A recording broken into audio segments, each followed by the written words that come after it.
Hello, and welcome to the show. There we go. No. I hope you're all doing well. Here we go. Wop, getting the scene. So, plan for today.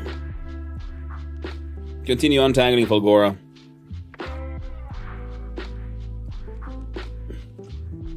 Fulgora like barely works. We wanted some upscaling systems with the things, the stuff. Holmium plates, gambled quality up, so that we can make higher quality stuff for things like the superconductors, so we can just directly make as high quality as possible for the quality modules and everything else here. And of course, the science production needs to actually work. Yeah. We'll see if we can do something similar to what we've done to the Molecular. We can have like 10 factories just spewing out the science directly into the rockets. Now, a sensible person would, of course, probably have done a buffer in between, like from there, to put the science. Yeah.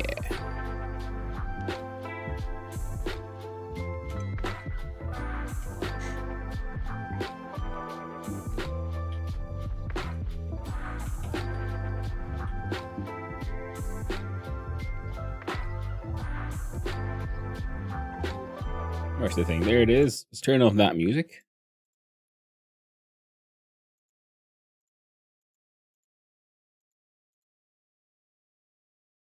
And back in the game.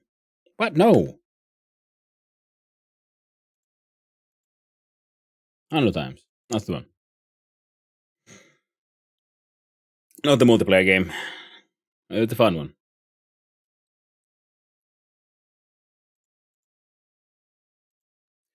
Now, yeah. Oh, shit. I always forget this one. Turn off all the mods. Base said yes. No armored biters.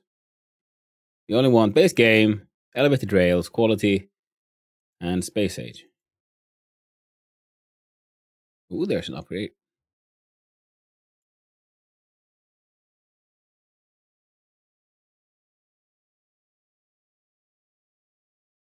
Good Cool. morning, Hanu, son of Hanu. Well, good morning there, Magnus. Hope you're doing well.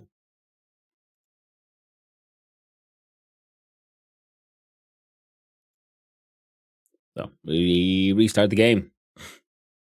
Yeah, and apparently I was looking at the like last streams of odds, looking for something to quickly make a clip out of because I completely forgot about it.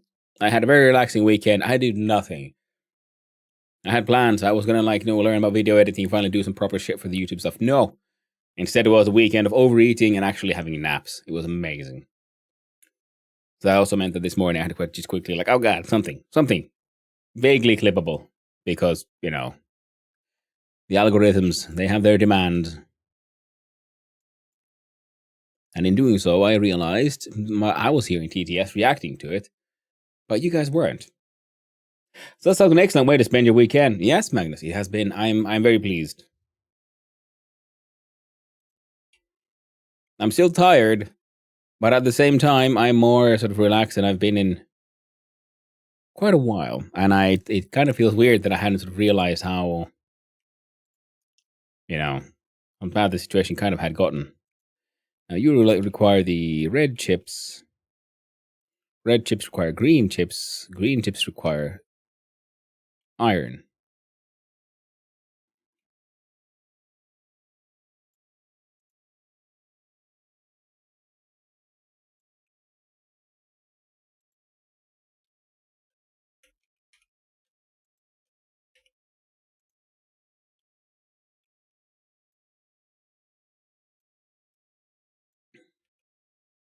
There you go. Got rid of those.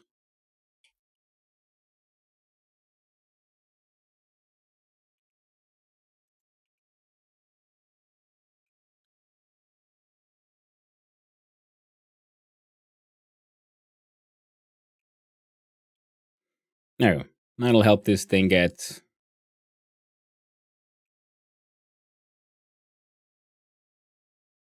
I wonder if we could just underground belt these here.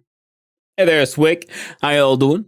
I hope the adventures go well. Sorry, I didn't have much time to say hi.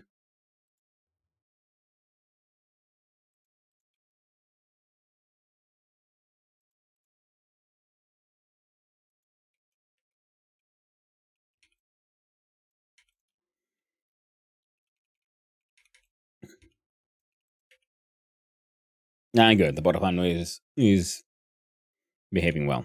Good, good. All right, then I think I'm gonna.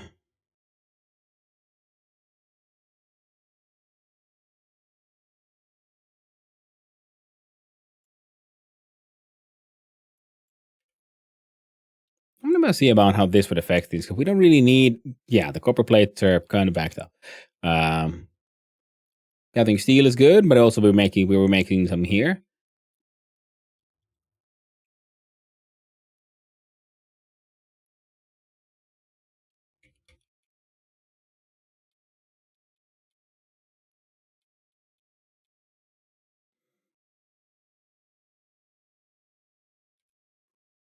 It's always a pleasure to hang out and watch Swick play Valheim because he is a not really good at the game, and it's always a pleasure to watch someone who knows what they're doing.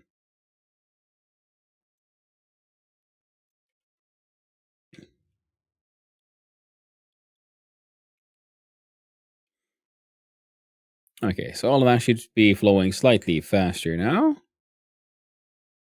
Okay, removing some of these speed boosties here. It's okay. This one isn't really running out of.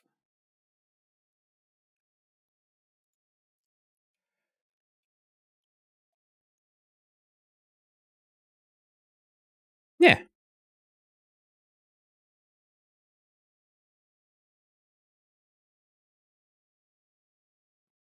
And this way, as some of these will get filled up, which is good because some recipes want those, but not too many.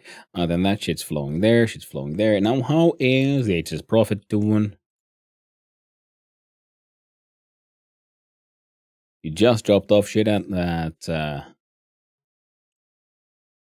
Anus is good, and earnings requires the quality modules. Yes, and that is why we want to really hang out here on Quillo. Look at all that iron ore.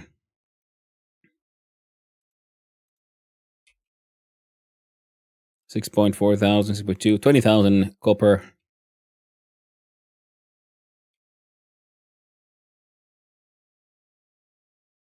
Yeah, especially with this system, because we're recycling the low density modules, we don't need that much. This will also help us produce sort of plastic. Well, produce.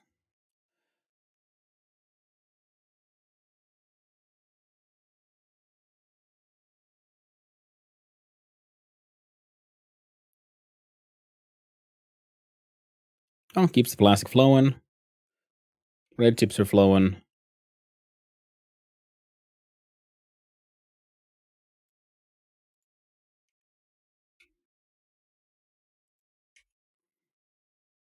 Okay, the thing is, eventually,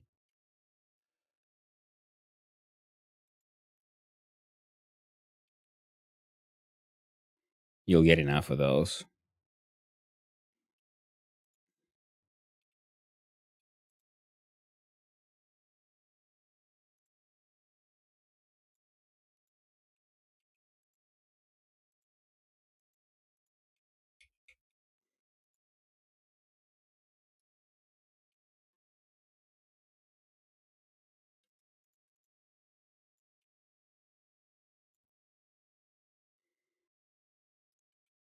Yeah, these two have more like direct access to all the things. So, but we'll just leave these things spinning.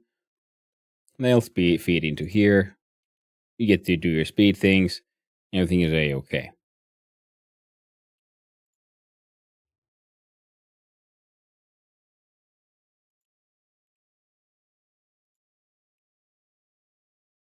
Excellent. Now we don't have to worry about that one anymore. And we can look at what will our plans for Fulgora be. So, one of the things we needed to do was a better drop-off point and upscaling of the quality systems, because one of the things we need to get rid of is this stuff. Now, what I'm thinking about is making a station where you're dropping off your holmium plates, and those holmium plates then get upcycled until you have legendary stuff, and we can do something with that then. And for some tea.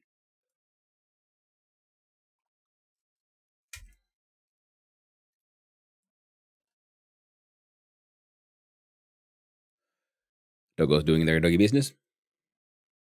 Being all doggalicious. As doggos do. Now, I guess this means we want to choose a fun island for it.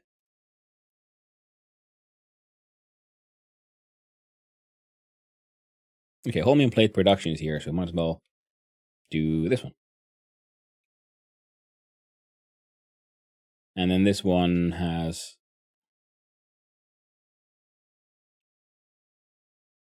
Yeah, it'll work just fine. Just fine. And let's see. We increase that to 2,000. But we'll bring those. We got more than enough of those.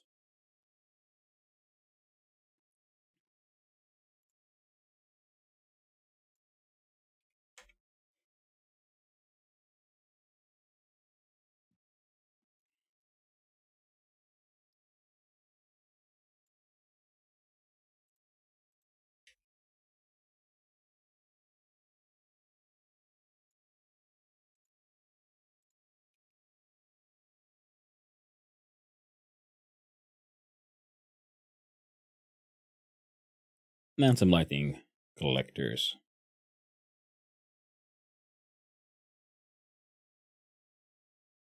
Other than that, seems like we're doing A-okay.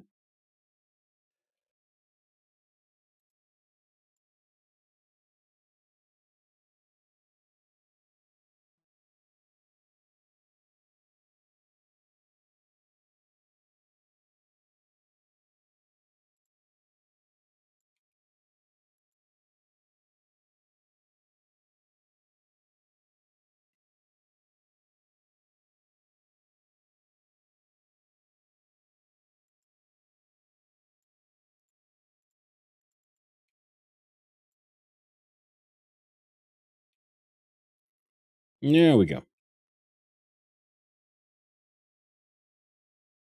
We'll start with the Holmium Plate upscaling. Because that'll just, help get the Holmium plates. Shit, is flowing. Oh, how far did I go, by the way? Already went too far.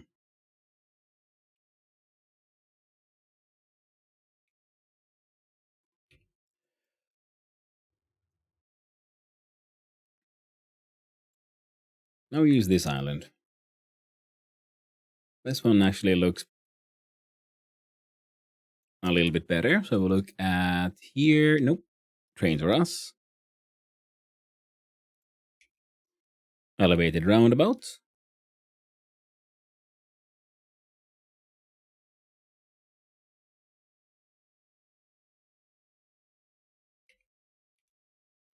Where's the other one?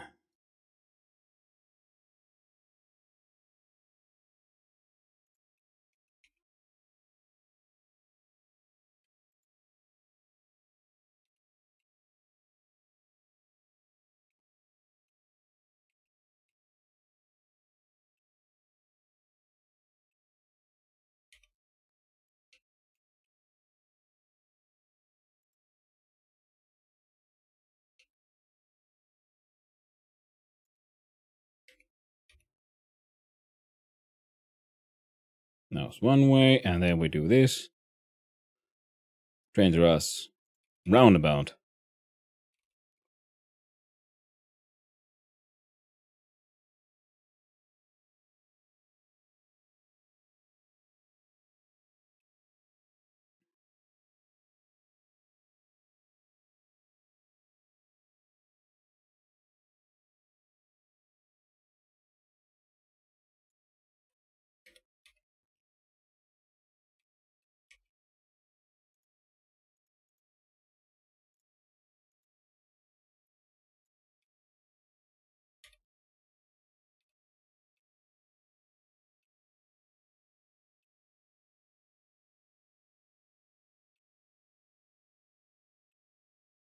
Mm.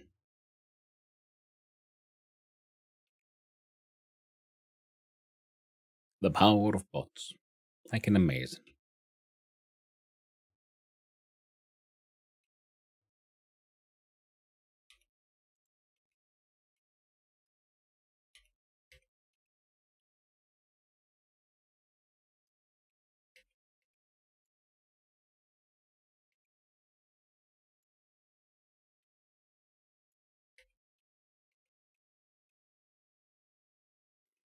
Now let's go get those explosives.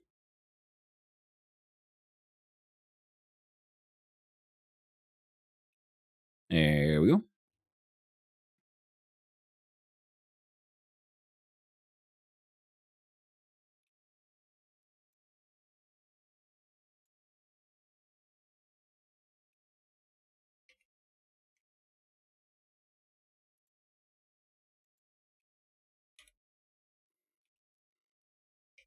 Make those numbers slightly higher.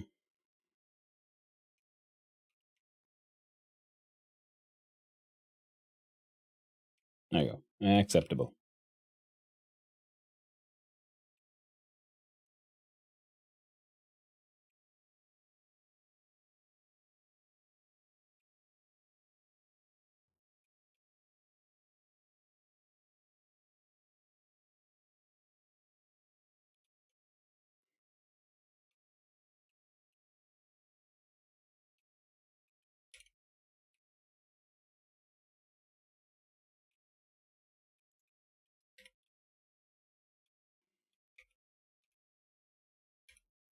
Now, trains Russ. Straight rails. There you go. I can't remember if I asked. Hey, Magnus, I hope you had a lovely week. You have had or had or are having a pleasant weekend yourself. Themes goes for everyone out there. Now let's see here. Yeah, since we got them, might as well use them.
We can find spider friends.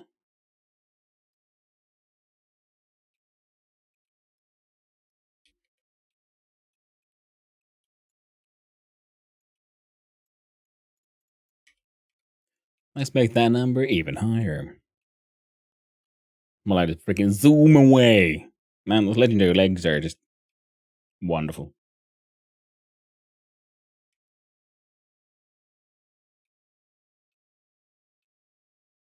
Freaking amazing. Beautiful. Okay.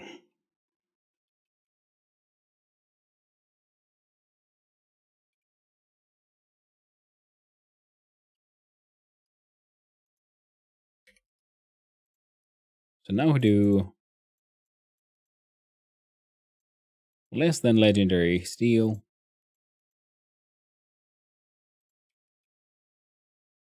To legendary steel.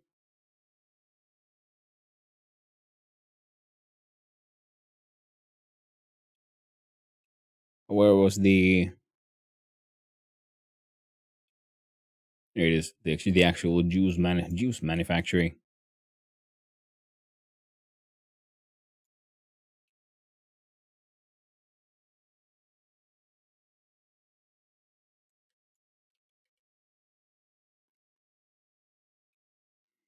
I'll keep some of those trains running for a little while longer. Might have to make a better one. Oh well. Now,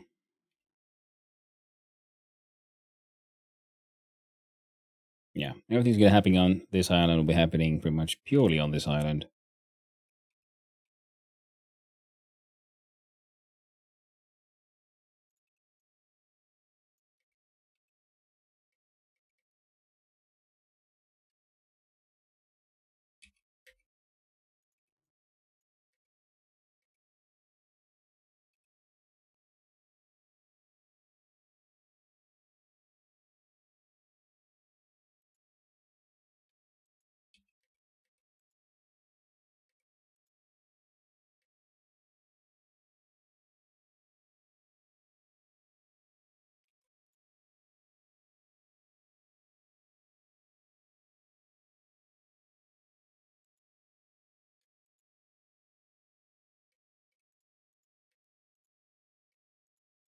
There we go.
Fair enough. Okay, no. Turn off that for now. There we go. Now, so what's the plan here? So train comes in, and we can try to do a waiting area this time. So the waiting area would be here. Then the trains kind of roll back, drop off plates somewhere.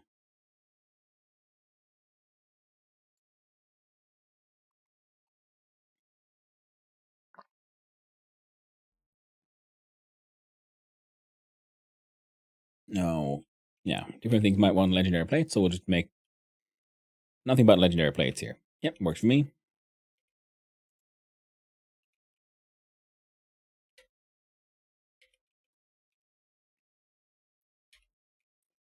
Yeah.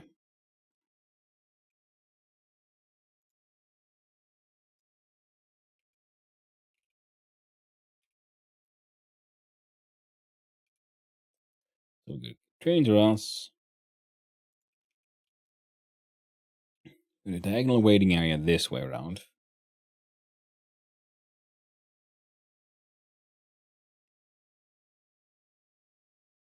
Actually, yeah, that will work pretty perfectly. Then we have the drop off and shenanigans happening here. Yeah.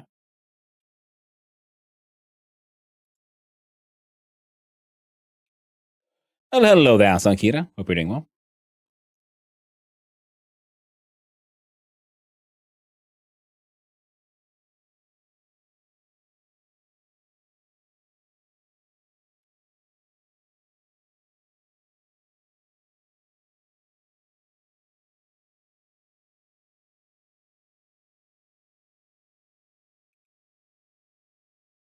Got no idea how many of these I want here, actually. So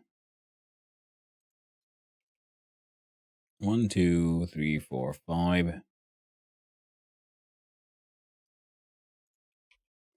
Hope you've had a pleasant weekend there, my friend. So I think, yeah, we'll do 6 just so it's a nice evenish number. There we go. And then I look here, we zoom on in, and so the trains come in normally.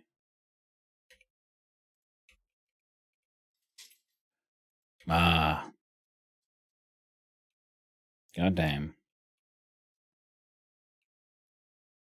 I've forgotten how much oomph the music has here. I play like proper like orchestral magic. How this waiting area works with auto trains? You set station limit to more than one. Yes, pretty much. So if you look at now before I sort of made this thing, you see these trains are waiting to go into this station. The station has a train limit of 3. So this one is heading here, and this one is just hanging out because of, so that counts into the limit of 3. Then we have extras here, so we have a normal light to sort of let them drive in here. We have one like smart light here as well, so that they would. Yeah, we can have this because you don't want the train to try to kind of go here, but then it can't, so it stops in the middle, and that means no train can go past it to, for example, this one. And then we have smart signals on the end, which look at the actual destination stations.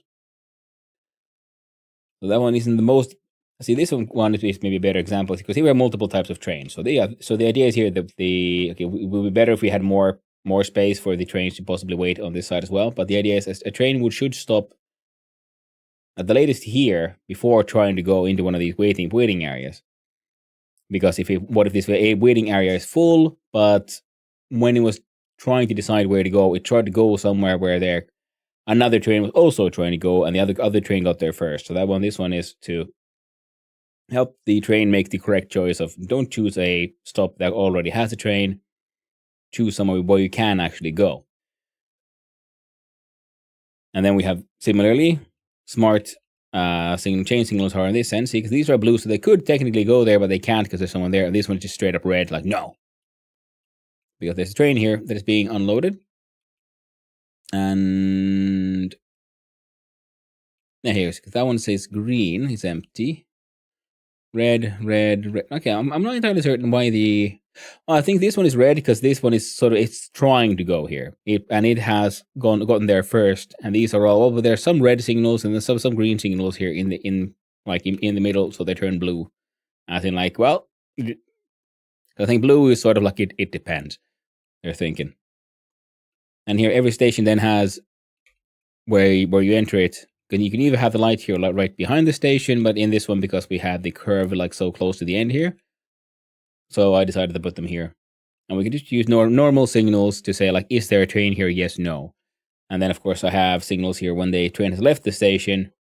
As soon as the train is gone, then that signal, then this space in between these two signals will be free, making this light turn green. And then one of these can try to go in there into their respective drop-off points. I sort of realized a very silly thing. I kind of want to remake some of these stations. I realize I'm doing a lot of like ore melting here. And you know what I should have done? I should have just like one giant station where I just deliver ore and calcite, and we would deliver all the liquid metals via train, because that would cut down on the amount of trains needed in a lot of places. Now, okay, I say all that, and yeah, we only need stone. No one here uses, because these guys use stone. So we need the stone train, the chip trains, but the ore and the calcite could have been replaced with two liquid trains. We might do that at some point, just because it seems fun. For now, though, it's fine. But yeah, back to Fulgora.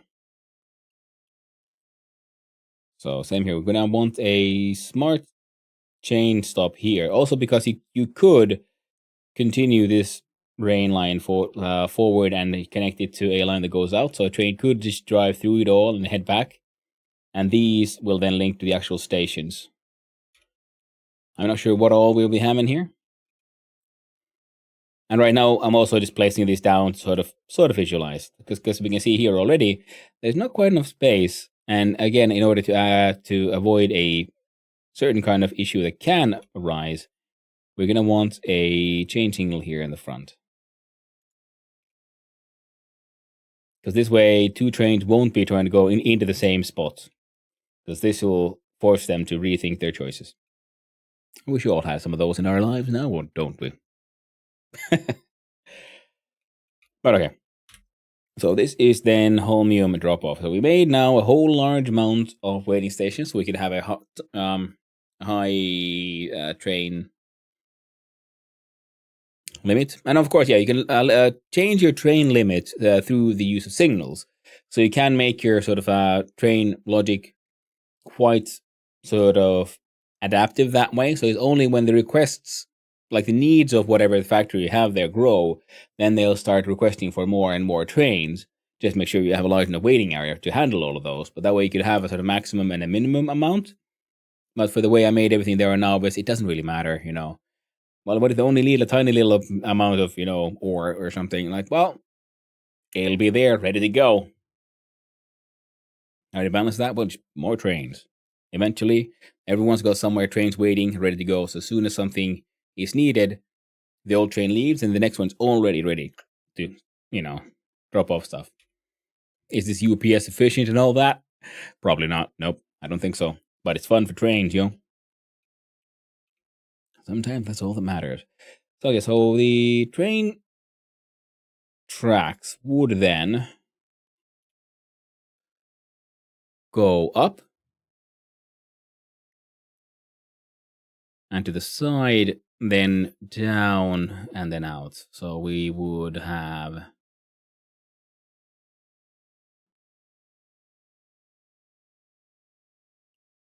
one, two, three. Okay, we got six. So we could do, if we want the,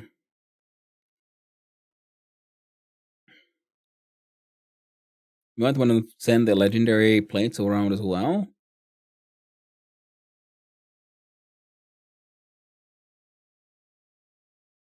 So the question is, how do we sort of link these all together? So we could have one sort of almost immediately heading to the left to make a drop off for the plates themselves.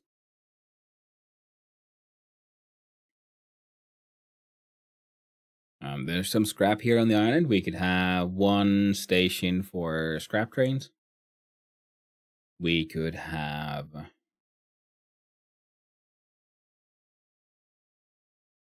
okay, input, output, scrap. Yeah, see, 3 stations, and they would all get 2 bits of waiting area, so 3 trains per station kind of thing. Would work just fine.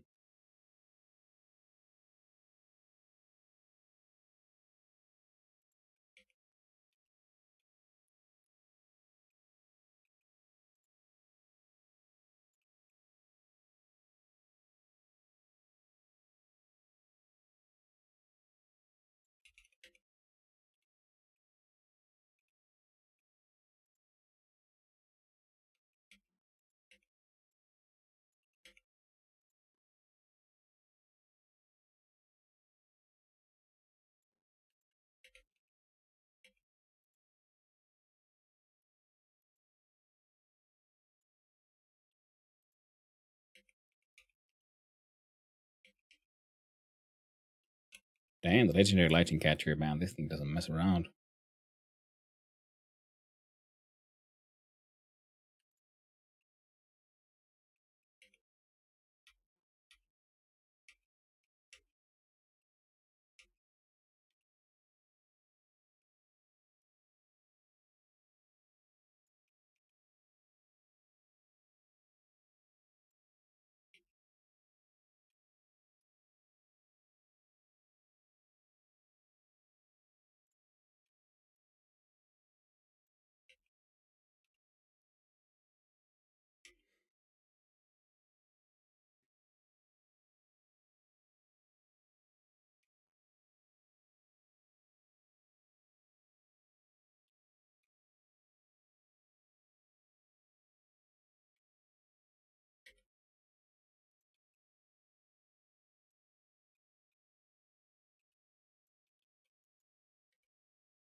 Hey there, kuumottaja. No game audio. Thank you for letting me know. Well,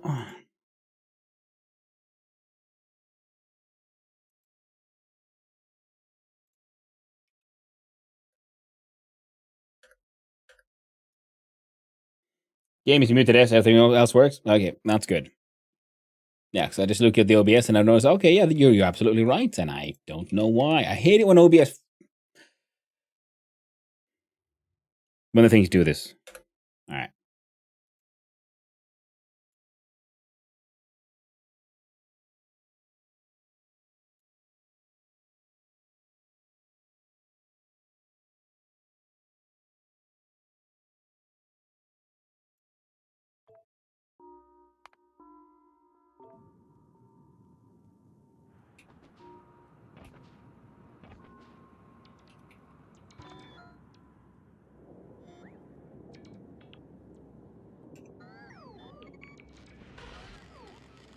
Okay, looks like it's working now.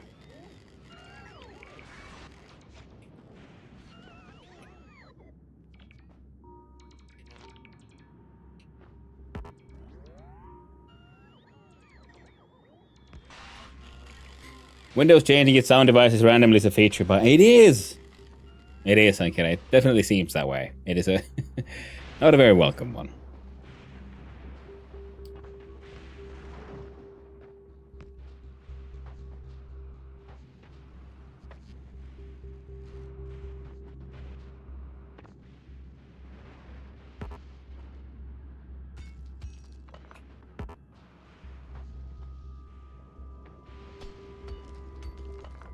There we go.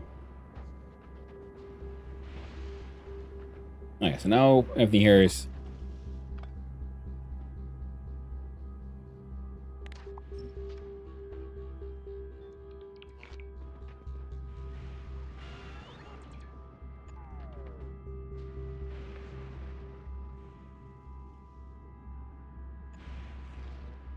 There you go. We are protected from the lightning. So. Sorry, just had another shit like realize how freaking annoying it is. The audio stuff, because I can't hear. I see everything sounds correct to me. It's just like in some weird in-between space, like, hey, you know what? Let's change how those guys get it, yeah? Like for some reason the game had also changed its own freaking default that way. Like, yo, it's probably you're the only one in your headphones, right? Only there, nowhere else. I'm like, what? How? Why? You evil bastards.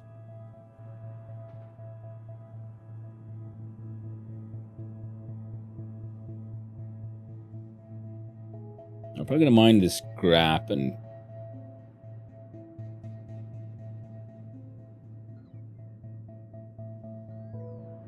Well, the idea was to have one station here for like a scrap train.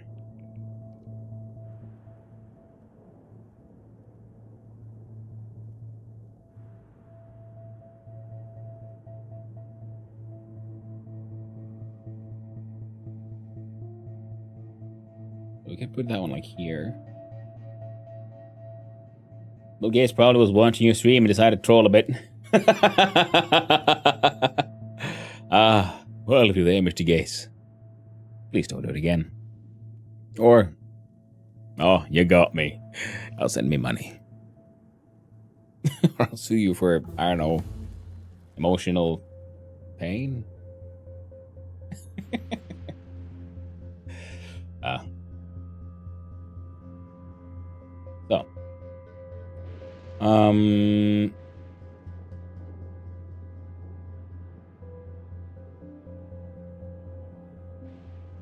you know what? Actually, this seems kind of fun because we could put like a station sort of in the middle of the scrap heap.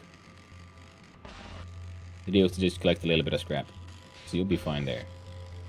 We can do one, and then if you are, say, drop off, wouldn't it be easier with the Quillo platforms at this stage? Oh, you mean these, the foundations? Yes, it is.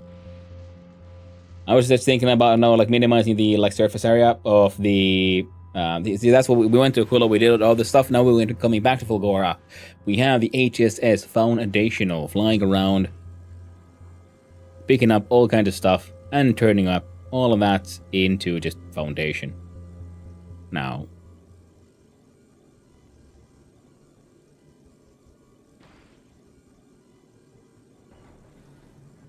I can't be. What? When did this happen? Let's see here.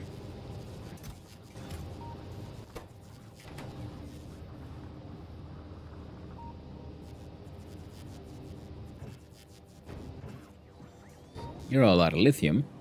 Why are you out of lithium? You're a lot of holmium plates.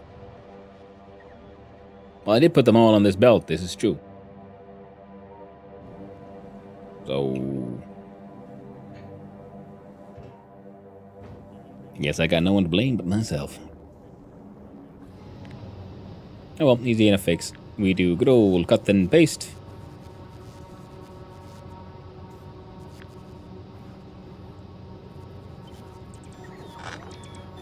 Hey there, puppy. How you doing? Good morning to you. Turns out space is just for a big stretch. Yes, it is very true. Hey there, Choji. I'll do your stretch in just a quick sec. Give me a quick sec here. Now, I think I can.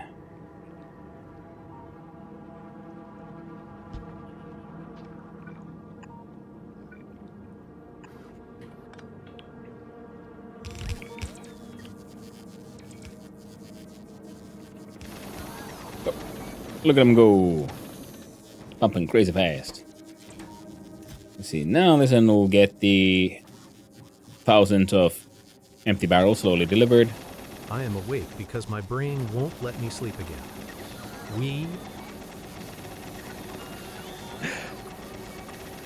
I'll sorry for laughing, but that we had the correct amount of like enthusiasm. We wait for 2 hours. Oh no!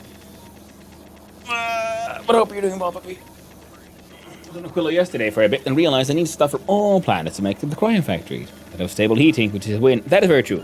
The stable heating and power source, mega win. And yeah, Aquila is very much built upon the very like foundational idea of the interplanetary logistics system. You know, you need every part, you need things from all the planets to make the science. Because, well, not every planet, but you need the fluoroketone. And for the rockets, you know, you could make a bunch of stuff here on, but all we're making sort of on site is the rocket fuel. Everything else I'm just importing because, you know, screw making it by hand. Doth remind me that apparently we're running a little low on the low density structures. Now, stay frosty, my boy. What you doing? Wait, what? Importing only 400 at a time? Well, I'll change that to 4,000.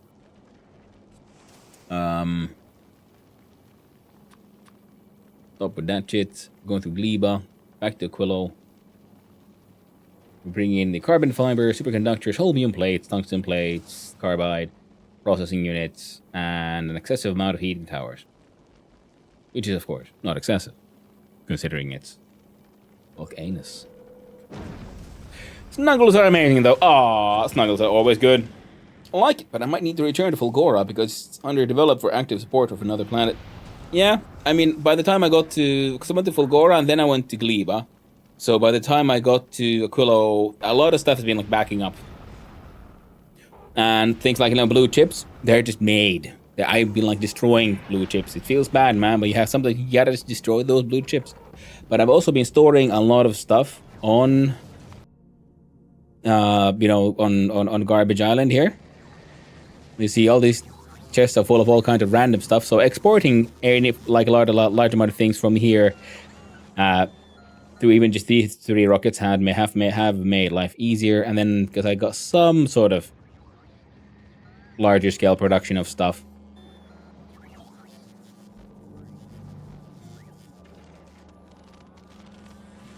And we need some of these for like science production, so we're gonna change some stuff here. Oh right, because we made purple, so that's why that production has stopped.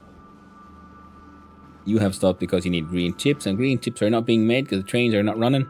Because, I mean, they weren't running because, see, the holmium had backed up. So now all of this is flowing again. Including here. I'll send you off to a drop-off.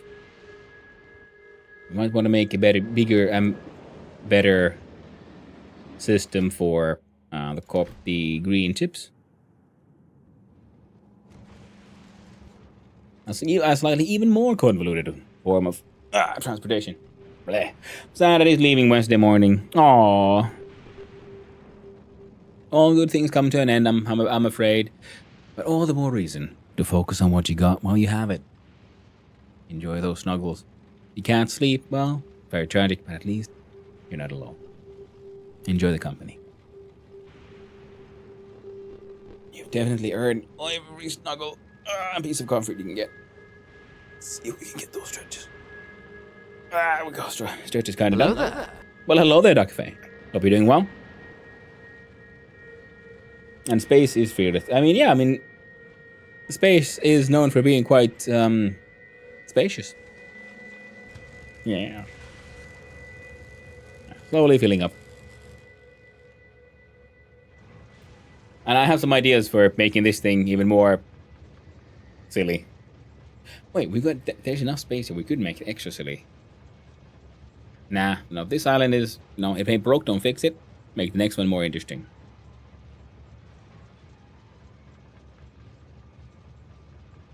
Yeah, I got sick, so I made our plan change, sadly. But I'm glad he's here. Yeah, that's unfortunate. Sickness can do that to you. But at least, again, yeah, you get to be together. Which is, of course, always a very nice little detail. There we go. Keep on, cracking bits of myself. There. Get that. Not gonna stretch. That's a bit more focused one. So I can be. Managed to break my chair today. Currently testing the epoxy fix status on 4 hours set. Yourself? Well, I hope the chair gets fixed. That sounds very annoying. And I hope it's fast epoxy. 4 hours should be enough. I'm doing well. I had plans for doing all kinds of stuff this weekend. Did none of it. Instead, I've been overeating. And I actually had successful naps. Which is, in my book, a very big win. I haven't had a good nap. I didn't even realize how tired I was. Until I started realizing it. Started falling asleep. Naps are very nice. Very nice indeed.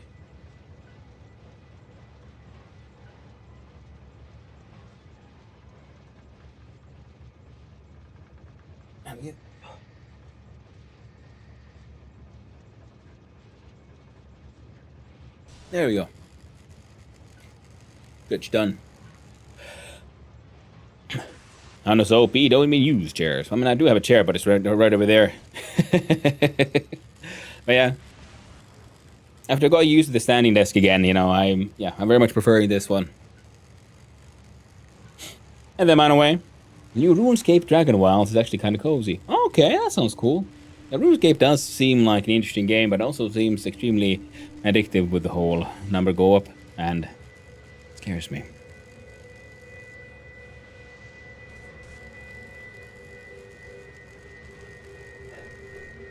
Naps are nice, then. He said, I went to take a nap. Yeah. And naps go hard when done properly. Yeah, exactly. I think we're trying to go back to sleep from all the fun in the world. Hey, thanks for coming by, saying hi, Choji. I do appreciate it, and I hope you get some. I hope you do get some sleep. And if you don't, I hope you have a lovely time. Hope to seeing you around, friend. Take it easy. But the Dragon Well is very different from the regular RuneScape. Oh. One of my knees is messed up, and being on my feet too long means I don't walk the next day. Ouch. Blame yourself for sitting with fat ass planted in chair most of every day. Yeah. And hey there, awkward Antonia. Hope you're doing well. Not top down, it's third person. That is true. Yeah, but looking at the Dragon Walls, people playing it, it looks different, of course, yes, and it has a different sort of user experience through that. The core game remains the sort of, number go up loop, but RuneScape has existed for a long while, so I'd say that they've, obviously nailed how to make that loop interesting and fun. Now, I wanted 3 stations. 1 for pickup, 1 for drop-off. Well, 2 for pickup, 1 for drop-off.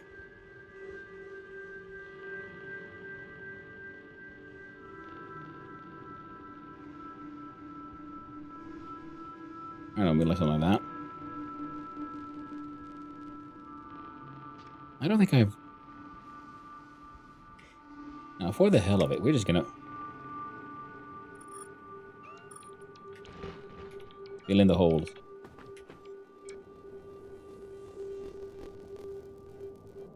I don't think I've looked very closely at the foundation, and you see, it's got that similar structure actually to how the space platforms work or look. That's actually pretty neat. I haven't really looked at this stuff this close. Let's make a very small little patch there. So I've seen the sides here. I love the sort of like wide, thick rocks because they remind me of like old town piers and so on. Like well, being sort of coastal. I like the vibes for it. Some goes out of their way to alienate themselves. Hey there, Gadilla. So if someone goes out of their way to alienate themselves, do you push through to keep the relationship or cut them off?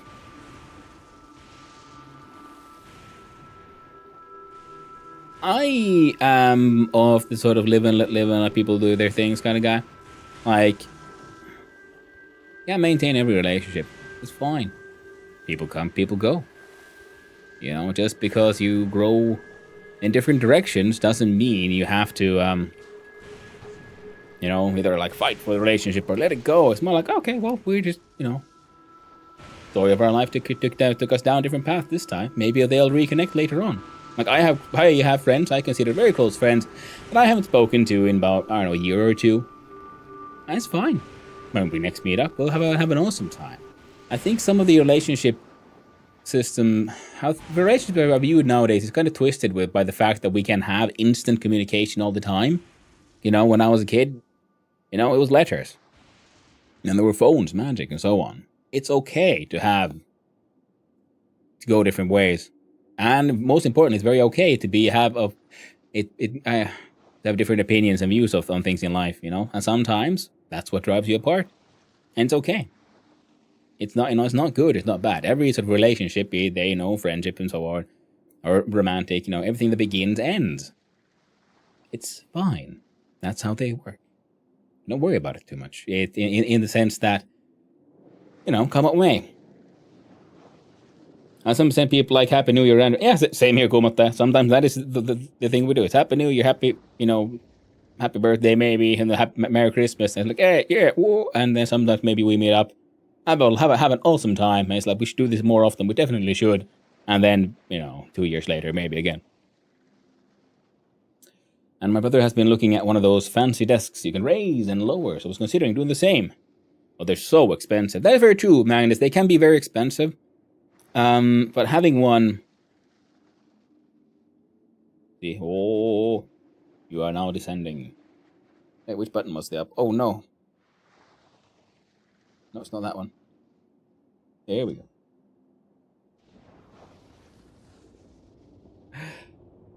Being able to adjust it that much is very, very handy because it's good because sometimes you do need to sit, especially, like Darkface said, that if you have a knee issue, being able to, you know, stand for a while and then sit down when you have to is a blessing. It's so wonderful. You don't have to stay on your feet all day. For me, it is, again, it's just because I'm sort of used to it from, you know, like I said, because I used to work in a sort of factory, you had to carry, you know, the big machines. You can't have a chair at like a lathe. I mean, I guess you could. But when you only use it now and then, or a machine hammer, or so on. Well, you move around. Well, that's well, though. Then that's slightly better than just a standing desk because you do keep on walking around. But still, being able to sit and stand, have them a balance is important. You might hurt, but you gotta do what you think. I know that too well. But that with the puppet, exactly, yeah. And I have a friend who cut me and a bunch of friends off. We have recently started talking again. Slow steps still working. Hey, that's nice, Darkfey. Yeah. Can record the recursive island. Slowly but surely, we're getting that way. Send the Maria. Yeah. I mean, that's if you want to. I mean, that's the thing as well, because sometimes people cut other like friends off, and because they're going through something. It's not about you. That's not your friend isn't like cutting you off. They're focusing on themselves, and sometimes you have to give that space to people. You know, it's fine. It's not a like snub, because it's not about you. It's about them. Let them live their lives, and let them do their best things, or do whatever they are going through. It's okay. And same with you as well. You shouldn't worry too much about what other people. Sometimes it's okay to, cut people off when you're in fact just focusing on you. I have been an extremely social person in my life. Nowadays, nah. People invite me to places, I'm like, yeah, man, that'd be awesome. Then the time arrives and I'm like, yeah, how about that? People change as well. It's okay. Now I've done a lot of partying in my day, and I just, it was super fun. But it's not really what I want to do anymore. I think a more important question would be if you enjoy their company or not. If not, then cut them off. Yeah. Well, it doesn't have to be even like just cut them off. It's more like, you just don't hang out with them as much. If they want to, if someone really wants to hang out, they're like, hey, yo, let's go grab a coffee. You can say yes. Because cut them off sounds like, someone tries to ask you to have a cup of coffee, and then you say no. It's more like, off them by, inaction is all you really need to do. Goodbye model. And said friend gave me the first PC we built together. Xeon X5 607, 2 GB RAM, and a GTX. Ooh, okay, nice. Gigabyte model. Dude, I live in the world's slowest elevator. Yeah, that's very true about that. It is. But it's a very nice one. It doesn't have to be fast. It gets the job done, and it gets it done just right. Because, you can then, the models where you can adjust the height, because everyone is built, different. Your stances is different and so on. So finding the one which is good for your sort of like shoulder, angle, for your ergonomics, very important. So I personally find it a good investment. And that's me. The Intel Atom. Yeah, you can have a chair at the lathe. However, your country's health and safety organ will have an aneurysm. That's very true, Dark Fate. Yes, they will. Yeah. You shouldn't. Yeah. And there's company, but it's such a bit when I'm getting scheduled. Yeah, I get that, Margadilla. I don't know what that means. It's, it's very difficult. Let's put it that way. At a social gathering last night, separately, on a Discord call, playing video games, and that's what we felt comfortable with. Yeah, I mean, that is actually how I spend a lot of time with people, because again, with people growing older, you spread out. So there's a lot of people who I also consider like close friends, and yeah, our hangouts are done online for the most part. Cut them off does sound a bit terminal and permanent. Exactly, our Lord Emperor Pushkin Martin. Say nice, but it's the thought that counts.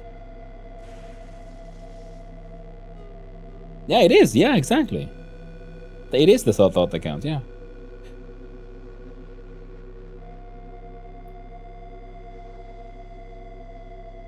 I'm a 3D SketchUp of a desk I want to build. Even tested in VR. Gonna build it one day. Ooh, nice one. I like building stuff with my hand, so awesome. Go for it. All my tables are 10 centimeters higher than what is usual because I'm longer than usual people. Ooh. They say longer people have back pain. It's not because of our height, but because the world is built for dwarves. That is very true. The world is built on standards, which means it is perfect for no one. Everyone is slightly off. That's the problem of having like standardized setups, especially one size fits all. Because that means it doesn't actually fit anyone. Back in the day, before the Napoleonic War, clothes and things were done individually to fit the person. Then, for, cost-saving purposes, the military came up with the whole idea of, well, how would probably make pre-made sizes of small, medium, large, and so on. And, well, that was embraced then by industry, and that's what we have now. A set of size to this things that actually doesn't fit anyone correctly. Lovely. Let him cook. I use the very edge of the current youth. Greetings, fellow kids. Yes, greetings, fellow kids. Indeed, yes. I don't have one, but I really do want one of these days to get myself, get the music band shirt. As a hobbit, most of it's slightly too tall for me. Exactly, Dark Fae. Yeah, that's the problem of standardized everything. It doesn't fit anyone, which is why I really very much enjoy this sort of the motorized desk, because anyone who uses one can just be able to use the good old up-down arrows to make it fit perfect for you.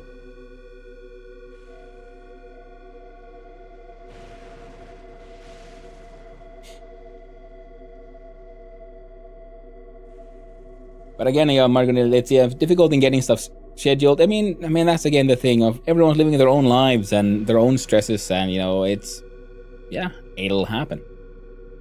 Maybe you don't, I have a friend who has been trying to organize a social hangout with me for a year or two now, and I end up flaking out. Ever know hypocrisy? I've seen a hobbit with a mustache before. Well, yeah, I just haven't looked at enough hobbits. They too enjoy their facial hair. I'm not be doing well there, no hypocrisy over on the YouTube side.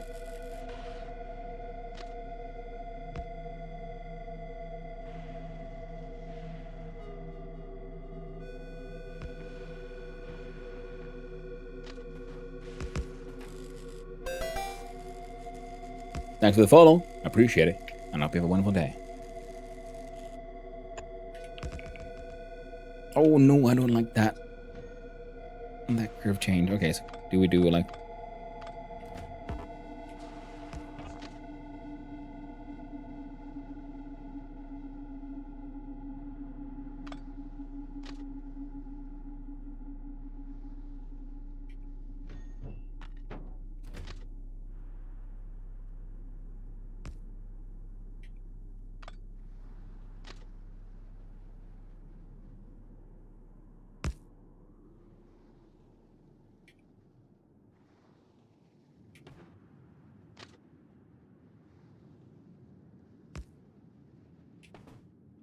Well, that's all kinds of fucked. Oh well. There's that. The solution must be different then.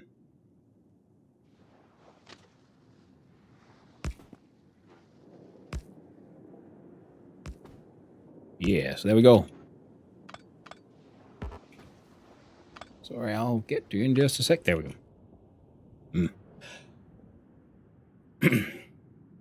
A lot of those standards are pretty old. People are different now. You can see medieval people were 150 centimeters tops. With better food, so we grow. That's very true, Sankira.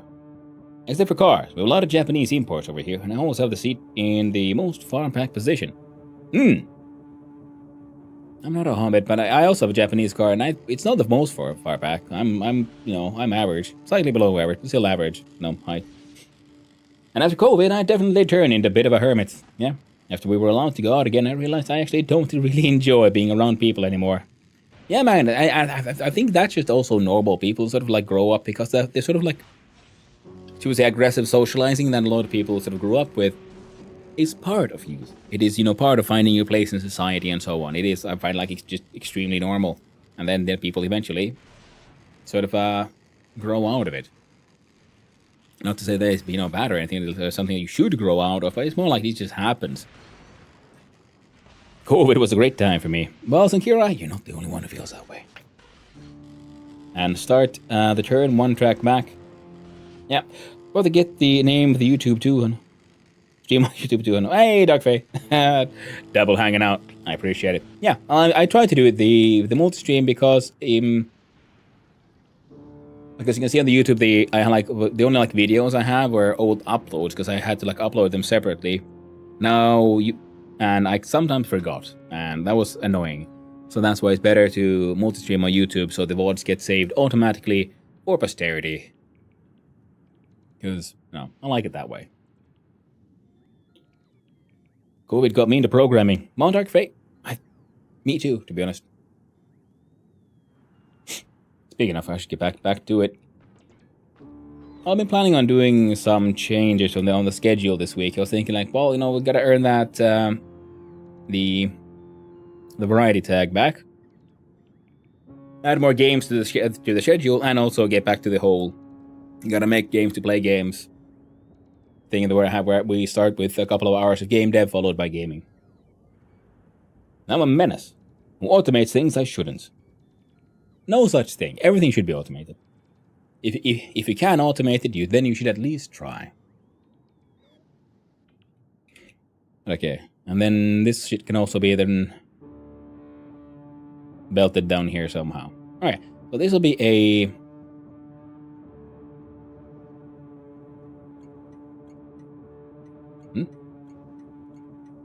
Oh, it's straight. Good, yeah. Now I'm thinking like,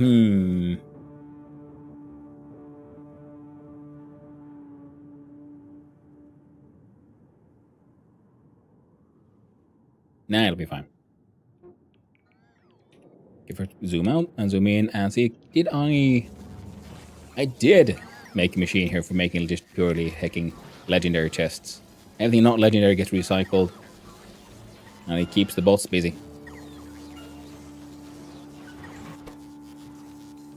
Now the good thing is,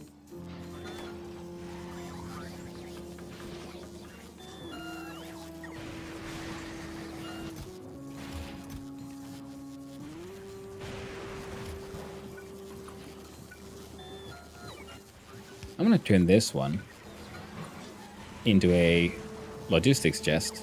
That would remain as a buffer chest. This way, you can steal all the high-end steel from here as well. I got annoyed at a tiny thing that happened in a certain program, so I remade the same program in Rust. Now it just works how I want it. I know. I mean, that is the joy and power of being able to make your own tools. Be it, within coding and software or, metalworking for... My brain goes there because that is the experience I have. I love having my kitchen knives be made just the way I like them. That kind of stuff. Or tongs.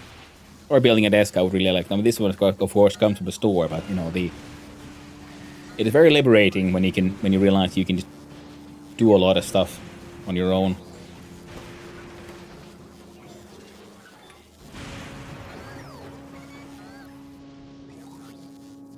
Oh, I removed all of that. We'll get to it. Rust the language. Rust the game. I remade the entire program in Rust the game where it would just have freaking multiplayer nonsense happening.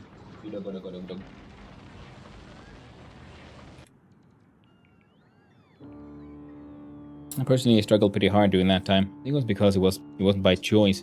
The only upside was discovering Twitch for my social needs, and that kept me sane. Yeah. Well, I get that. Everyone has their own experience, and I also had the benefit of having the missus. So I wasn't truly alone. We were, locked in together, and we were already getting sort of like slowly hermitized. So all about the game deving. You're creating a world just like you want. The only type of art I'm capable to do. Yeah, I mean, it's essentially, similar to, drawing and writing, in my opinion. Not very different at all. Wait, why am I doing it this way? Ooh, actually.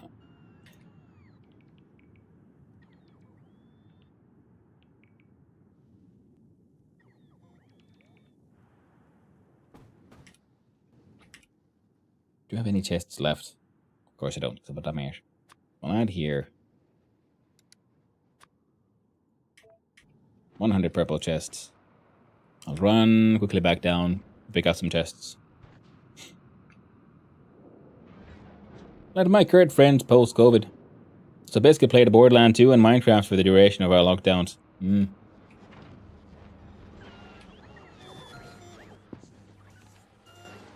Good old, ain't nothing wrong with that. Alright, let the bots empty my pockets.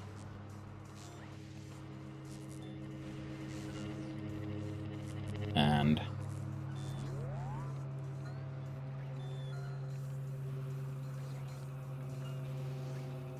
I have 42 of those.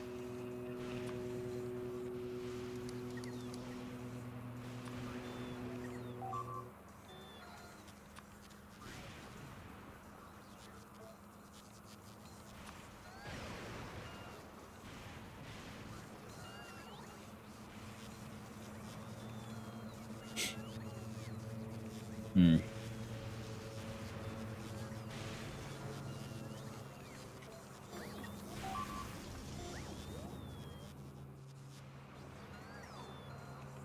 And the box have been emptied. Fake.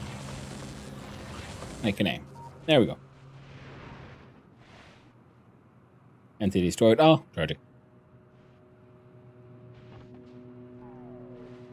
I used to be a people person. Then people ruined it. Oh, no hypocrisy. You're not far off. But yeah. I think that happens to a lot of people. You kind of grow up and you get like older and more tired, and then because on a part of youth and the whole aggressive socializing is also in like finding your place in the world and finding the kind of people you want to hang out with, and then you find them and then you realize, well, now I don't want to hang out with any of these other people, now do I? It's being a heckin' menace.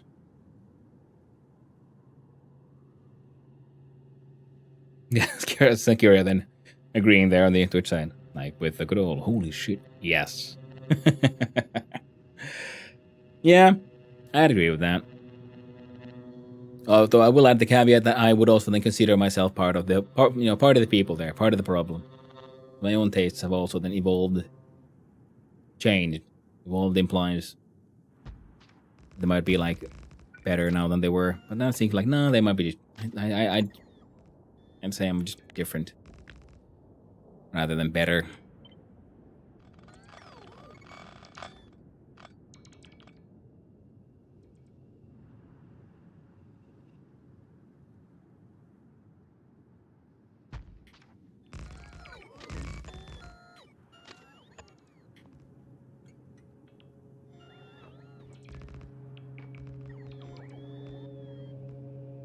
Of course, I'm super toxic. I mean, yeah, depending on who you ask, I would probably be too. Yeah,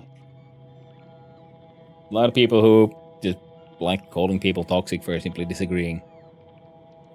Like people in their 40s wanting to go partying like they were in their 20s, and my body was just like, no. Mm-hmm. Yeah, I'll agree with that one. Like I feel like I was lucky in that, you know, I had as adventurous a sort of younger age than as I did.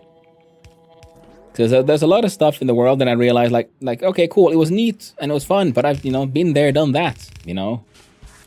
Wouldn't change the experience for the world, but I do know how. But I have no desire to go back there again. Happily go to a cocktail bar, dance club, hell no. Yeah, exactly, Darkfair. Now, of course, that depends on the dance club. If we could, the club I would enjoy no longer exists. It was a metal bar in Helsinki. It was called Perkele, or yeah, PRKL. Or should we say Finnish swear word? And they had this like super fun adventures times, where they had these evenings where they played like 90s pop music. So like every second song was 90s pop music, and then there was heavy metal music, and most of the clientele was actually sort of millennials. So there was like this wonderful mismatch of nostalgia and fun times, and just not giving a shit. And they had these these metal disco evenings, is what they called it. Super fun times. Nothing like fun, more fun. Like everyone's growling, like moshing, and then the next song is like Rednecks and Cotton Eye Joe, and everybody's just jumping like it's teenage disco again. See, that sounds fun. Over here, the clubs tend to be people just over legal drinking age, and it really shows. Yeah, the more like generic clubs are exactly that. Yeah, and everyone trying to be so fancy, like queuing to get in, and then I've been to a couple of those, and you get in there and you're like, this place is nasty. There's nothing fun about it. Why are people queuing up? I was expecting something a bit more fancy, but it's all like this sort of like painted on, barely, the paint chipping away, sort of fake glamour vibe to it. Tragic in many ways.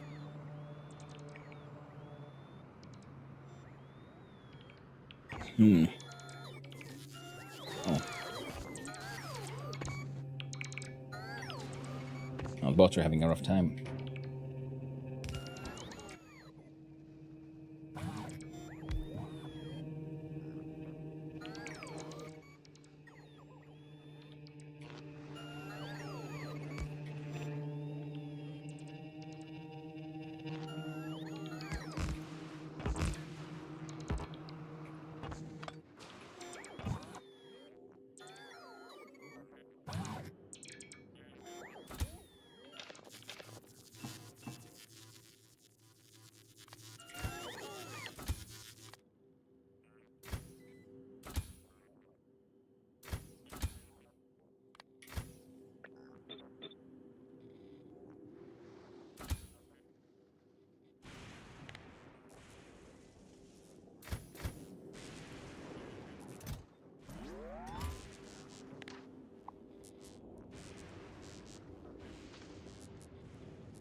no place to sit in most of those either. That's very true. There's no place to sit, and the tables are sticky. They're all very icky. Feeling a shoe stick in the floor. Yeah. Oh god, yeah. Yeah, we've been there. It is, yeah. I think everyone will agree once they, you know, at least if once you get old enough, you very much realize that, you know, the dance clubs are a lot more, you know, they're fun in theory, you know, far more than practice, far more than practice. Everything is sticky. Mm-hmm. That is how it is. So now this one is an output. So this would be an output. This one an input.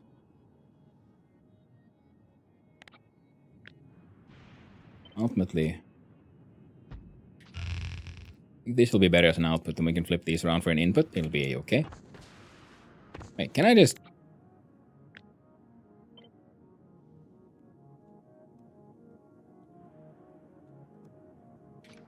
Oh, I can. Neat. Fan-fucking-tastic. And then we look at our trains Ross.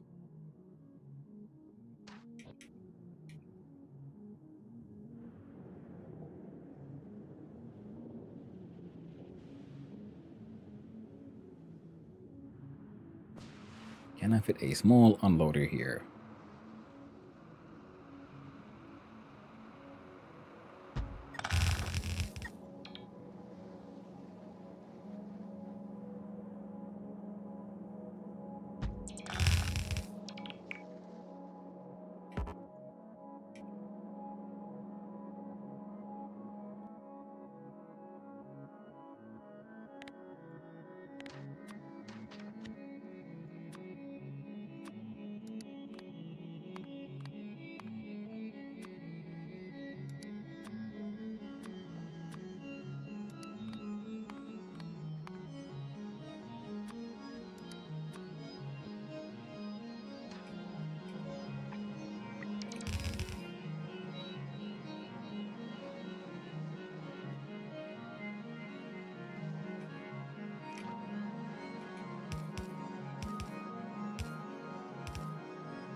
That mess. Oh yeah. Do higher quality chests have more storage? Yes, they do. You see, the blue one here has mouse over 76, because we can see it has that blue diamond there on the right. So if we look at the Factoriopedia chest storage size, let me see. Normal is 48, legendary is 120. Rare is at 76, almost double. Legendary medium power poles, actually just 1x1 substations. Oh hell yeah. See? Your medium one. And you know your legendary, I mean, your big electric pole usually has an area of 1x1. It's a big one. Like the one big one also like carries so much power. Oh yeah, wow, These are my legendary mediums.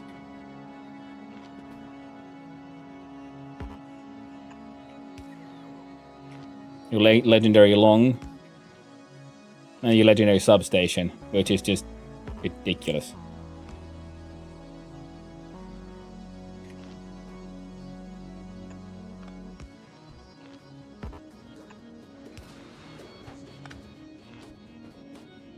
Look at those sizes.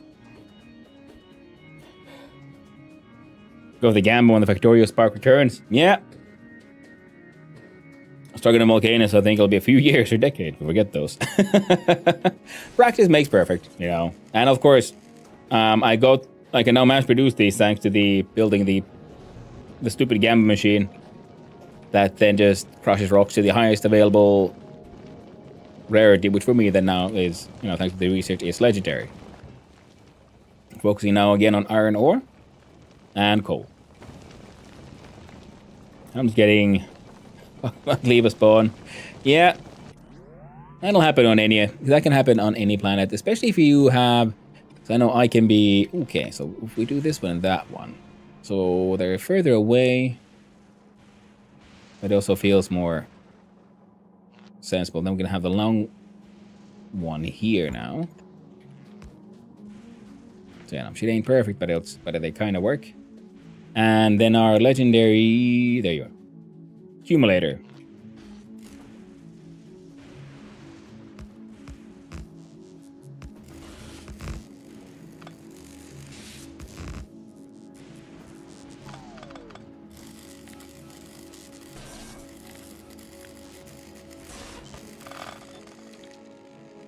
Now where should I?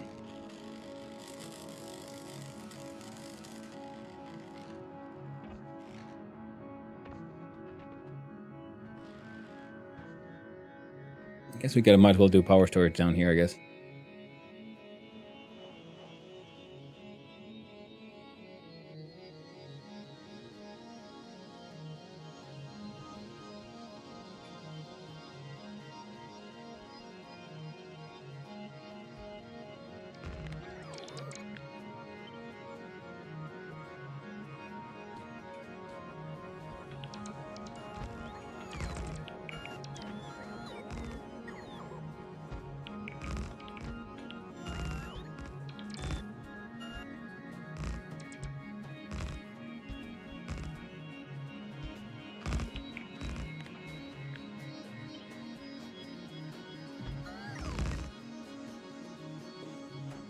Wait, that's far more than we'll ever need. I got a little carried away again.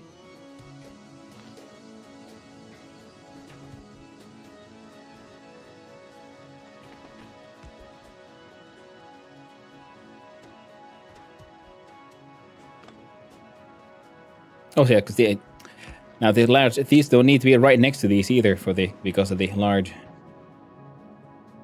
The extra range also is nice.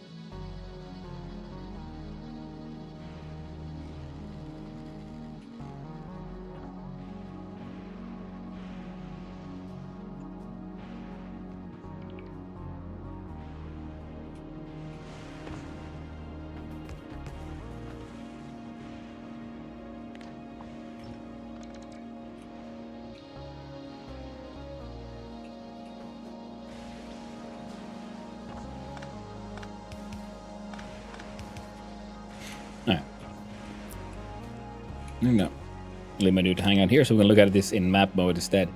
So I think I'm gonna flip them around so the outputs go here, actually. Output goes here, we do some shenanigans, inputs here, maybe else. We'll see what we do with the rest of the island. If we do anything with the rest of the island.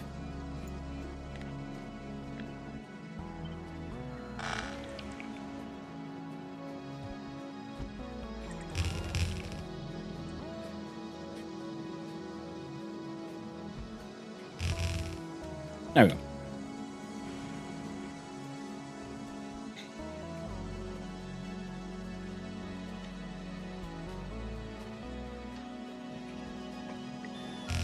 I'll just make him legendary chest as that. So just look at this one chest. Legendary. 120. Nice. Leave us fine, assuming you have buildable land around you.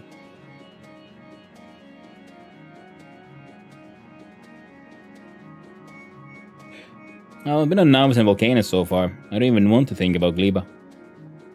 And Gleba is fine, assuming you have buildable land around you. How many giga is that storage? Well, let's find out. See, I built this much and then I kind of left it. 4 gigajoules. Just this. We'll compare that to, say, this island, which has... Well, it's got 11.7. Almost 3 times. And that is, you know, large blocks. Here, there, and there. Some of them higher rarity. There are some rares here, some normals. And if we finished building this into a giant block, it'll be... So... Okay, yeah, let's do that, actually. Or try to.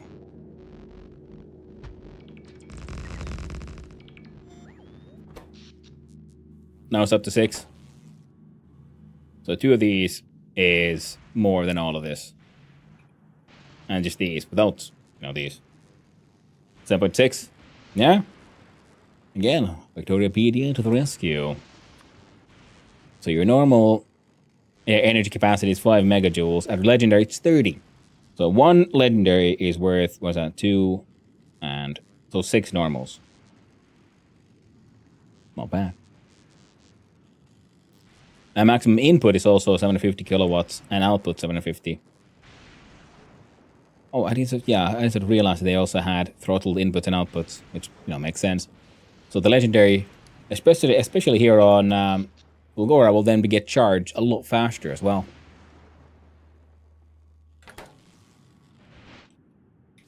Now, I'm gonna fly again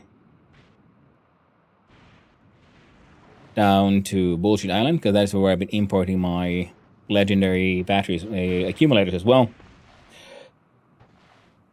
Yeah, I never really considered the in and out of them. Yeah, I never really considered that, because it hasn't really been that much of an issue. I just kept on building more and more, and yeah, the throughput hasn't actually been that much of an issue. Yeah, because the problem was that they all end up draining. So currently, yeah, there's 1.3 thousand of the normal ones. We have changed that to 300 just for the hell of it. I do believe I sent the Spideys in here as well.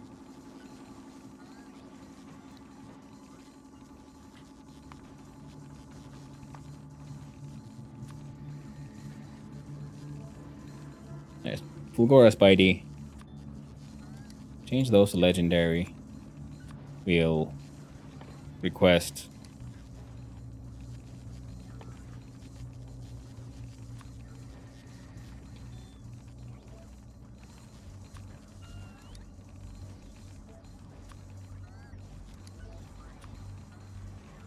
all of those in legendary form as well.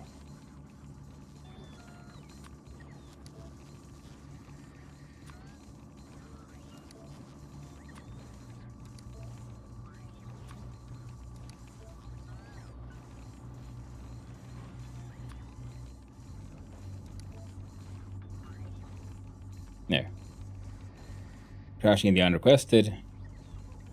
Which means, okay, currently, yeah, that one. Okay, enough of those though. Good. Oh, I had made a separate one for these. Oh, well, fuck. There we go. You have all your logistics chests, all of these, and you all have a whole bunch of construction robots on you. So it's 1,400. Nice. You should probably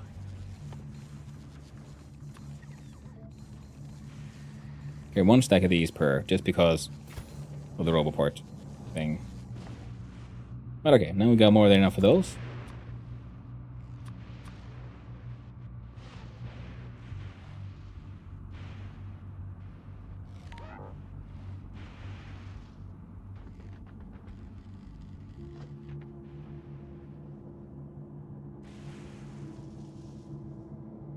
Yeah, so we bring in the chromium plates, we send them all to the left. And once they get to the left, let's see, can I already fit a 4x4 balancer here? Answer is yes.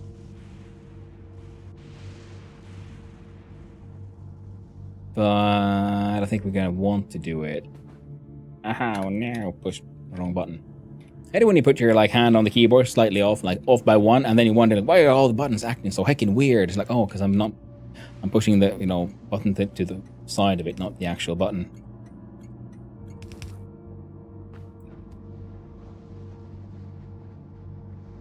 Yeah, gotta do it in the map mode.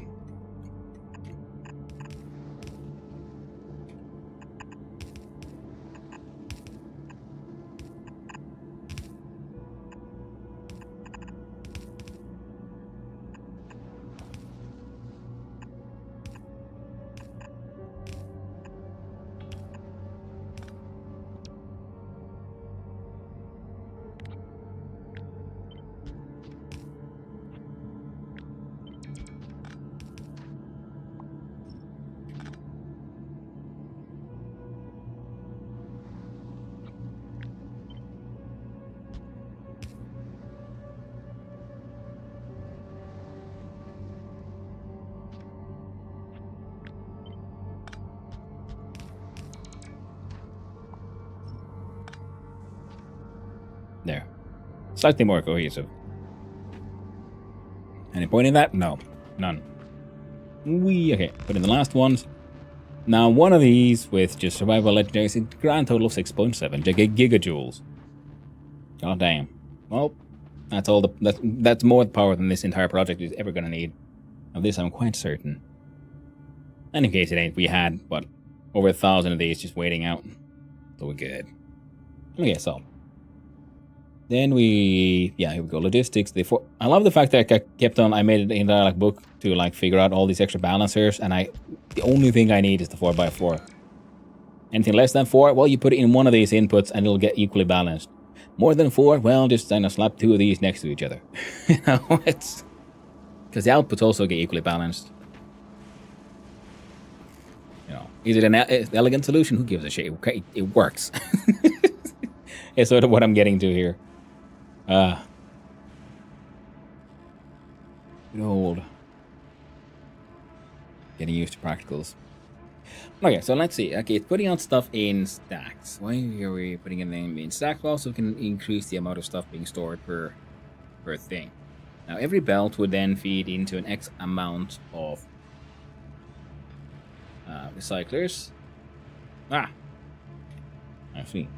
I need to leave you all to enjoy the adventures of the HSS Prophet for a little while. And I'm going to have a quick little toilet break. And then we're going to do a spinny setup. See if we can figure out the ratio slightly better from what we have on Volcanus. For like just feed in, ingredient X and keep on recycling until you only end up with the legendary. Yeah, BRB. See you soon.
Wow.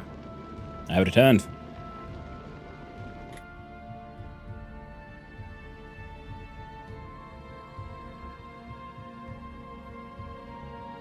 A legendary battery, you might need 4 of them, yeah. Now, right. So if we look at the stuff we built on volcanoes here.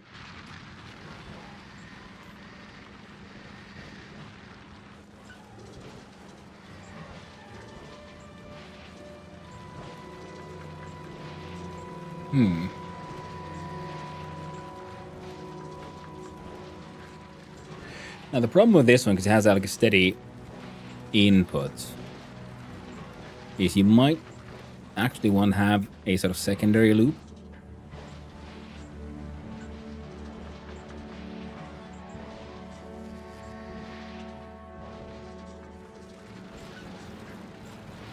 Where anything greater than normal is actually sent down here, and then they join in through the greens.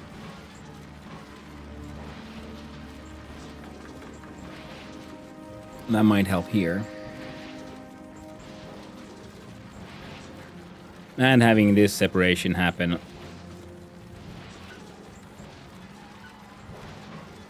here. Hydration. Critical. Thank you, Centurion's War, for the hydrate. I appreciate it. Hope you have a wonderful day.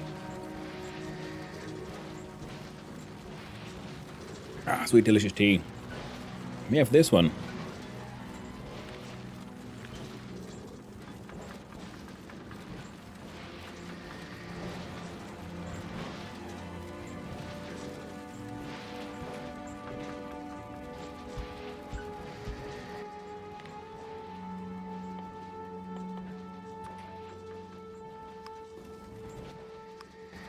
That's fish filter. So similar to how we had on the spaceship here. So the normal goes here. So normal, and then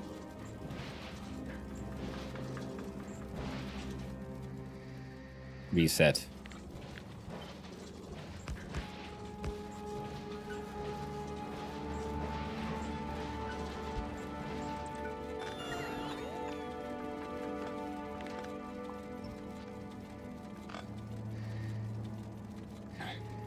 Looks busy. It is a busy one. And that's why I was thinking I could probably use this to calm them down a little bit. So this one separates the normals from the not the greater thans. The greater thans go here, and then they get remixed with the greater thans come out of here. So the only normals end up dealing with each other here, and I think that should speed it up a little bit.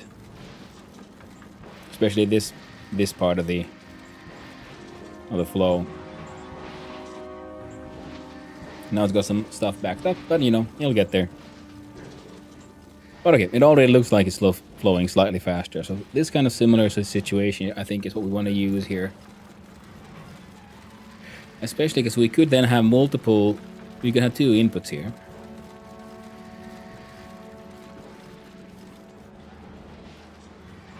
And this entire process now needs, okay, so now this thing's being fed faster, this thing should be bigger. Try desynced. What do you mean by desynced?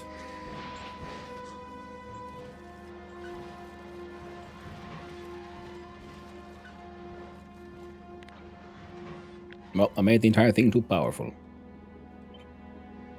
Well, let's double its size.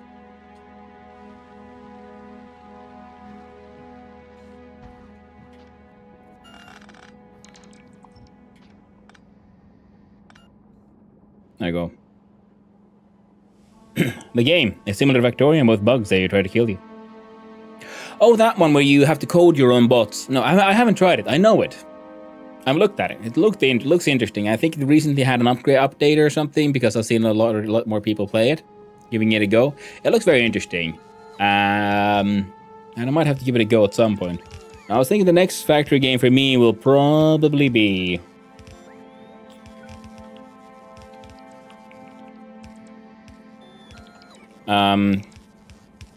Dyson Sphere program, I think. Haven't tried the new update. Yeah.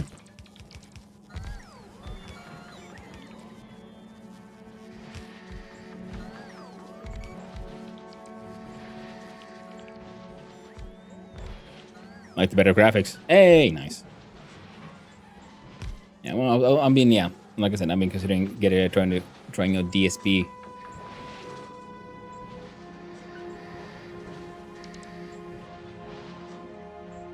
And making robot armies. Ooh, sounds fun.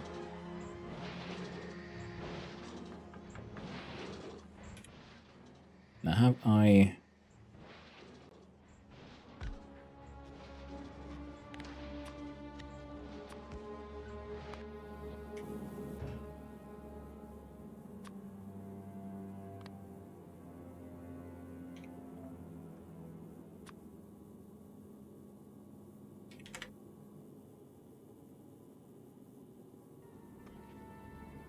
On the way 40, available 11. I think, you know, sometimes these numbers on these machines get a little strange.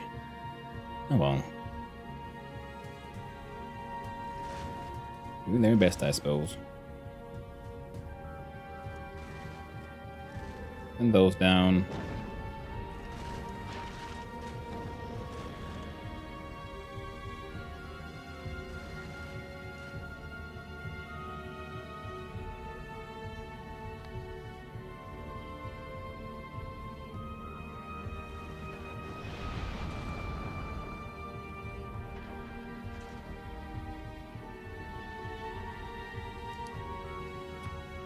There we go. Now I'll keep these spinning for a while. Okay.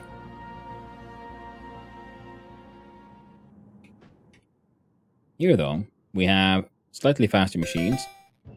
Oh, thank you for the follow. I appreciate it. Hope you have a wonderful day, friend. And doesn't Factorio also have biters that try to kill you? That's very true. We do have a lot of... There's biters, there's stompers, there's destroyers. Many things. Disagree with the engineer's decision to be here.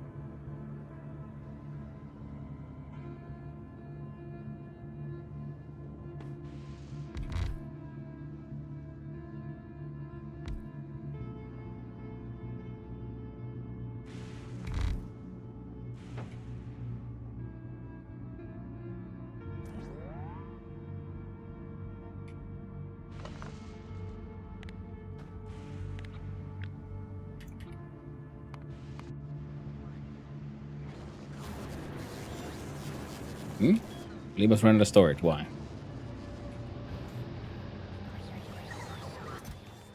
What? Why is there steel plates? Who the fuck is making steel plates?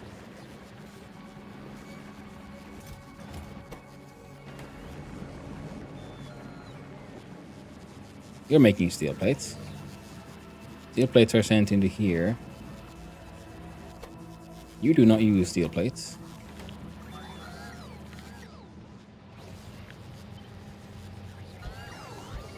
Nice, I got some recycling here.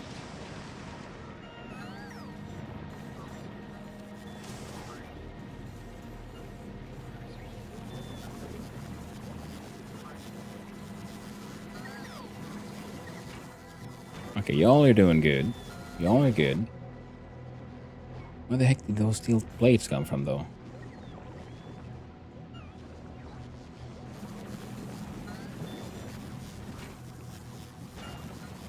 Oh, I mean iron plates, not steel, but you know.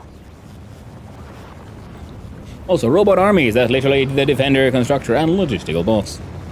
Very good point, my friend. Very good point indeed. Speaking of, I think I should be able to do the...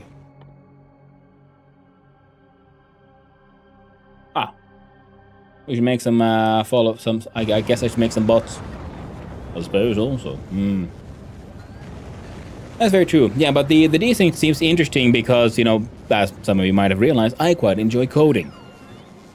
And it looks like a fun challenge in trying to figure out some... trying to build interesting coding things.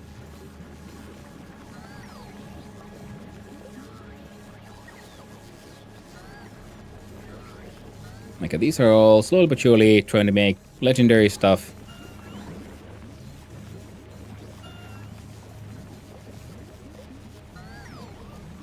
Ah, so that is one of the things of filling up our chest. But yeah, the steel plates, though, became a mild issue at some point. Iron... No, right. Oh! Old leftover machines.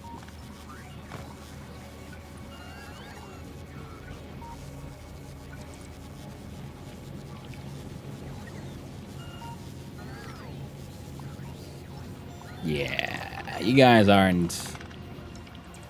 You gotta go. Good thing is I had a whole bunch of these extra yellow chests, because, you know, at least for me, the bot mistakes, they keep on happening, so... How do you solve... Oh, that's a lot of bots. Look at these armies flying around.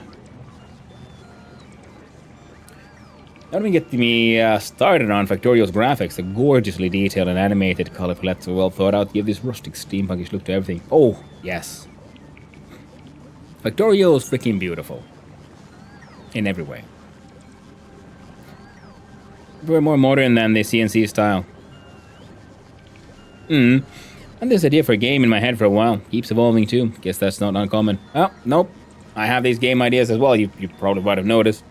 Which also means, yeah, we need to get back to the game deving. Preferring a different style is fine. Oh, absolutely. I mean, Factorio is beautiful, in my opinion. I mean, every single detail, the amount of, like, stuff happening everywhere is freaking fantastic. And you know, every model is, you know, it's beautifully made. All these fun little effects. It shows they put a lot of, like, love and effort into the designs. And the good thing is that because they're all, like, pre-rendered animations, adding more complexity to the model and the animation doesn't increase or change your sort of like processing time at all. Because if you have a 3D game with 3D models and they have a lot of stuff happening, that all adds to the processing time a lot more, because they all have to be then rendered. You have to figure out your normals, directions, and so on. There's so much more things happening. So if you use your pre-rendered animations instead, you have a lot more freedom and, like, artistically to just go wild, add so much more to it without affecting the performance of the game at all. So they have, in my opinion, that was a good call on the dev to keep things this way. That was a decent game before. Sounds interesting though. Yeah. More like the sprites. Yeah, exactly, St. George. Yeah, because they are sprites. It's just, you know, color information on a XY, and on a two-dimensional, 2D array essentially. So it's more like, yeah, okay, so it's closer to, like, old school animation, because procedurally done animations and so on are really cool, and you can make things very compact and complex with them, like in, say, Animal Well. But that's a lot of math that needs to happen, especially with the, like, modern, like, act properly, like, rendered 3D stuff that can do a lot of simple things can easily become extremely resource intensive, as anyone who's played around with, you know, shaders will know as well. Hey there, Discount. Hope you're doing well. So this is a technique that they use in this game, and also personally, I just like the way it looks. So I'm really looking forward to trying to learn this technique at some point. Seeing, okay, like how would I make it work if you first do a 3D model, you can animate that one. Then from that model, you make the animation. Then you smush that stuff essentially into a 2D animation with that is sprites, and then on top of that, you paint. To give it this look, give it this vibe to it. Because you could just purely smash the 3D machine as is, but coloration is always a little funny. So, because it's one of those, like, paint versus light effects, I think. Good time in game dev chat. Yes, yes, it is. Yeah, we were talking about, you know, just, you know, how the game is beautiful, how things are made, and so on, and how you know, good calls were made in making sure everything here is sprites rather than, like, fully rendered 3D things. Like, the models have obviously been 3D models at some point, but then they were turned into 2D sprites too, because that way you can add, you know, so much more, like, complexity, which also they did in, you know, older games, because you can add all this complexity in here. It won't affect performance. on the computer side, whereas if an actually rendered 3D thing will always add more performance because you need to calculate all this, like I said, ignore most directions because you need to simulate the 3D environment and how light works there and so on. And if you've ever done, a raycaster or something, you would then know that, yeah, that can easily also. The performance needs ramp up very easily and very quickly. You have to fine tune that just right. Whereas if you give it this sort of like stylistic approach to it, it costs the same sort of performance-wise, whether you're having a, super simplistic animation or an insanely complex one with all these tiny little fiddly bits happening. And like some are doing, you can then also use this same technique to then sort of make like fake 3D, if you will. As long as you have a fixed perspective, it'll always be camera will be here, and then you can have things like rotating and almost look like it's a modern like a 3D rendering, but it's actually just sprites depending on the sort of orientation and so on.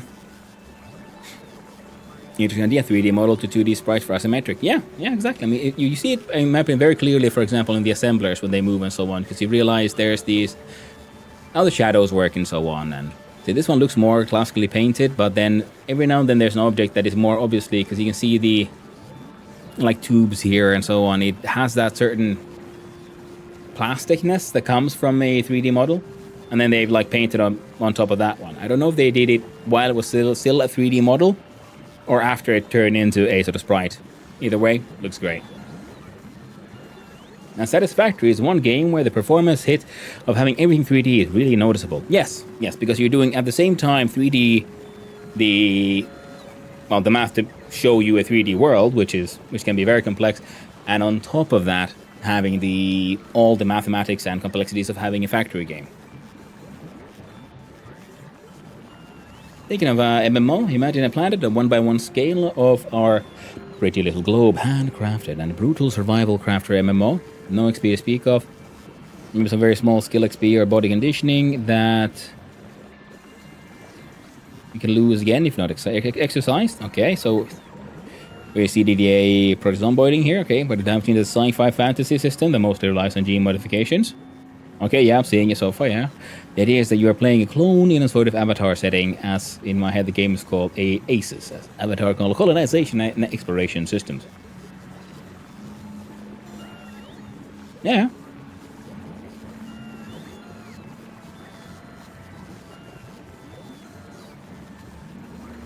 Yeah, that sounds fun. That is a cool system, yeah. And then, so the upgrades are, because then you can have the sort of progression, but it's sort of narratively, again, explained by a sort of just personalized gene modification, bio upgrades, if you will. And yeah, I see that. That sounds fun.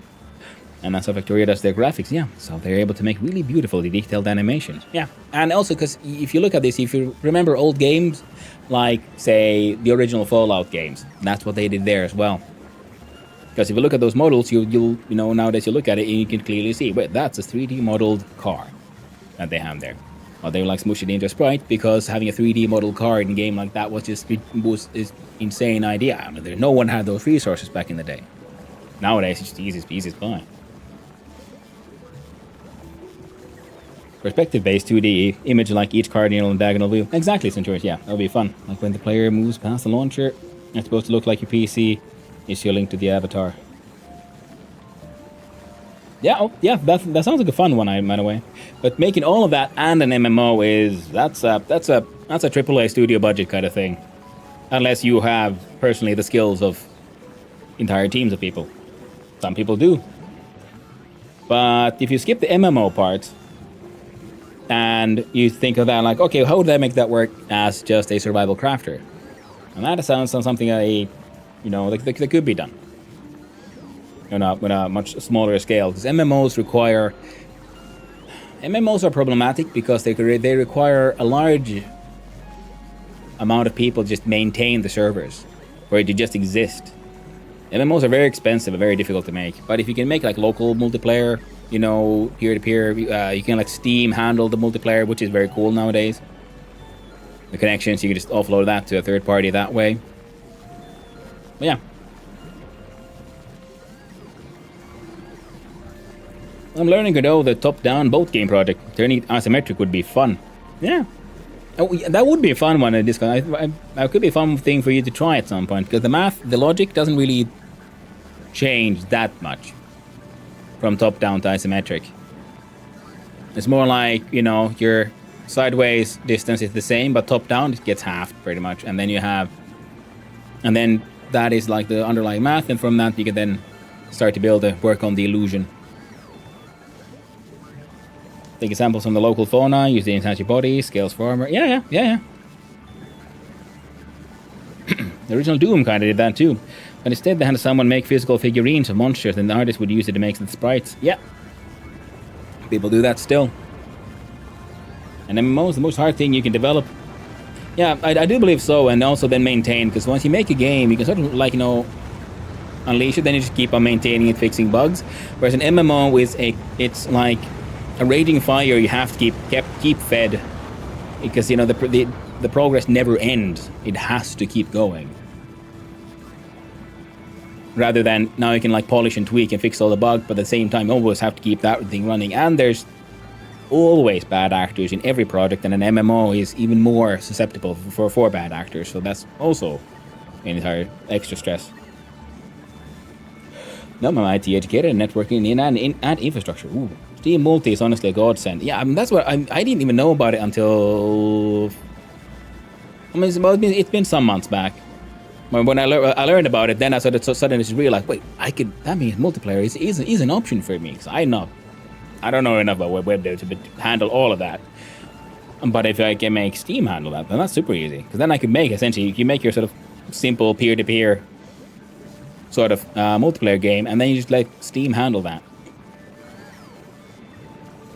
It's never just. It's always more complex than you think, but it is within the realm of possible.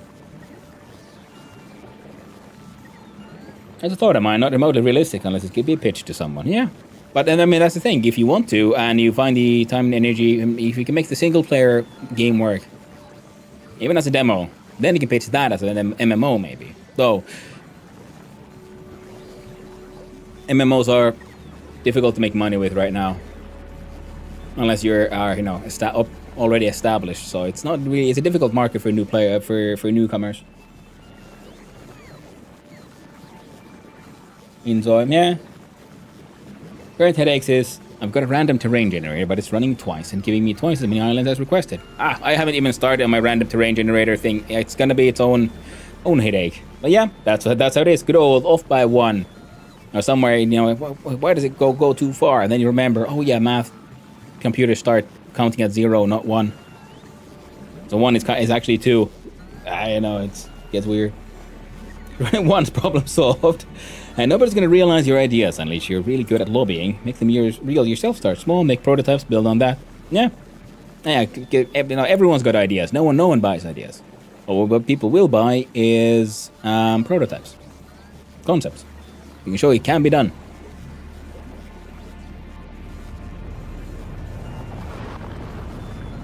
Well, it should be DevCraft. Could be mixed, I don't know. Yeah. Having a handcrafted map is also saves on some things, costs more in others. More upfront time, less time worrying about the ongoing maintaining the generation kind of thing. They said yes, down nice. Steam is a monopoly. Monopoly bad. No, Steam just gives away players a single point of access for a wide variety of product and gives devs really useful tools. That's very true, Darkface. Yeah. Steam is not a monopoly because it doesn't try to be one. It became one by just doing what it does, which is enable others. And what monopolies do is what some of the other big players should keep on doing, which is try to deny others and fight them back. Seem to go like, I don't know. If it ain't broke, don't fix it, you know. We're a game store.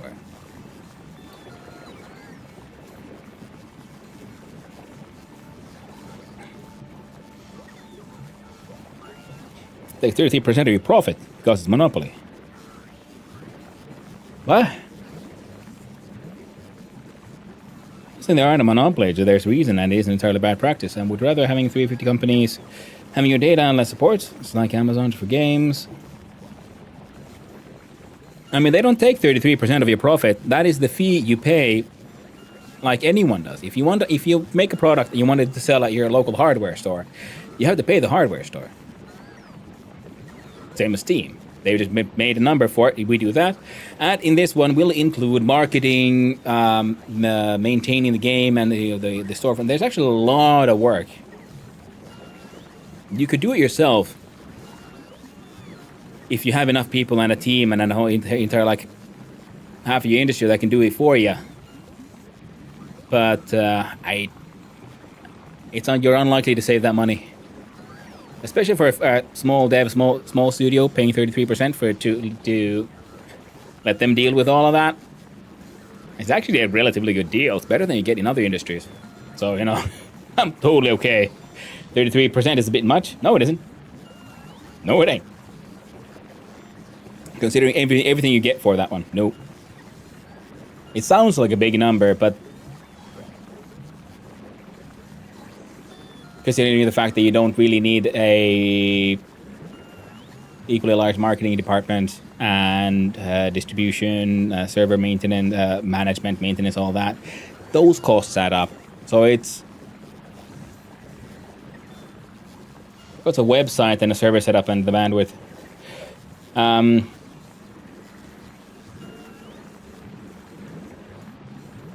You not pay for this. You pay because they're big, and if you're not on Steam, you don't exist for the audience. I mean, say that to everyone playing Vintage Story, man. That's not true either, Sankira. Steam is just the easiest way. You don't have to use Steam.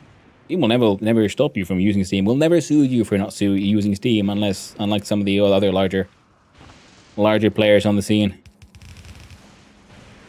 And just because Steam has a good product, you can't really blame Steam for that either. Because that's also that also goes into the realm of a little bit weird.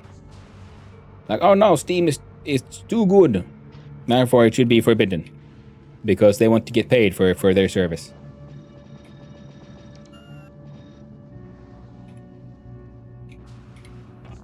Can't have that.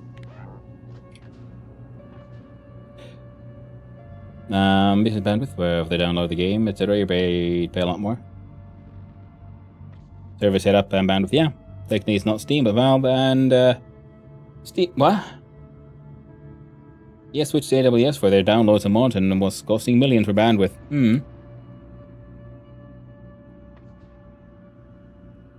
What do you mean it's not Steam but Valve? What? And that's like saying it's not AWS, it's Amazon. Steam is just a platform.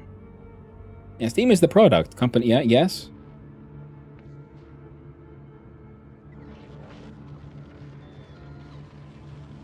I mean, yeah, the company is Valve. And Steam's really fighting anyone over games. They're just getting better and bigger. They will sue you if you have in-game shop not connected to Steam, or if you try to redirect players to your website not connected to Steam. Ever profit from them. Now, as far as I know, the contract says you can't undercut them on a third party, which is the same deal as for everywhere. You can't sell your Nike shoes cheaper than Nike sells them. That's sort of in the contract everywhere. With any other distributor, now especially when and that was for Steam keys. You can't sell Steam's own products cheaper that they create elsewhere because the legal liability issue and so on. The limited sale, yeah. No, but it was also like if you have your game on Epic Store and on Steam, you can sell it cheaper on Epic if you want. That's fine. You can sell them on any other third party. That's fine. I think the thing that I think you're referring to is the legal issues there where people were trying to sue them was for selling Steam keys specifically. Because it's like they make the product. They are now responsible for delivering the product to the customer, downloading from Steam. And they're also responsible for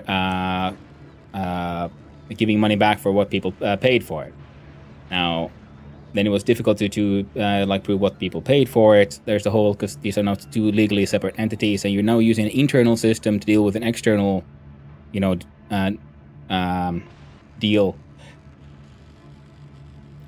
And in general, I've always found it weird that some people keep on like messing up, getting upset about that, because I mean, it's a store.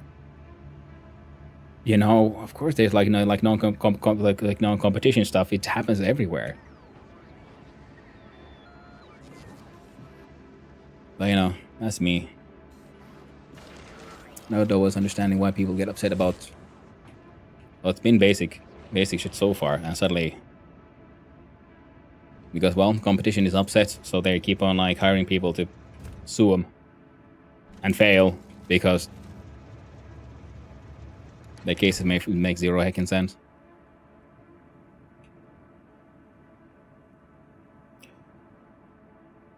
But yeah, most importantly, yeah, they will sue you if you breach contract. If you don't like the contract, don't sign the contract. It's pretty much that simple. Business I work for has a contract with our supplier. We're not allowed to go to the other suppliers for a certain set of products in order to sell at a cheaper price.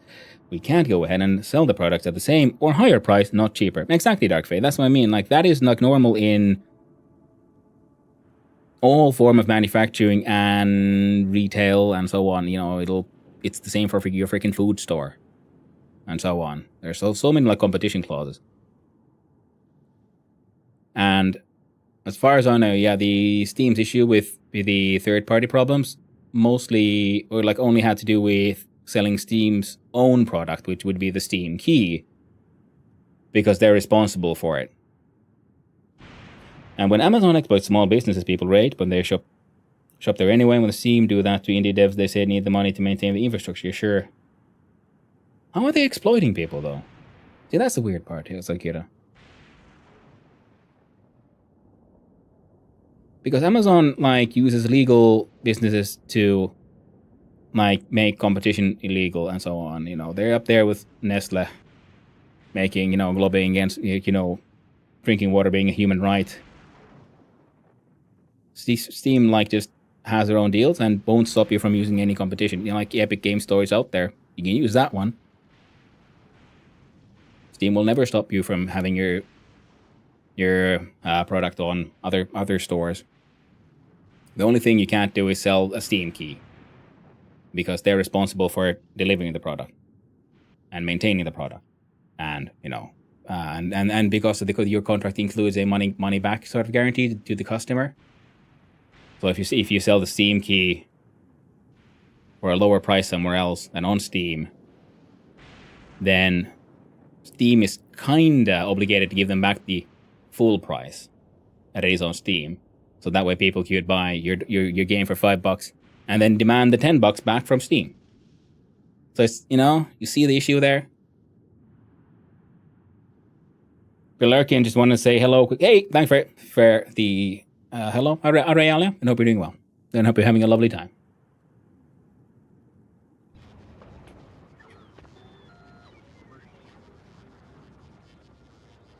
But I'm like that's like a serious question. How exactly would Steam then like exploit anyone? A 33% sort of profit margin for them to maintaining everything is actually relatively low, considering the kind of stuff other businesses are doing globally.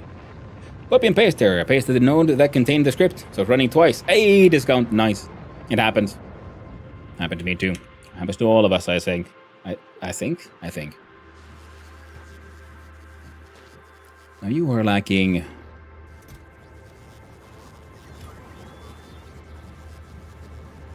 Oh. Okay.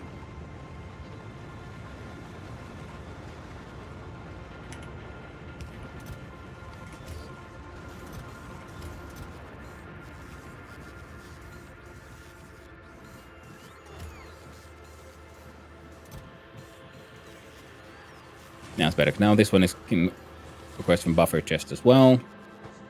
I'll get the greens eventually.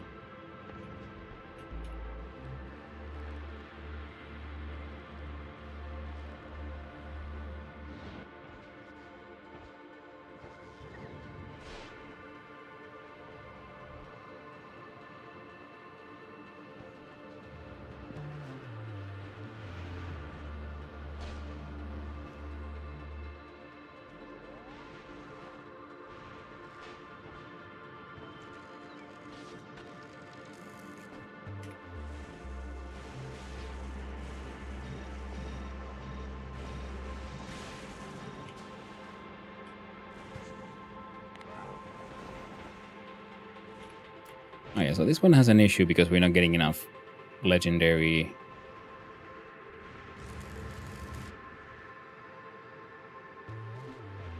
I mean, not legendary. We're not getting enough green chips. We're not getting enough green chips because we're not getting enough copper wire.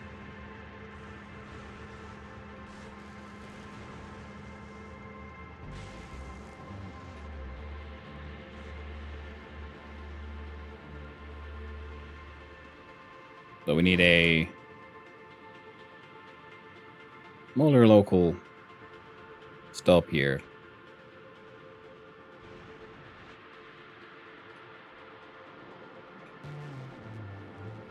Okay, no. Let's try to focus on getting at least one thing done.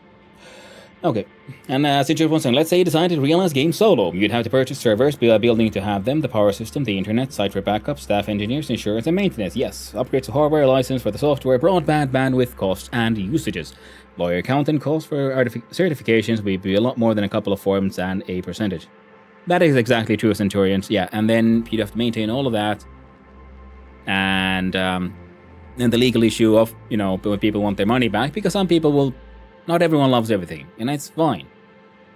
And just like running a physical store, you have to get your products in. You have to then store them. You have to get them to people. Now, digital, of course, it's not physically the same, but in practice, we could imagine it being a sort of similar system there. Now, let's say you get hacked, millions in fines. Exactly. Yeah. Them only taking 33%, from my point of view, is, and especially as a sort of aspiring dev as well, that's tiny for everything that they provide. For everything, the amount of man hours I would require to maintain everything they do, which now for me is a passive 33%. That's fantastic. And I still get to decide my own price. The only thing that they might say is hey, you can't price your game too low because now the math says it goes into the negatives. You can't sell your game for negative money. Which is again more freedom than you'd get if you were selling it for you were selling a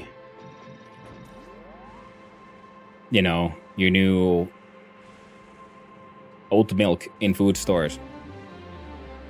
Those contracts are a lot more can be a lot more restrictive than that.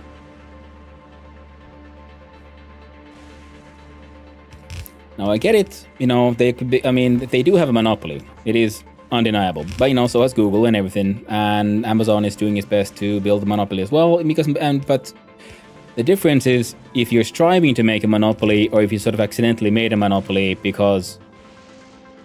As far as I know, Steam isn't doing anything to, harm a single competitor. Steam just exists. And in existing and doing as little as possible, they're making a lot of money, which is pissing off a lot of people. Because the problem is that many other companies and company structures have the issue that I've been talking about before that is happening in many industries, sort of, in all over the place. Is the management is too big, and everyone wants, they're desperately stuck in the game of number go up. Number must go up. Screw logic, number must go up. And, management swells and so on, and we know there's an economic downturn. And Steam has, as far as I know, Valve has, to put it this way, to be precise, has successfully kept its structure relatively small and efficient, and they kind of if it ain't broke, don't fix it, because many of you might have the experience of working in various places and realizing, well, there's a lot of people who keep on wanting to innovate for the sake of innovating, but not for the sake of it actually being anything that is needed or would actually make the end product any better. It's more no, because we must innovate because of, because of reasons. Because I want to look good on the next report, and I had good ideas. And I forced them through.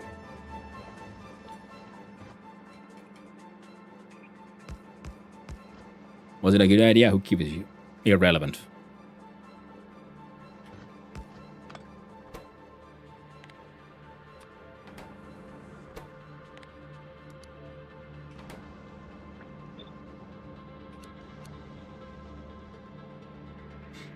That thing is just staff. Yeah, exactly. You have to have a set of devs and engineers, just have the back end upkeep. Then a person leaves on a solo business that could be devastating with the lost knowledge. Exactly, very true.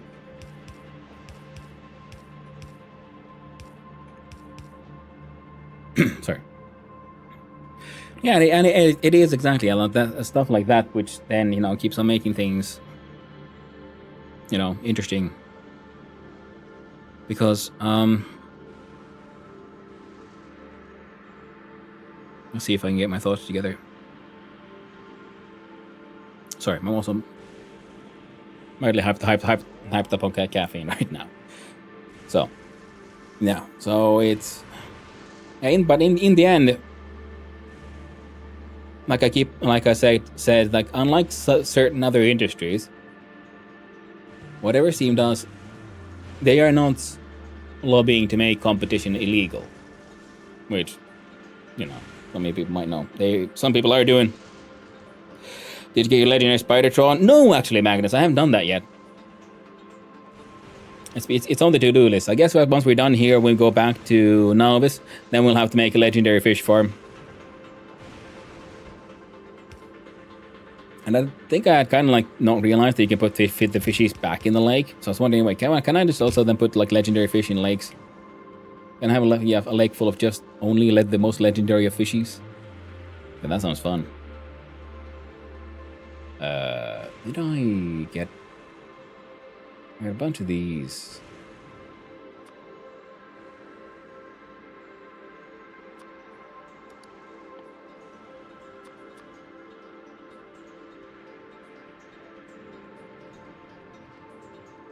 Need more smooshies. Is that people at the supermarkets making too much profit? My thought to that is it's okay to go 35 different farms and get the items direct, then process, bacon, and sausages, everything else yourself. Yeah. Now the issue with those supermarkets there is that they're a good example of the kind of shit that you could then call an actual monopoly, because I don't know about your country, but in my country at least, there's been efforts to make sure that there are no independent slaughterhouses. There's only the big company, because they have forced and enforced through laws and regulations that can only be sustained by the large companies, and the large companies are the ones who then have to be the ones to give the permits. So it's kind of fucked up.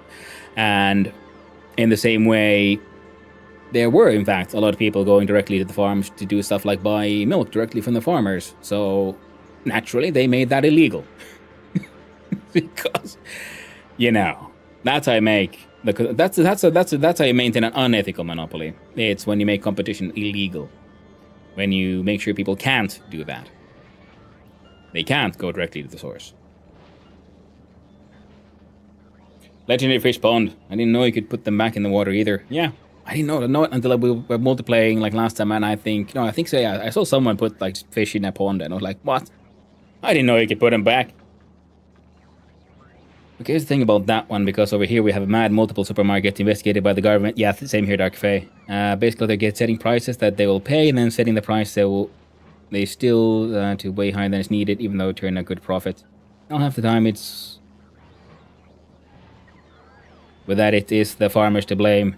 Oh, centuries. Oh, no, it isn't. I grew up on a farm. I have a lot of insight on the well, not a lot, but I have enough insight to realize that when the farmers have stricter regulations on the quality of milk than the actual milk being sold in the stores, that's kind of fucked up, There's there was they used the justification of there's certain bacteria. And they say oh no, it's bad, it's in the milk. So there's a zero tolerance for that in raw milk, which will always be there because it's raw milk. Whereas the food sold in the stores, they do not have that same criteria at zero tolerance. So that is the way you make that shit illegal. And I would agree with every country is different, so I don't know how it's going where you're living. But yeah, the good example then is, where we are as well. The governments should be doing the investigations, but, politics and, well, one shouldn't say corruption. So, so part of the issue is that, the farmers don't have a choice anymore. And it's not even a question of well, you can always sell directly, because some of them are doing that. Even that is being lobbied against very, very aggressively. They haven't succeeded in making that illegal just yet, but they're doing their best. And hello there, another Jamie. Hope you're having a good day. Farmers wanted the cheapest for the processing. No, the farmers wanted usually just enough money to survive. The problem is usually the farmers, at least here, they do the kind of, they're sort of like enforced into contracts. You can, of course, try to get rid of it, but I mean, because we don't have a monopoly, we do have a duopoly. There's only like 2 real chains here, and they're sort of like, they agree upon things, and they're like, oh, let's do it this way, where the farmer is contractually obliged to make sure certain method. The contract defines the methods used, the amount they have to produce. Screw reality, and screw animal welfare, because the contract is how they need to be treated, which is usually very low, and the amount and the ultimate price, it's also then tied in there, and there is sort of a non-competition clause, which is, I say, aggressive, where if once you signed it, you're kind of in it for life, whether you want to or not. They need to sign the contract? Through financial pressure, usually, yeah. So they choose a company and eventually put another place out of business, then less competition.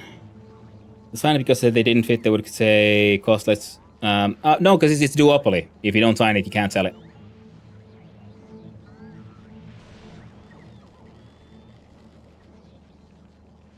And people think government shouldn't wrap corporations in regulation that makes cartels behave. Just break them up. Just break them up. Yes, that's how you do it with cartels. Just break them up. Do companies will initiatify everything? 100% companies will actually fight to win customers. Sounds on my own bacon ideas by Twitch. What? Oh no! Number 6 farmers for making their own shop with their products here. It's like Steam do not prohibit devs from making their own shop, or the irony. No, not really. That's very different, because you can't sell onto a larger area. And the thing is, Steam isn't, unlike the other ones, isn't making the competition increasingly illegal, because you can't just sell your stuff on a store. It's prohibited by law. So that's not the same as Steam just saying like, yeah, we can sell it here, you can sell it somewhere else. You can make your own store, it's fine. Because making your own store is not fine.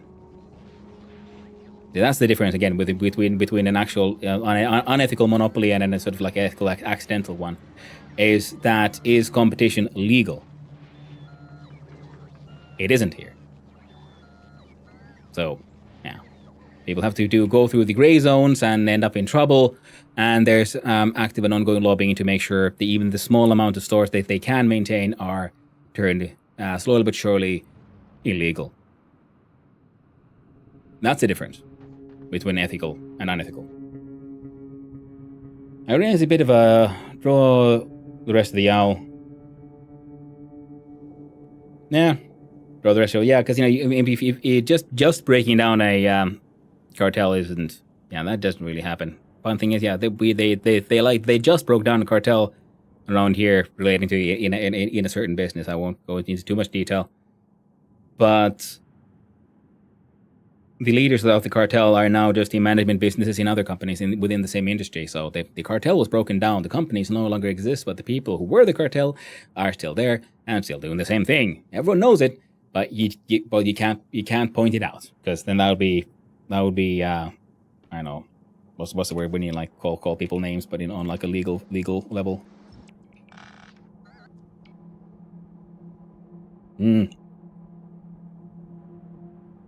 Also, they went through all the XYZ of the approval and laws and certificates. Yes, but the competition are the ones who give out the certificates. The duopoly they've privatized the certificates away from the government as well. The government requires them, but they do not give them out. You see? The people who control who is allowed and not allowed to compete are the ones who give out the certificates required to be allowed to compete.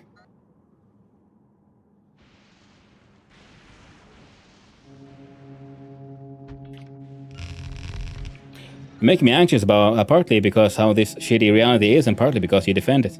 I'm not defending it. I'm just saying it is, and it is shit. But the problem is, okay, with this Steam thing. So, what would you prefer? I'm saying, like, you know, Steam is, and it's unlike the horrific things I see, offers a solution, if nothing else. No, it works.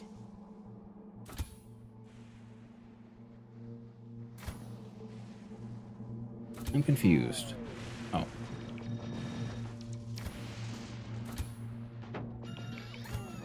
So it's not a question of like defending it, but I'm just wondering, like, because there's a lot of people like talking shit about Steam. So I'm wondering, okay, so what would you prefer? Should they just be, I don't know, forced to what? What? I don't slander. Thank you, Anthropist. Yes. If only 18th century German philosopher with a big beard has seen this all coming. Yes, but that doesn't work in either because again, you being European, we have actual communists in politics and so on, and they do good work. But Animal Farm put it well. All animals are equal, but some are more equal than others. The problem with then the communism structure was that it still requires human beings in charge, and they have to be. In other words, hello everyone, I hope you are all having a wonderful day. Hyvää päivää. Hyvää päivää. Hope having a wonderful day as well, Tourmalines. My question to people anti-Steam would be, would you pay $30 for a game by Steam or $90 if it wasn't on Steam? Yeah, if it's pretty much. I mean, that's how it would have to be, kind of thing. And the thing is, again, I mean, because I don't fully understand. Like, okay, cool, people don't like it that they pay too much, but it's like, are you gonna like legally force people? Like, no, you're not allowed to buy shit from Steam. You have to use, I don't know, other thing. In story in Minecraft, yeah.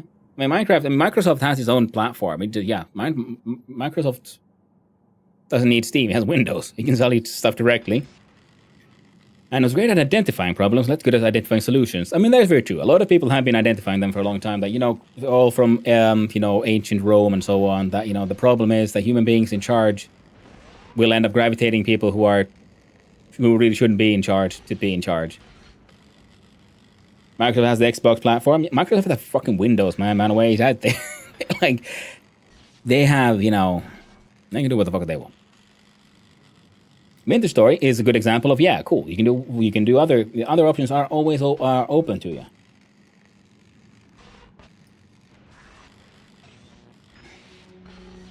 Political class would voluntarily give up their power.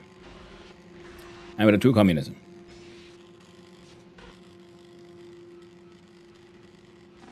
Lovely idea. Huge if true. Yeah, sadly, no. Ain't gonna happen. The political party class will never.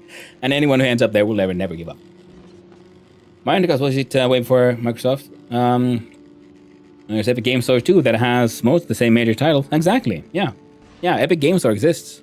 So there is no monopoly really. Everyone that is actually a funny point, isn't it?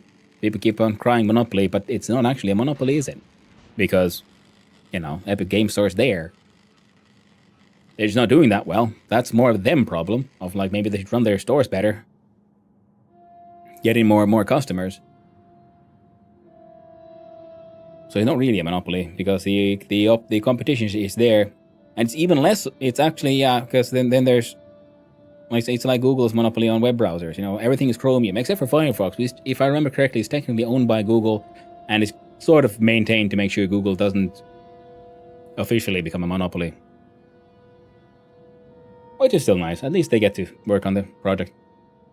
I don't think the communism would ever actually work because humans be humans. Exactly, Magnus. That is the giant flaw in that one. It requires because the same thing that would make communism work is the same thing that would make dictatorship the best form of government, because it requires a truly benevolent and altruistic, like biblically altruistic human being in charge. Communism multiples of those as well. Interesting, I feel this way about capitalism. Yeah. That is very true. That is pretty much the core of why also capitalism is also fucked. And you can do that. Dark and Darker did too. They were banned from Steam because of lawsuits, so they made their own launcher too. Yeah, you can do that too. And people cry more about Epic than Steam. Have they though? To be honest, I have both, and I just know I'm out of it. I don't follow the news. I very actively, by choice, do not follow the news. I'm depressed enough. On medication. I don't need any more. And I can't escape the news even if I want to, so do what I can.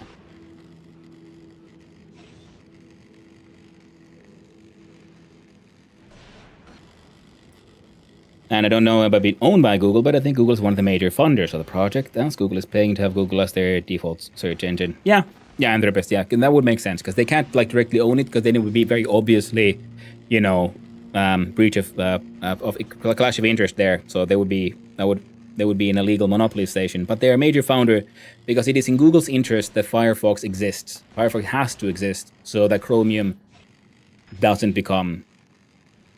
Well, they has to exist so they don't become a monopoly.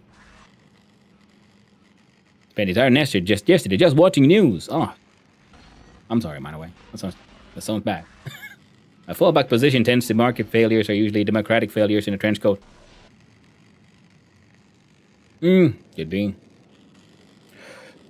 It originally wasn't available on Steam or Epic, and then was released on both, but then also removed from Epic because of that lawsuit, which they won. Oh, there's some people on this stream. Okay. I do know, that there's, with the whole storefronts, there's been, legal issues. There will always be legal issues. People have disagreements on who owns what and whatnot. And there's the people that stream maximalists will not even use Epic games. So weird, basically. Like PlayStation versus Xbox, people get so tribal over that shit. Yeah, I mean, people get very tribal over all kinds of shit. That is very true. And also 100% relate to not following the news because of being depressed enough already. I'm also a chronic depression enjoyer. And yeah, it's a fun time, isn't it? Especially once you've had it since you were a kid, sort of like there's no way out anymore. It's ingrained in the bones. So now it's just something you have to mitigate and learn to live with. And I've realized there's a lot of horrible shit happening in the world all the time. If they're really big news, I will find out whether I want to or not. Other than that, I vote. I do my part to be, an active participant in society. And other than that, I don't need this. I'm too old for this shit kind of stuff. And I would prefer if they were more flexible in their offer, like multiple options, what you pay for. You do not need Steam multiplayer. You can pay 1% less, etc. Okay, they're really forceful about their default contracts. Yeah, I get that, but I also understand that, again, because that allows them to keep their costs down, because if you have multiple contracts, that means you have multiple lawyers maintaining all of those contracts, and, there's the more products you offer, the more money will cost to maintain all of that. So if you have one standardized one, then you don't need to, redefine everything else, so that helps keep your costs down. So it's one of those, it's the same as any other product, really. Do you want to have one product that remains cheap enough and gives you the profits you want and that works? Or do you want to appeal for a larger audience, but that will also then raise your costs, but it will not necessarily raise your profits enough to be worth the effort? But that's a very valid point, yes. And seems like Apple. They're not technically a monopoly, but they breed mindset that there are no alternative. I mean, Apple actively does that. Steam, as far as I know, doesn't. I mean, yeah, that's a question of how you look at it, really. I like advertisement. But yeah, that is very true. That is Akira. Yeah, it's like Apple. Yeah, that's a good analogy in that sense. It's not a monopoly, but it is a market leader, as they say, is the term. But a YouTube channel with some good neutral analysis. Ooh. Well, that's always nice, by the way. Yeah, but the thing is also, it's 'cause with the whole global news, yes, you can have your analysis and so on, but in the end, because there's so little that I can affect, the world is all fucked in many ways, and I can't really affect it. So I make sure to participate in what I can affect, which is then voting, knowing enough to be able to vote. I always do my part, and beyond that, it's it's out of my hand.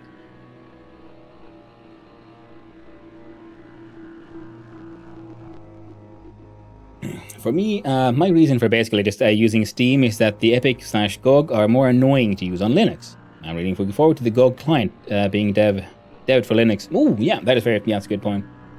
Also, the Steam Deck is big selling point for Steam if you have one. That is very true.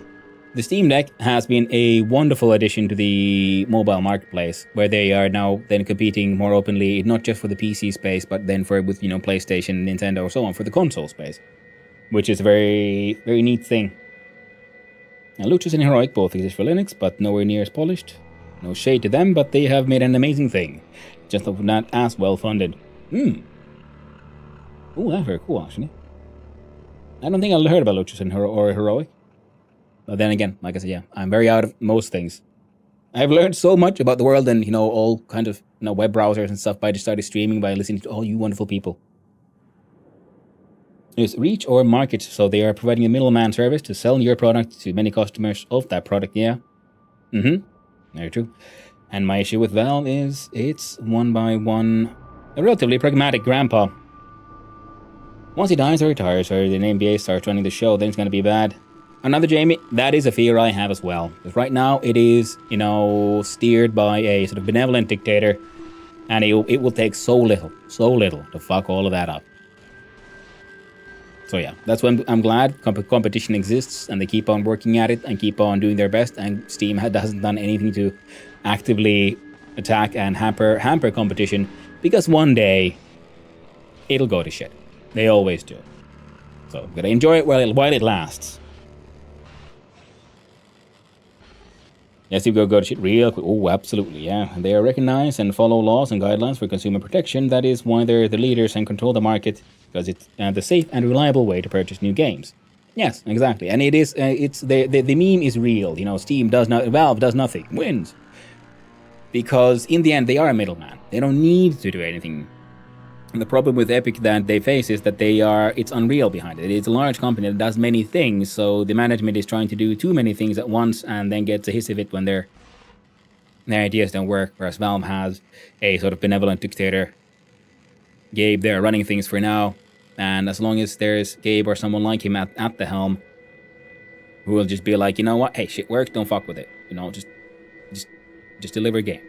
Now we have enough extra money. Now we can try to expand into other markets, Steam Deck, so on. Let's make the GameCube. Fine.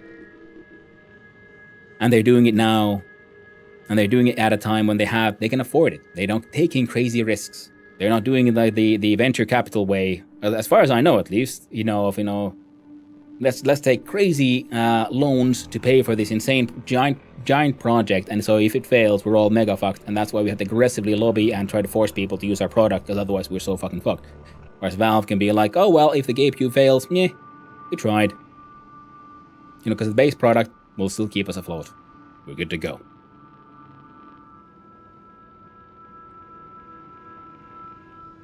And if that happens, I will happily jump to ship to good old games, assuming the client is done. Yeah, exactly. My anxiety disorder, panic attacks, and depression started in the early teens, and now I'm over 30. I'm just like, yeah, I tried everything at the psych's office, and while the meds helped me function, same here. I've given up on the idea of ever getting better and being able to function like a normal person, so now I'm just trying to learn to live with that burden. Yep, and Anthropist, that is exactly how I feel as well. I'm on medication, will be for the rest of my life. Every now and then, I need some extra help, get some psychiatry and therapy and so on, but, you can't go there forever. I'm not made of money. And, yeah, it's more about learning to manage it. It's a bit like having, a broken leg or a bum leg or something that never really healed right, you just learn to live with it. That's how I see it. Or needing glasses or something. So, brain is just wired different now.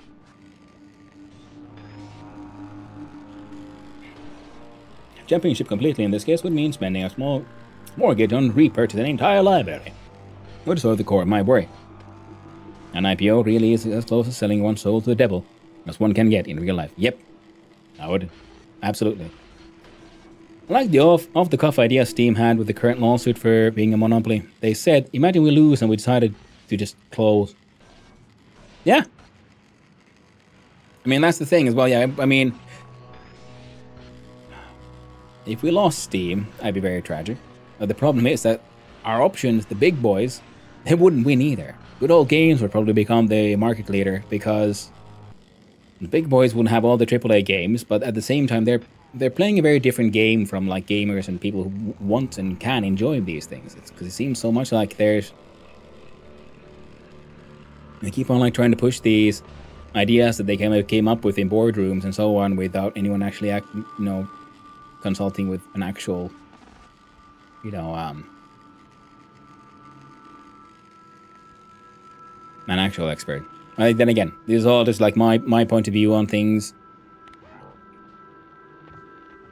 As a random dude on the internet, I'm an expert in nothing, and my knowledge of what's happening is extremely shallow. So take everything I say with a grain of salt, and everyone should always have their own views and opinions on things. If you don't like Steam, that is fine. You don't have to. I say okay.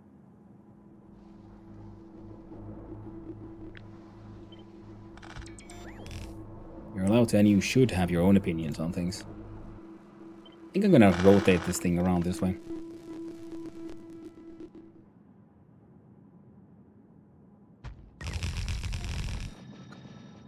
Then I can put...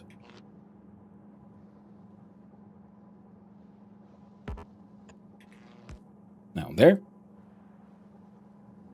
Normally, I've only had most of my major games on both platforms due to purchasing them on GOG back in the day and then picking them up. Sorry, on sale for pennies on Steam. I moved over to Linux. Guess instead of getting a laser surgery to get rid of glasses, one could get a lobotomy to get rid of depression.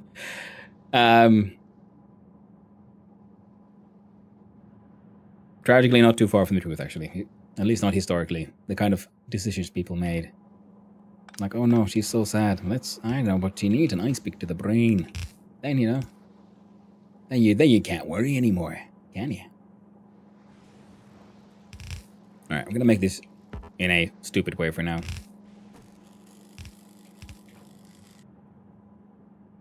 be nice if governments equalize private ownership in both the physical and digital space, but no EULAs. No license to use the simple truth of physical ownership imported to digital. You bought it, you own it. Yeah. I mean, there is technically kind of a EULA in the physical objects as well, with the whole you bought, you own it kind of thing. But I agree with you. But also, I do also understand the complexity of that, of how do you prove it with non-physical objects kind of thing. It's a tricky system. But it is one we all hope and wish we could have.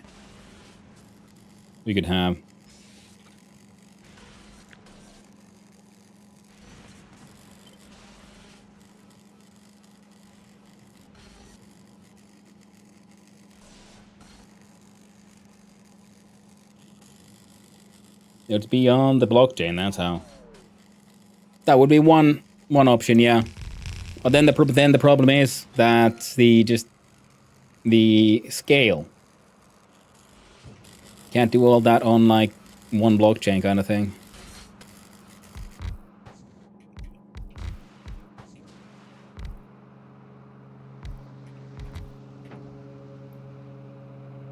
At least as far as I know.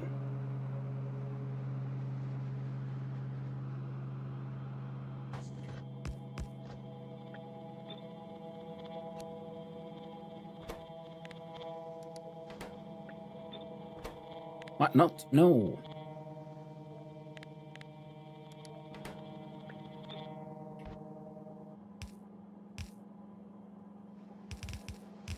Again? Not an expert in all this, but I do know, like, just like, it's one of those, like, the problem with large numbers kind of things, if I've understood it correctly.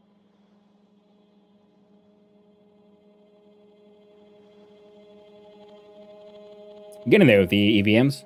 Well, let's hope we get there. But then again, yeah, there's a lot of technology that we've been getting there for the past. We'll get there in the next 5 years. Has been going on for the past 50. You know, so I won't count on anything unless we actually, you know, get there. Just the pessimist in me. Depressing as it is to wargame how to fix capitalism, I still much prefer to fixing Fulgora. I understand that. Hey there, Coffee. Hope you're doing well. Nice seeing you around. Speaking of another wonderful solo day, people should check it out. Coffee's has wonderful streams and works on a lot of really interesting sort of Twitch integration game projects. Very, very much worth checking out.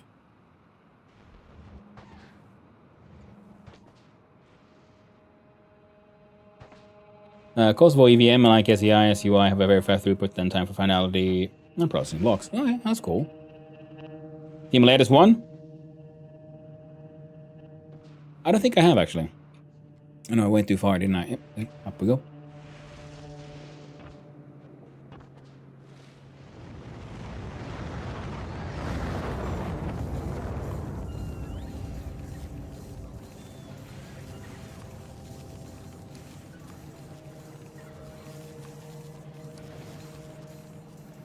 No, perfect. Give me 500 of those. Let me start with that. You know, you've been like working on the like motion detection one, and then there was the wait, was that Mayhem? I can't remember right now.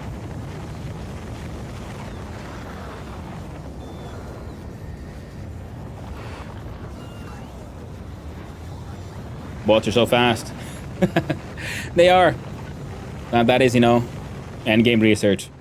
I'm on like level. They got a plus. They're at speed of 600 plus 695%. That helps.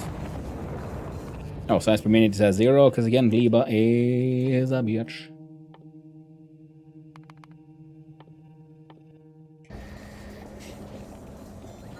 I was gonna say they're super quick. I just thought it was seeing a VOD at 1.5x speed when I first tuned in. Yeah, I mean there's that, and then I mean check it out. Like my movement speed bonus is now plus 1,200%. Thanks to having like a whole bunch of legendary legs in here. It was 1, 2, 3, 4, 5, 6, 7, 8, 9, 10, 11, 12, 13, 14, 15, 16. 16 legendary leggies. Plus 1,200. Streamer bot, Firebot, mix it up. Sammy replacement called Mayhem Bot. That's a node-based flow interaction builder. But the big thing is a concept I came up with called animation sketch, where you draw how you want things to animate. Ooh, that seems cool. So many legs, yeah. A proper multipede. And that is why my fellow here just freaking zaps.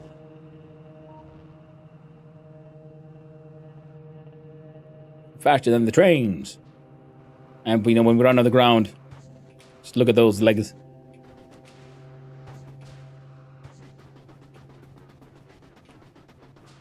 Crazy buzz. It's awesome, and it works, lol. Actually aiming for a private alpha this coming week. Oh, cool! Nice. The Handopede is very true of the Jamie. Actual centipede. Well, shush, Magnus. Don't tell everyone. That's why I need a standing desk, you know? So hard to find a chair that'll fit all these legs.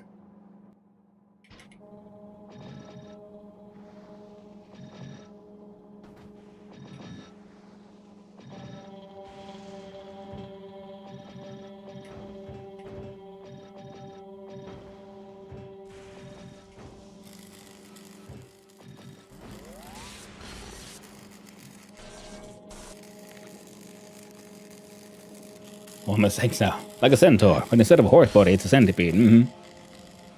Exactly. You've discovered my dark, horrid secret.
Okay, so we got normals, we got greens, we got blues, we got purples. And the thing is, I guess we could... We need more of these, because these will be... Whatever comes out of here will be legendary. In theory.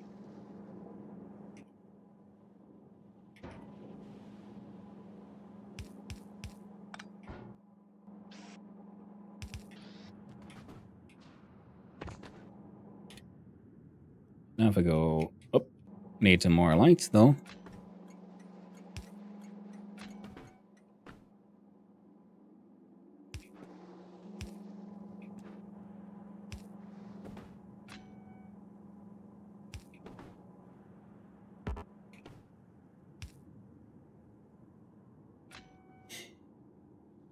Nightmare fuel, honestly. And so many things that could come of that kind of thing if done right, where you could wear like a Fortnite skin in another game, like Arc Raiders, and things were if things were like that. But right now, each game has its centralized databases where skins are owned assets live so that they have no interoperability. Yeah, that's very true. And that's the thing also then, because that would be, it would be cool, but then you'd need to have a sort of central, well, I guess, yeah, the blockchain would be the sort of central agency there. Could easily be very, very tricky. Okay. And then we'll find a...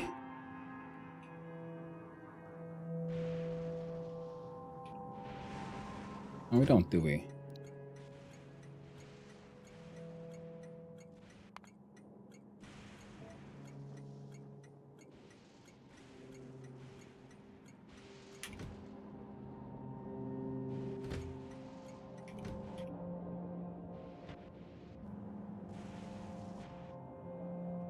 Okay.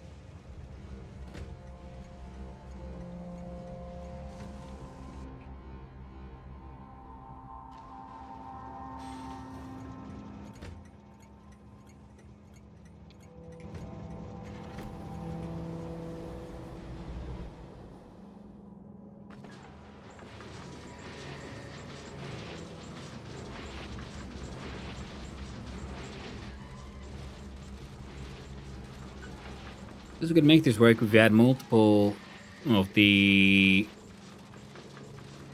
normals, because the end game, the green and above ones, aren't being fed that much. It will never will be. So if we have multiple of the normal ones,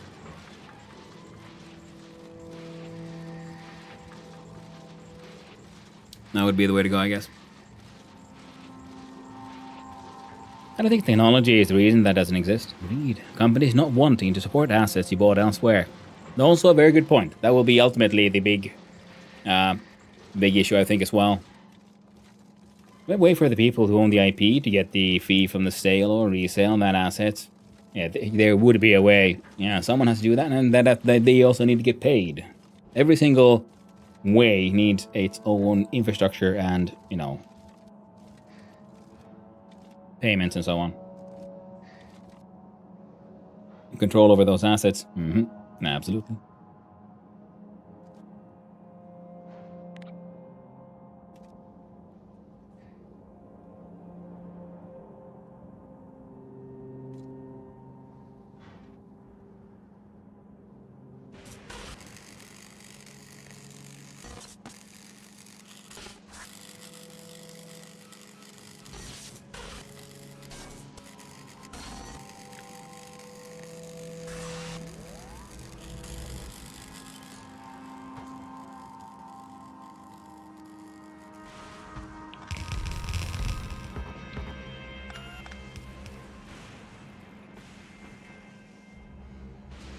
Think.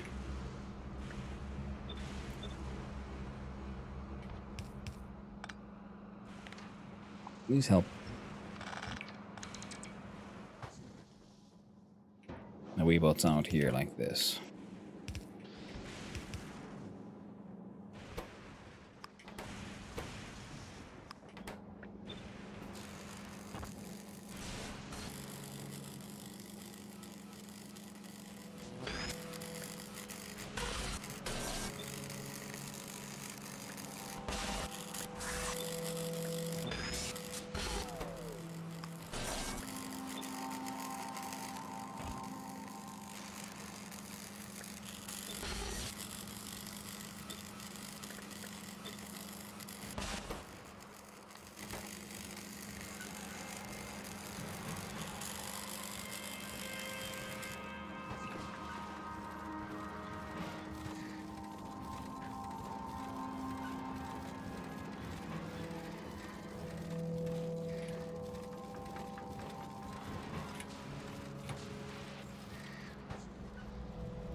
Alright.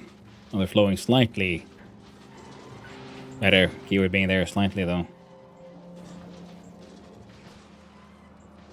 Oh, getting legendary plates just extremely slowly. Yeah, they want to have control over those assets, absolutely. Well, they live in an area where a lot of gaming support companies are located. One of them makes a high-risk matchmaking service for massive games make companies, and another was similar for PUBG, but then the PUBG just outright bought the whole company.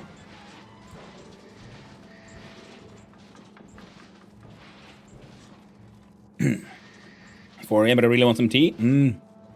Well, I don't think you need to get your hands on some nice decaf tea. Oh, so one entire thing came out. There's that many.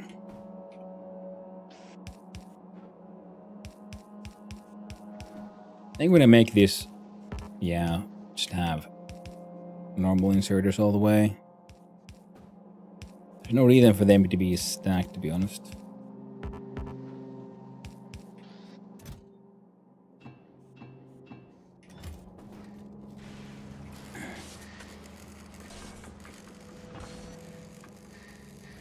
Tea with all decafs, yep. Craving some of this fine Chinese black tea. Well, a fine Chinese black tea does sound very delicious, to be honest.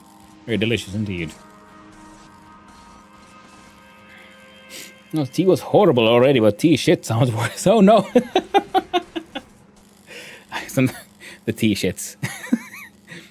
You know, when the taco shits are enough, that's when you go fancy and you get yourself some of them tea shits. No, that made me laugh.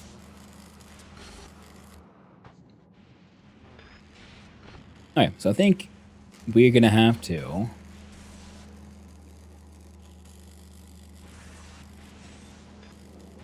like 4 or more of these pretty much set up. Or just the normals. Because from green and above, I think this setup is more than enough, especially for, you know, for the purples and stuff. So if I... Okay, good. No more of them are coming in, but just in case. Cut that off. So the 3 higher rarities could move, I don't know, up here. Then we'll just have a whole bunch of these lower rarity ones. Because we got 4 belts coming in, and if each one of them goes through one of these separately, I think that could work. I'm playing Space Block instead of CISA now. Ooh, hey there, Ripper County. Hope you're having fun with Space Block. The way I typed that would have literally said it. I was like, damn, not some tea. Shit. Yeah, that is the importance of punctuation. Need a few million space platform foundations. Ooh, that sounds like it's gonna take a while.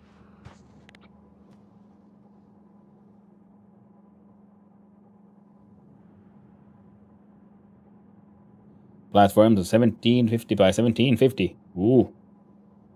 That's quite the platform.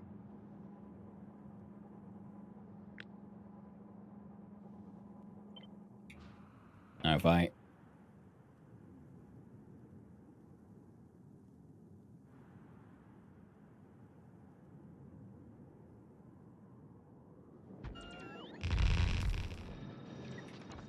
these here.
Why so small? Punctuation matters, lol. Yeah, it really, really does. Now, this will be 1. Now, this balances them all, so we don't need this one, whereas this.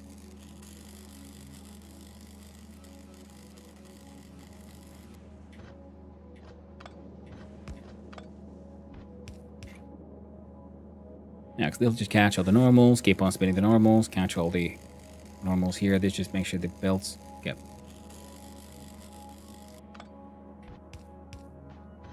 Actually, yeah, that would make more sense. After this, we sort of try to balance them by just using the magic of Mech Splitter. But this can handle 2 belts.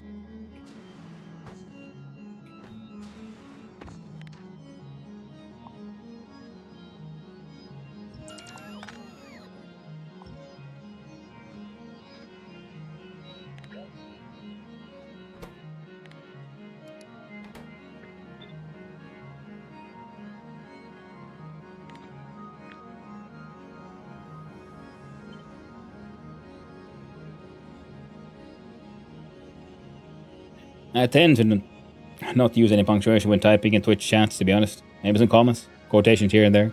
Yes. That's some comment there. But yeah, I see that. Now, it happens almost frightfully easily, doesn't it?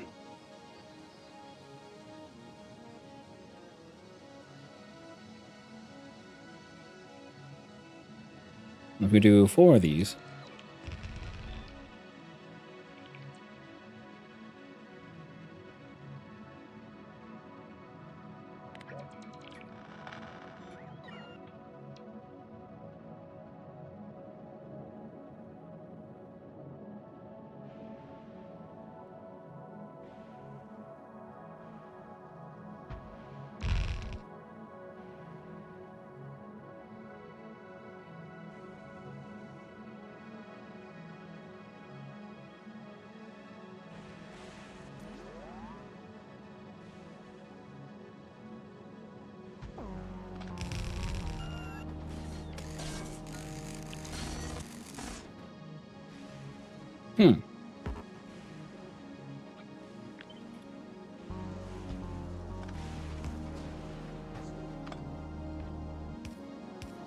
Okay, the idea is that 2 of these belts go here. And they... Okay, yeah.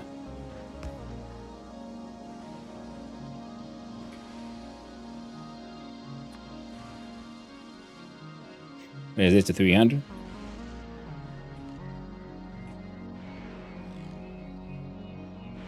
This plane for ain't gonna be a baby. Oh no. Good old big chungus. Heads to space.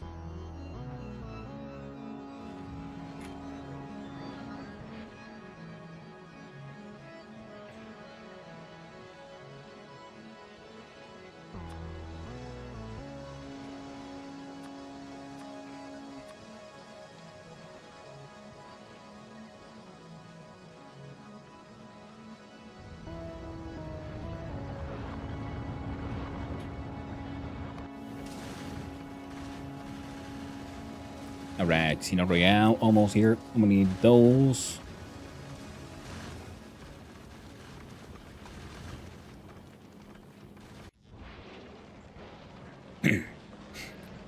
HMS, oh Lord, he coming. Maybe we can do that one after. Okay, because if we make this a sort of Prometheum science ship, because then we have to make similar to this one, but it'll be then going through the, like, into the edge of space to, shoot down Prometheum asteroids using freaking railguns. And then we'll then be making the science on the ship, the Prometheum science. So it'll have to be relatively wide to be able to catch enough. Maybe we can call that one. Oh Lord, the HSS. Oh Lord, he coming. So it'll be rhyming with like, cargo full of bugs and shit.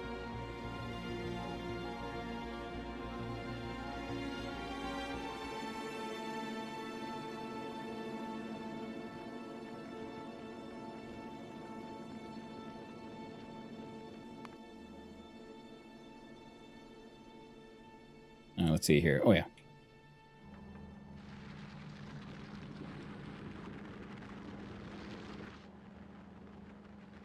Interesting. So by adding all of this, we just made it.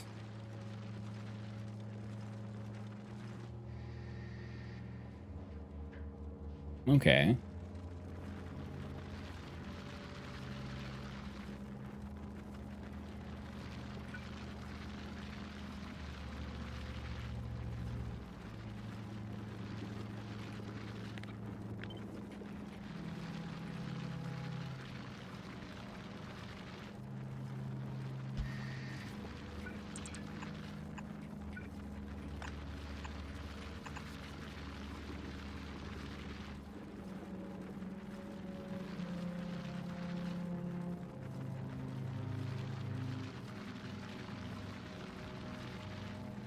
Well, maybe that'll help.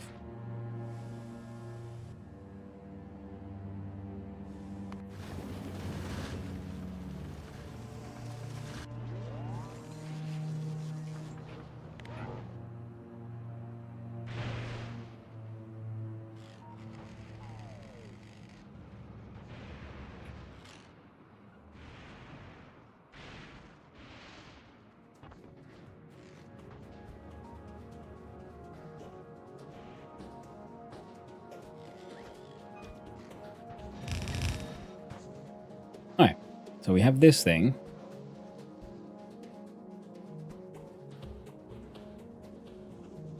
For 2 belts. We got 4 belts. So... right.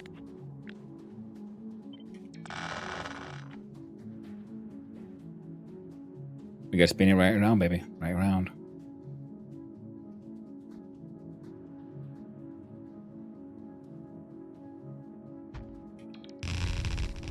One, 2, 3, 4.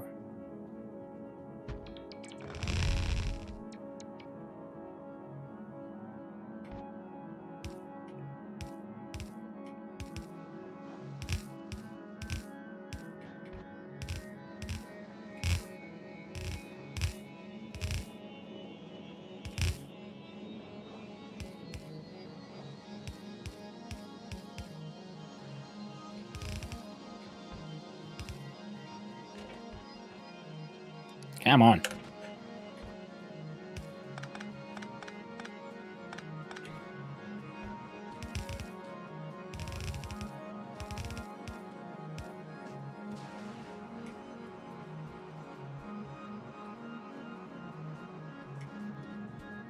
I need to go flying around collecting more of the freaking quality modules as well.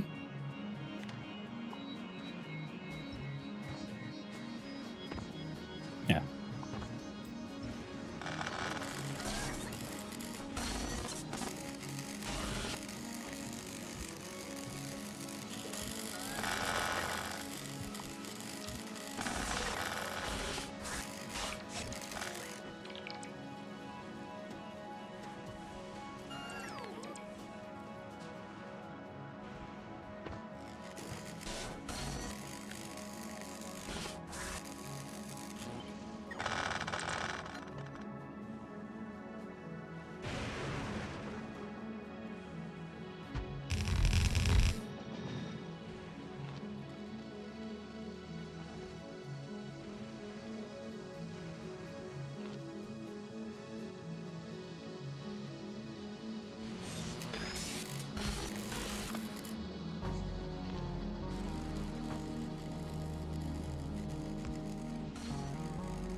Oh yeah.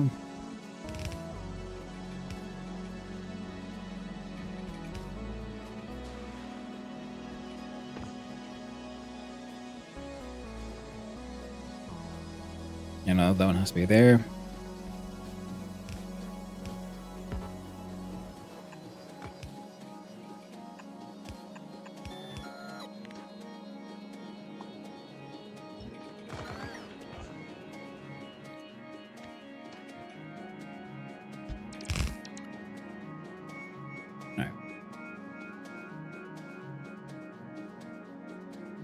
Do we need? No.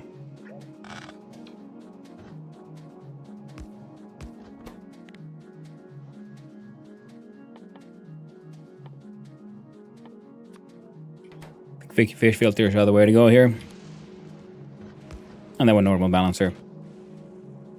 Never finished my Factorio. Started a game at Timberboard. Get back to it eventually. I know the feeling, no hypocrisy. I'm already also like, itching for things. That's what I'm thinking. Like, okay, no. I'm a streamer now. I owe it to the audience. You know, I use you guys as a motivation and, you know, crutch and excuse for many things. Fudge.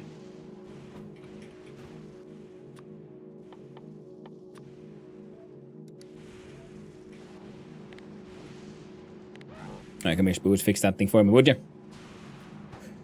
But it has been very good for me, though, because I also have a bad habit of, you know, starting games and not finishing them. So now that I feel like I have to, because of, you know, oh no, well, I'm doing the stream, so I should do it for the stream. I have found it to be very, very handy and very practical because, well, now I actually have a sort of like nice sort of external motivation.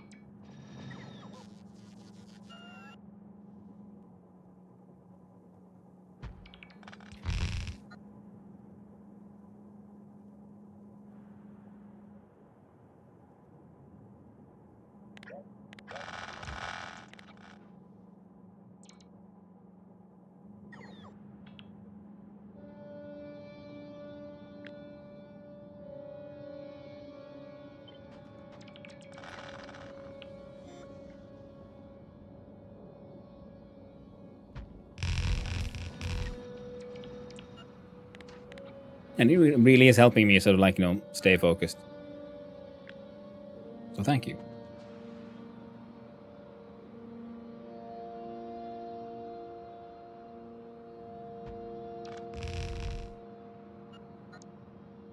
Oh.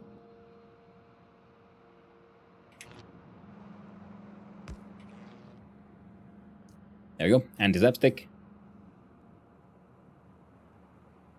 Needs a circuit to sound a bullhorn when it makes orbit. That would not, yeah, that could work, yeah. I've not played Timberborn, but it looks like interesting from what I've seen. Oh yeah, definitely. I need so many platforms, there's lag in my game. Oh no. That sounds rough.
Well, if it ain't goddamn super fat hobbit. Hey there, welcome in, Raiders. How y'all doing? After 2 hours, 30 minutes, I've finished my work quota for the day. Not to get paid for the next 8.5 hours for doing nothing. Nice. Well done, Centurion. Well, welcome on in, Raiders. Hi and hello. Hope you're doing well. I'm building silly things for upscaling holmium plates. Hope you're all doing well. How is the factory growing for our dear super fat hobbit? Finally getting back to Fulgora, and I just wanted to try to make a thing for making legendary holmium plates. Well, the whole upscaling nonsense. Missed a conveyor? Oh no.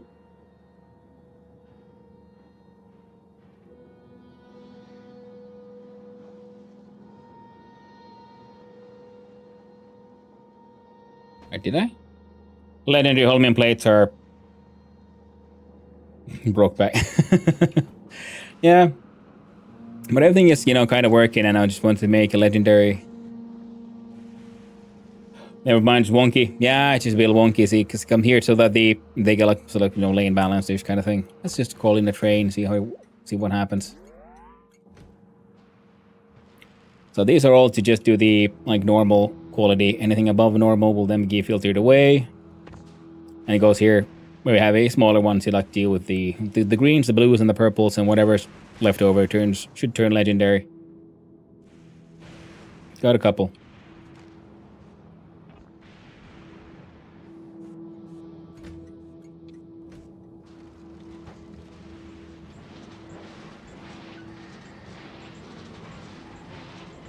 Oh, these don't actually have... You guys wouldn't happen to have any quality modules on you? That would help.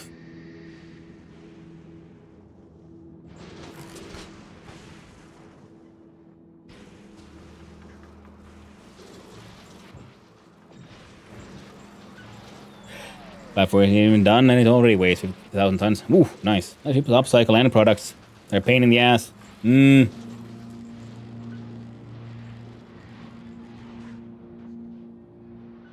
Yeah, I mean, this is just more like... It seemed like a fun idea, so I wanted to try it. No idea how it'll all end up, working.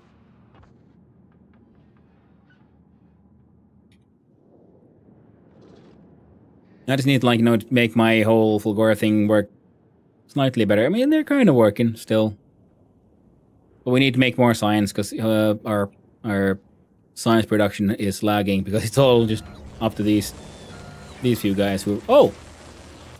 Well, they were lagging behind, but I guess we haven't used any local science for a while. But the idea was to then have the science made here, then fed directly into some rockets eventually. But this thing is... Well, it's all kind of working. Sometimes that's all I can hope for. Hey, Midget on Beta. And now please, how do you set up a train? Can't seem to find the station. Thank you for the follow. I appreciate it. Hope you're having a wonderful day, friend. Hard upcycling is something like 250,000 normals per legendary. Yeah.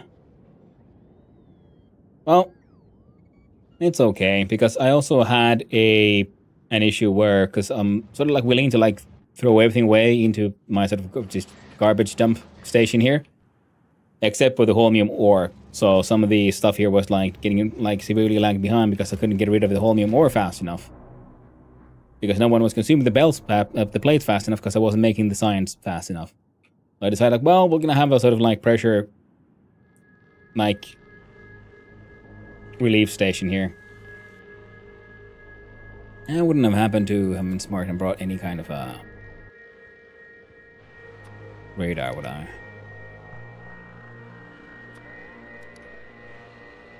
Of course not. How about you guys? You got radars on you?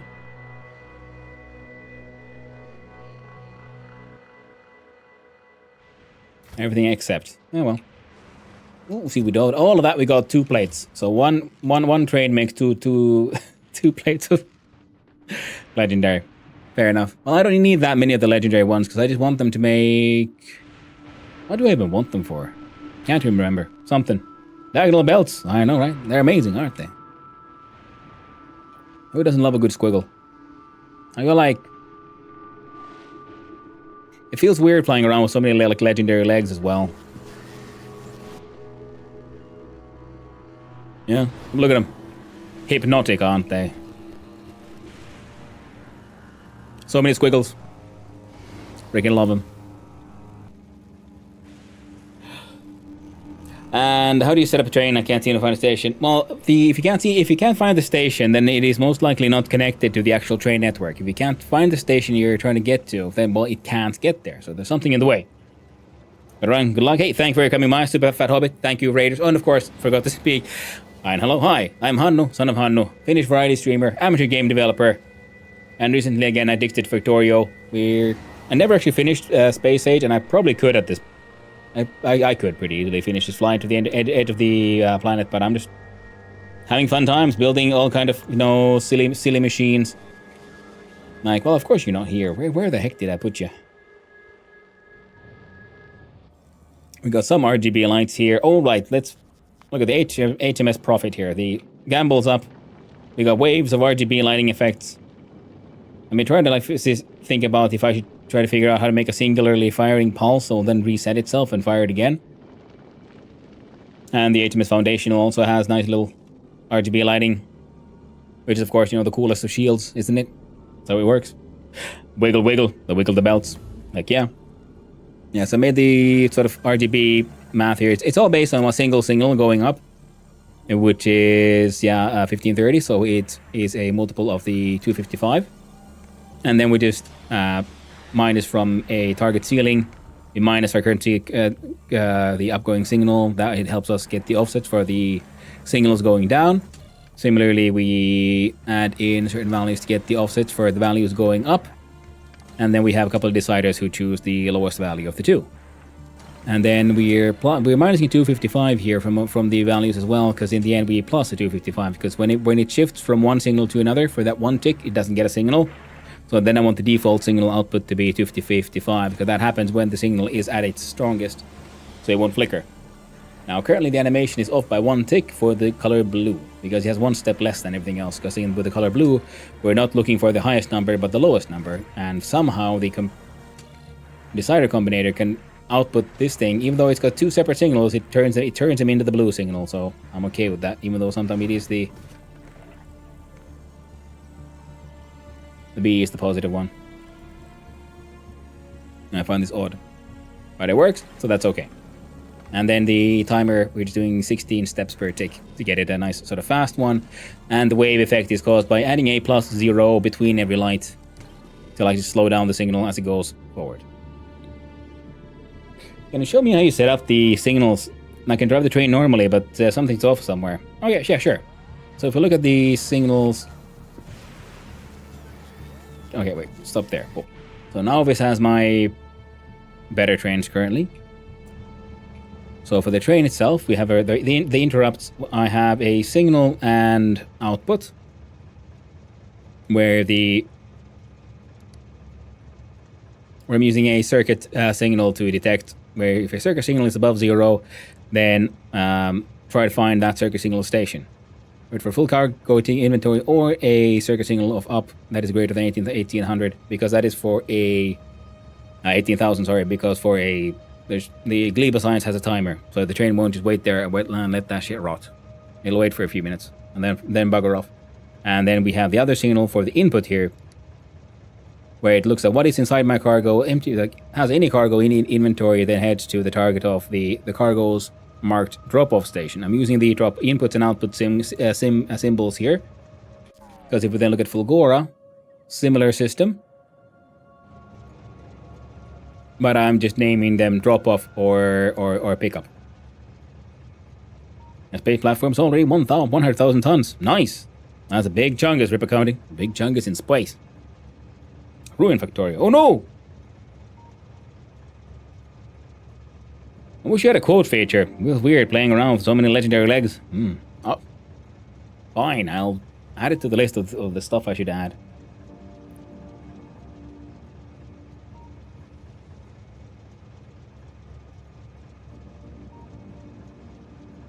Yeah, I'm just using streamer bots for my bots here, so I need to manually do everything. Because I wanna. But yeah, Because the station names must always be same. Because these ones, you know, it is important. Like, do you or do you not have a space in between in there? Because if the name is wrong, then you can't find the station. Because well, a station that does not have a space between the item and the drop off, well, if it doesn't exist, you can't find it. So that is an important one, Mijinomera. And then we have a depot signal for in case you don't have enough fuel. And then also the train has to have a default station, which for me again is head. If you got nothing else to do, then you head to the depot and wait for all locomotives are fully fueled. And then I had 20 seconds of inactivity. So every 20 seconds it checks, should I head somewhere? Because sometimes my sort of supply system just keeps on failing and I got tired of it. So they don't always get the fuel that they should have, even though it should work now. Yeah, a diagonal island needed diagonal train stations, which required diagonal belts. First I had this odd sort of complex sort of spinny system, but then I realized, wait, I can just do this. And I'm very happy with it. I mean, look at this. Look at them squigglies. They wiggle so fine. They wiggle so fast. Wiggle biggle. Good stuff.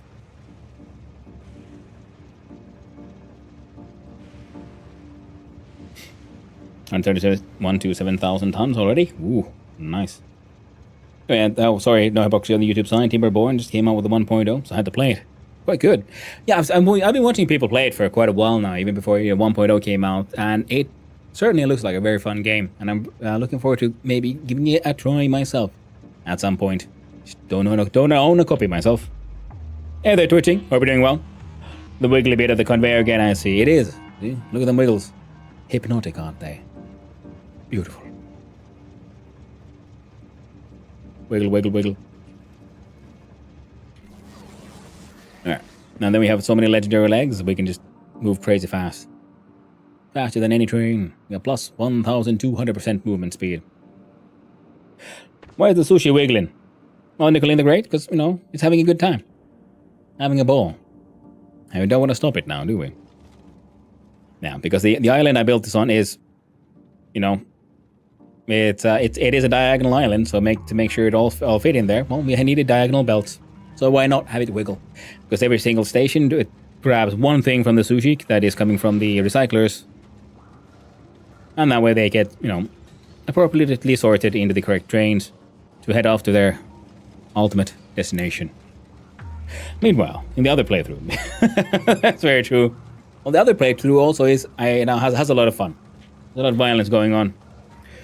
What I like to do is help with such issues, click on a train and then zoom out on them to the map until it turns into pixels, and then while I'm holding control, I can hover over it to the train tracks and it'll show me where the train you can reach and where it can't. That's a very good point there, and Entropist, yeah. You can zoom on out. Let's look at a train here. And we can, yeah, hold down control. And then we can see, like, well, because when you control left click, you can, like, manually tell it to go somewhere. So here we can see, can it reach the place? How will it pathfind to this point I'm mousing over here? Do you have blueprints exchange or packs? 175k tons. Ooh, nice. Actually, I'm gonna check. Blueprints exchange or packs. I'm not sure what that one means. Wiggle, wiggle, wiggle. Plays flute soul. Yeah. Hope you're having a pretty pleasant morning there at work. Oh no, I'm getting hit by the lightning. I forgot about that one. Gotta zoom away fast. And continue building our... Oh right, I was supposed to head out here to like find some quality modules. We don't have any there, so how about we check the other island? Do you share blueprints exports? Yeah, sure. I can do that. The only one I actually have is for my RGB light brain on the Discord, but I most definitely can start sharing blueprints if people want. Yeah, for the RGB light, it's just the thank you for the follow. I appreciate it. It's on the Factorio General Challenge, and it's just the string for this one, the RGB lamp brain. So this is at the speed of 1. See, we go through the different signals, and if you combine them all together,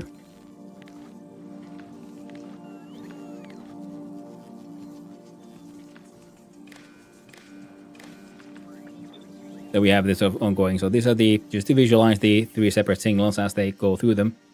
We can then change the speed here from 1 to, like I had the other one, 16. The 16 steps per tick, and there you can see the ongoing sort of RGB value effect. Thank you for the follow. I do appreciate it, and I hope you're having a wonderful day. And I started putting my blueprints into Git ever since I accidentally deleted one vital print and realized there's no one doing that. Oh no! Yeah, because I got this one, and then I have my... Okay, these are 4 examples, but it is a sort of my Gamba Wamba machine, where you give it a recipe, then it isolates the recipe's ingredients from your constant combinator, sends it into a sort of like locked memory system where it remembers the first set of recipes it got. Then we have a quality transfer, which makes versions of those ingredients for all the quality levels, and then we compare them to what's inside this chest.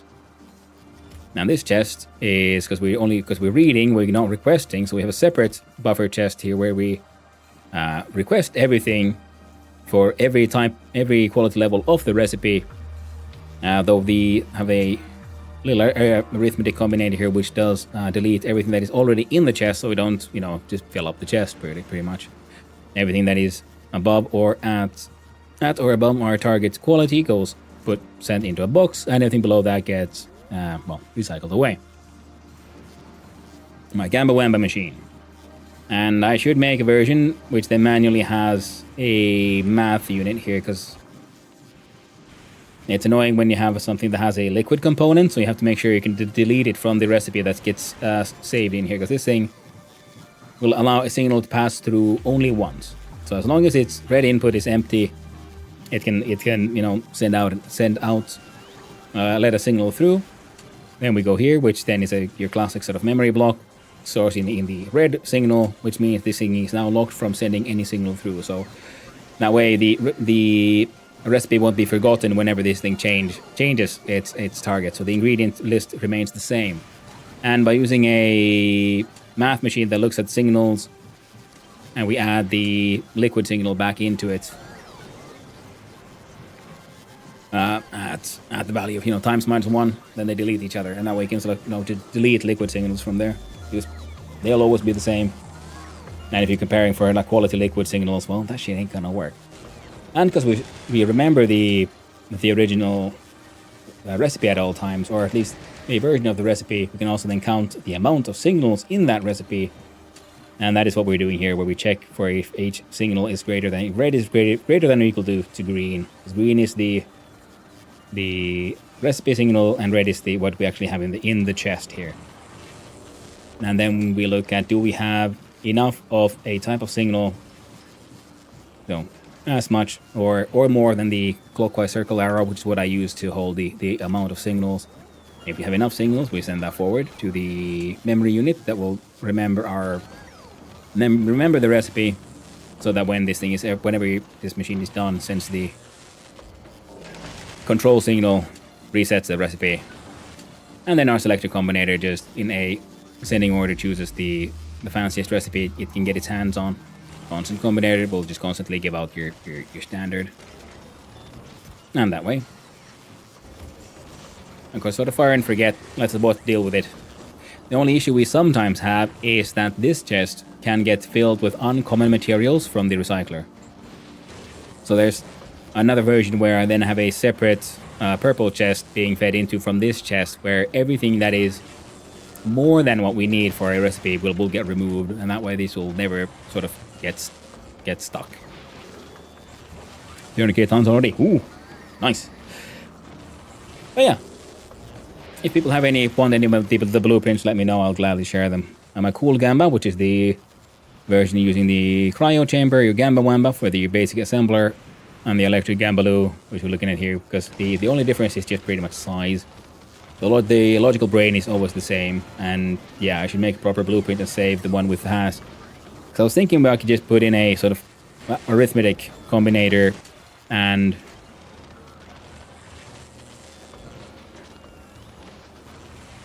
see if we could somehow just, even with that, because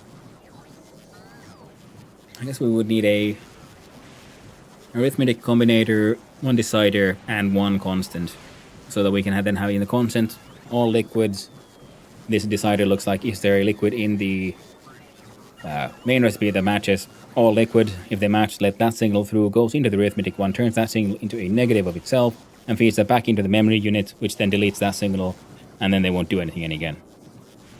That will automatically always remove all liquid signals from the system. Yeah. You don't have to manually do it.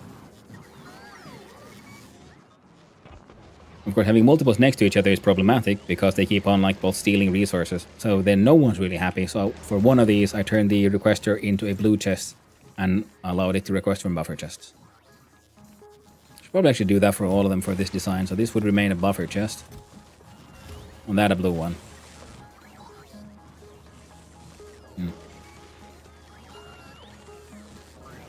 Okay. You're running, you're working. Hey, they're all working again. We got more green chippies. Lovely. Anywho, did we get some purples and some legends?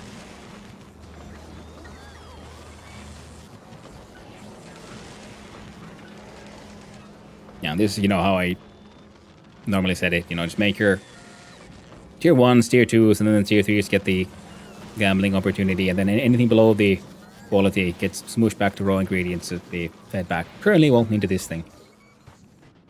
But yeah. And then, yeah, my trains drop-offs just have train limits. And then pickups have...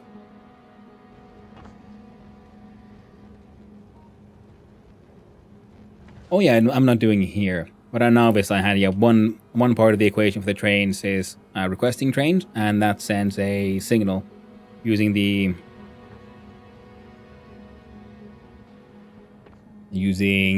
radar system. Now, I'm sort of realizing I kept on making more and more trains because everything is is still waiting, so the signals are kind of pointless. And nothing is really getting like processed fast enough.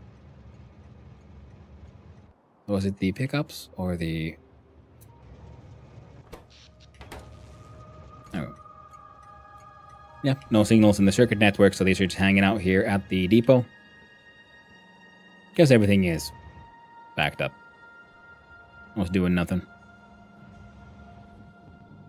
My old science boys setting science there. Oh, research is being made, slowly but surely. Just dumped off into here, and all of these are just feeding one of these.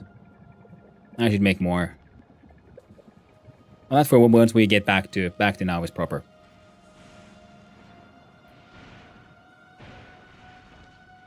For now, I need to muck about with my Holmium legendary fire. And let's see what we can do.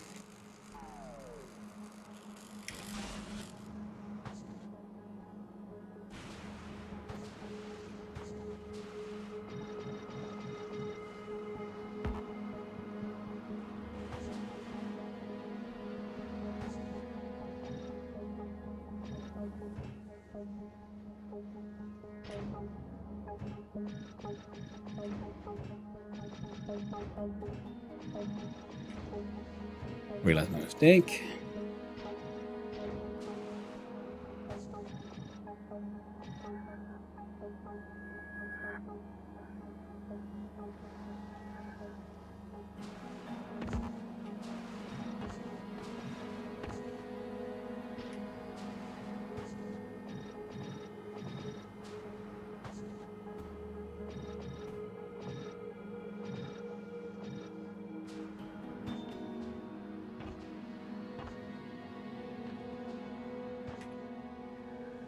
Alright, now it's just Volcanus who's being an anus.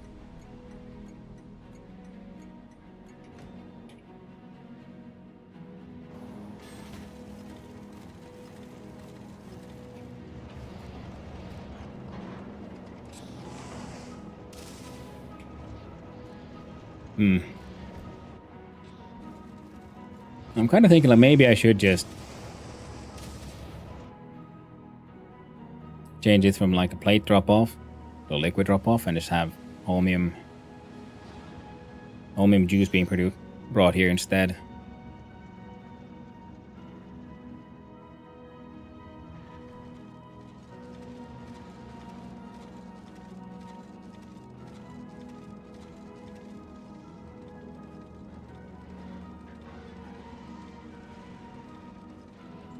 There we go, slowly but surely. Things are working.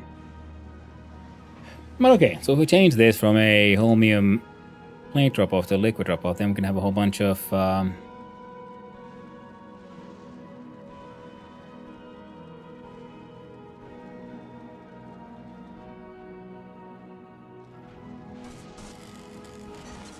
yeah, this one, yeah, is supposed to be sending a signal to request a train. We have a train on the way. Now, system main perfect. This one thing doesn't have the good stuff we have on Nauvis where there's, you know, a waiting area. The only place they can wait is very far away. And we only got 2 of these feeding into belts, which then get spread into 4. I mean, these guys are doing okay anyway, now aren't they? We got a train heading in.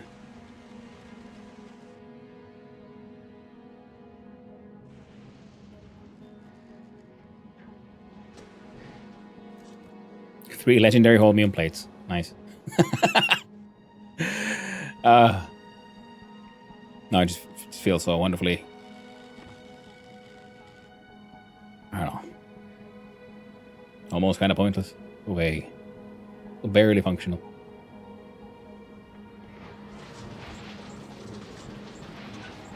And all these are now so... Huh.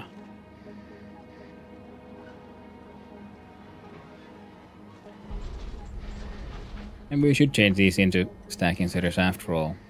You know, back into stacking setters.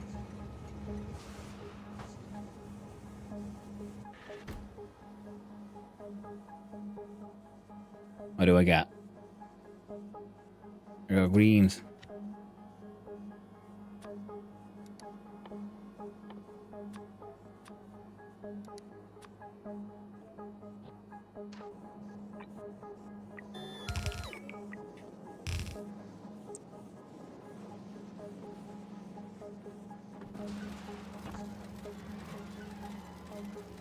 Oh, for almost 8,000 tons. Nice.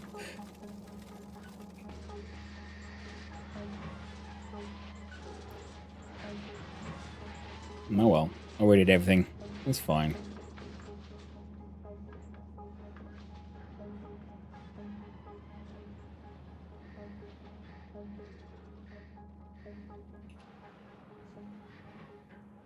Yeah, I think Hobbit might be right. It might be a lot smarter to just like scale up the end product, the actual whatchamacall them now.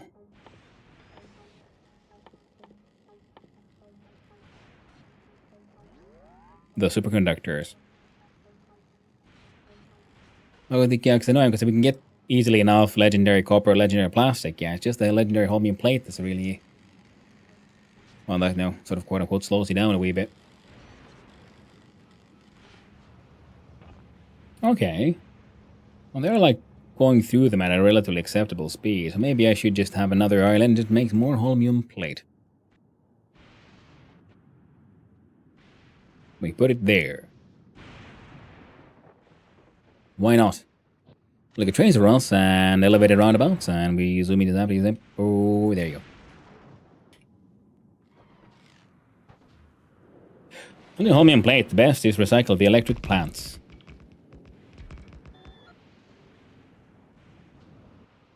Is that so?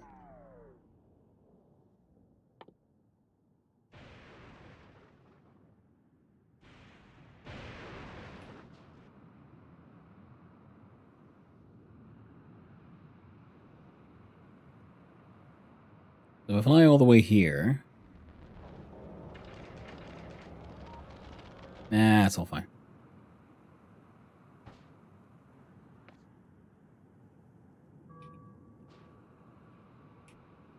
It's fun. It feels weird to get like lost in Fulgora because I'm too fast now. Tried many things. Supercapacitor are good because it also produces other good stuff, but EM plants is by far best. Some things I am sort of recycling a whole bunch of this stuff here to make legendary ones.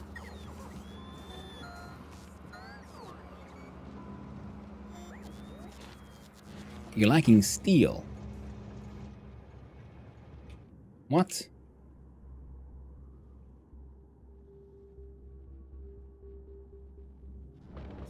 Like, the only ones who look stealing and mucking about with steel and crazy amounts here is you. So where else is it going?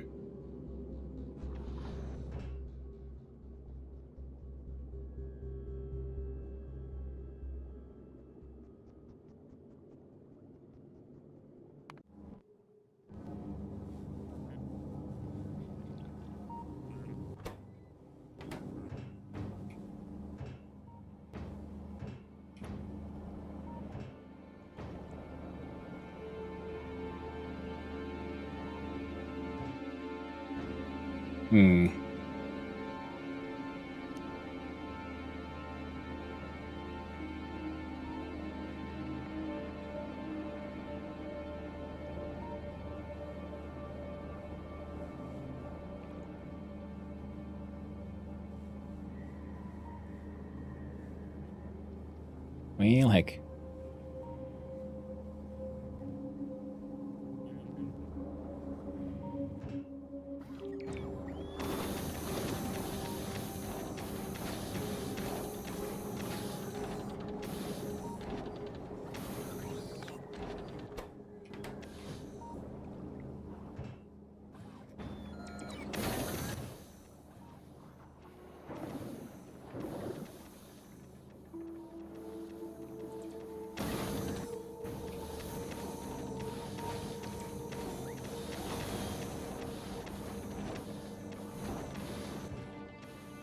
That's less than amazing. We need more gambling. Oh, dang.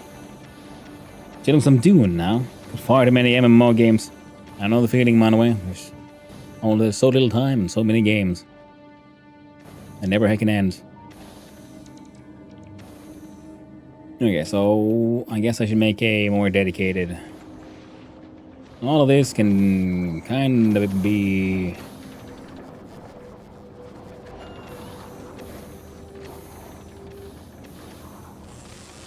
Ooh, especially these things.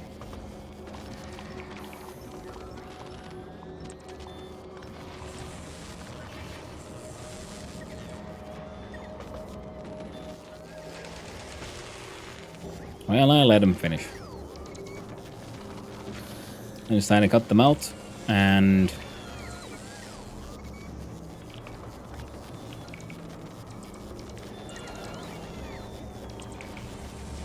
same as that one.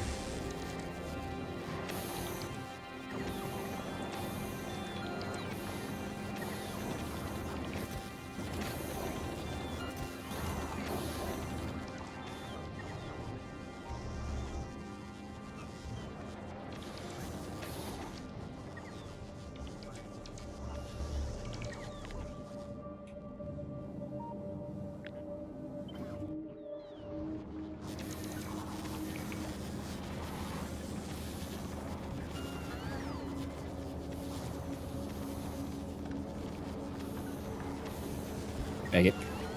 Ain't got no time for that.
There we go.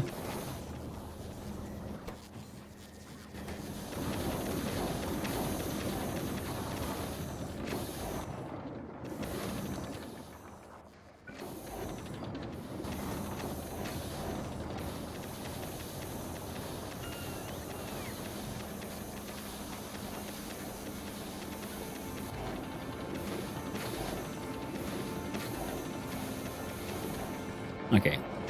This is a more balanced system, so better for this guy to steal from there. And then from here.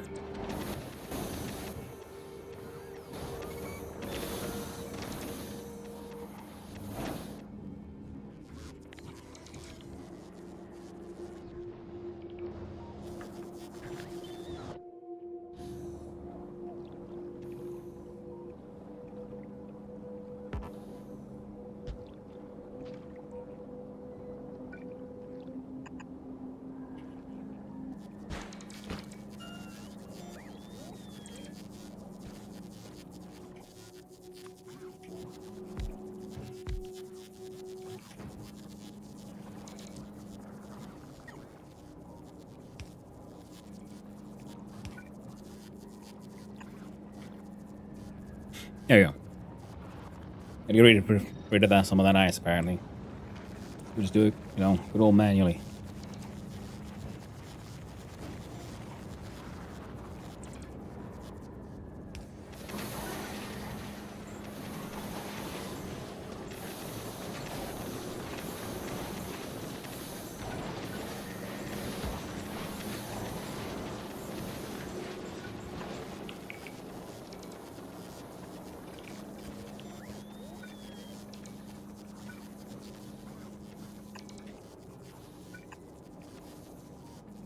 Maybe that'll help.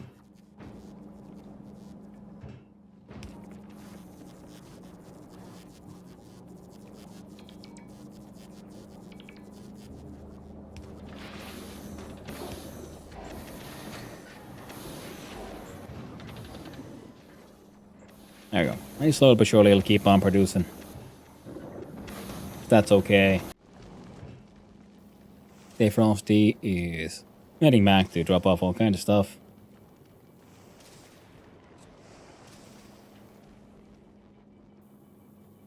Drop off those ones, get to a cool. Perfect. Now. Yeah, steel. Someone was grabbing steel. I remember that one. Not foundational. Not you.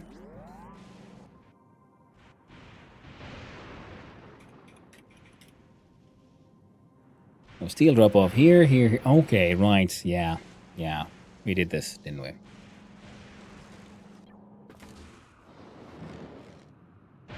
We actually had a steel excess for a little while.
There you go. Turns out my waste disposal was too efficient. Well, booger.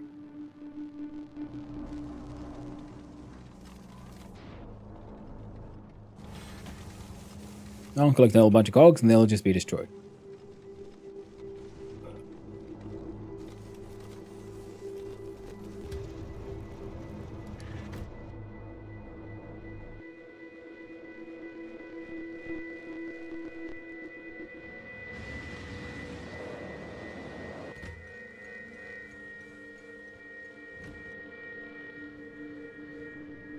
I'm out of here then.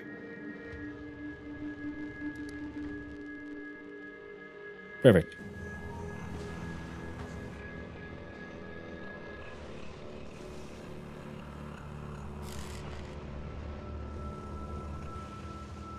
The plates seem to be getting turned into sticks.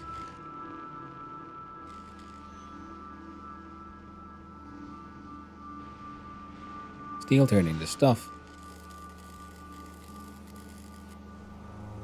And concrete.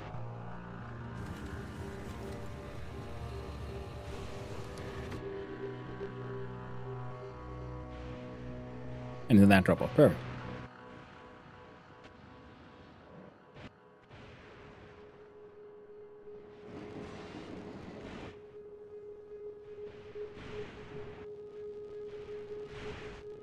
Now we have a drop off of the copper plates, so which means they're being made somewhere.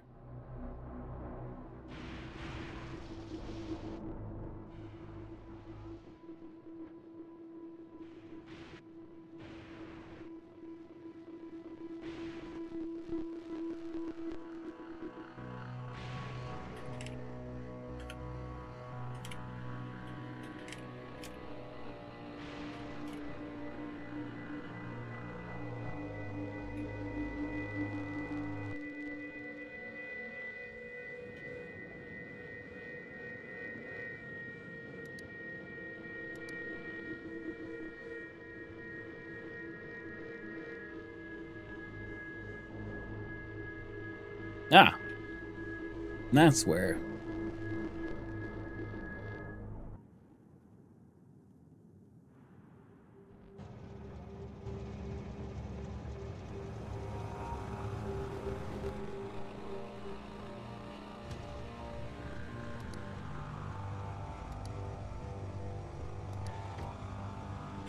Good morning there, Wikidemias. Hope we're doing well. Alright, so this thing should, well,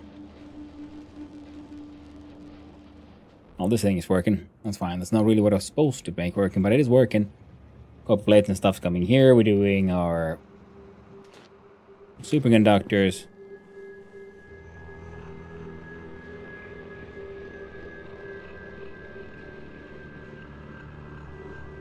Right.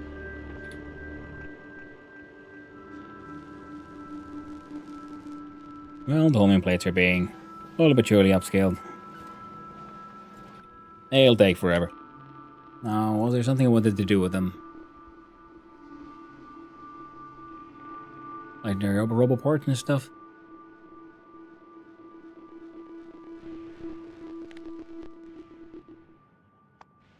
I've already forgotten why am I even doing this. We got this one.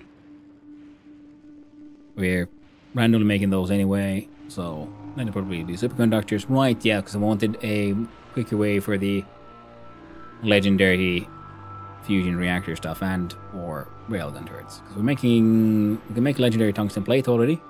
Legendary carbon fiber, not so much. Quantum processors, well, that sounds like an Equilo problem.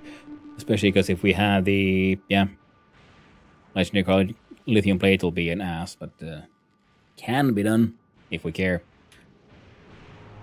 Keyword if, and if we care. Not sure if we do. So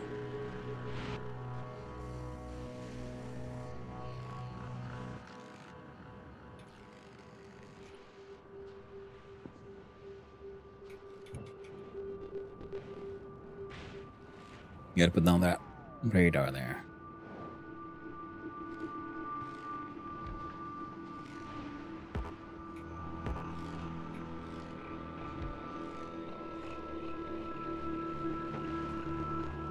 Good morning-ish. Hi there, Schneeble. Well, things are being delivered. Things are being made. Ultimately, I don't need that many of them, so we can just leave this thing to slowly and surely sort of passively produce stuff. The idea was to make some scrap pickups and shit, but, we'll look into that eventually. I was also kind of thinking, like, well, should we make like a legendary scrap recycling and everything? And, we'll see if we can upcycle all the way from the base components, but we're making everything out of legendary ore already on Volcanus, so we don't really need it. We'll achieve nothing. Anything. How's colonization going? Slowly but surely. Hey there, Wasp. How are you doing? How was going medieval and the what was it? Red Sands or something? Crimson Sands? Someone also seemed neat. Building. Very true. Go medieval is good. Hey, glad to hear it. I haven't really had a chance yet to look at it too closely, but it looks interesting. Very much so.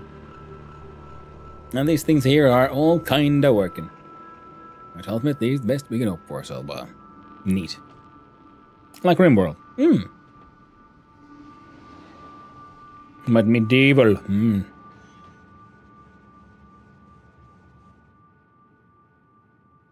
That was nice.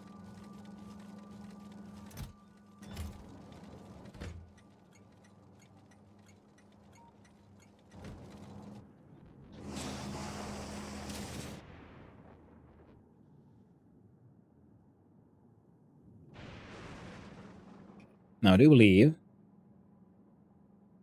we got some legendary foundries here, so let's just add them to the mix in the end after all. So we move the pickup stuff from here and turn it into a holmium juice drop off. Or this one. I'm just ignore this crap completely.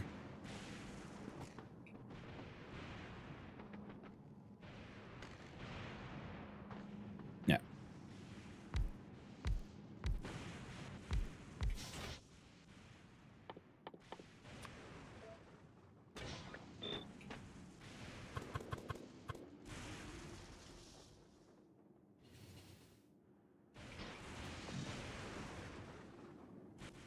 Yeah, we meant to make directly into freaking legendary quality modules. That was one of the things.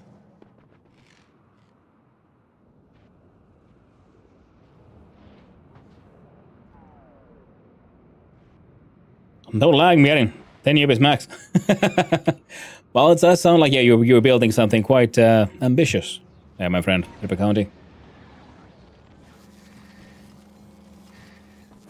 Yeah, all of those are working out.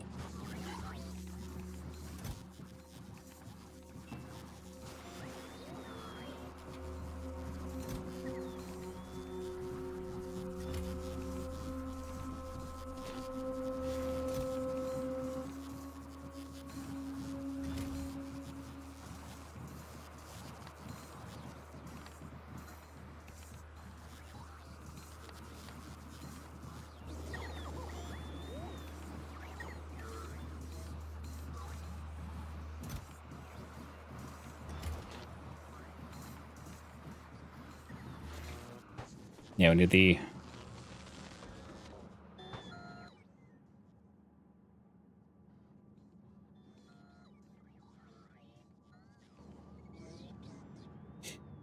With just the platform. Well, sounds like you're gonna have a rough time with that one, Ripper County. Yeah, sounds like fun, that the going medieval one. Now, let's see. We can make another attempt at making the Gambuema, the electric Gambaloo. It'll need the...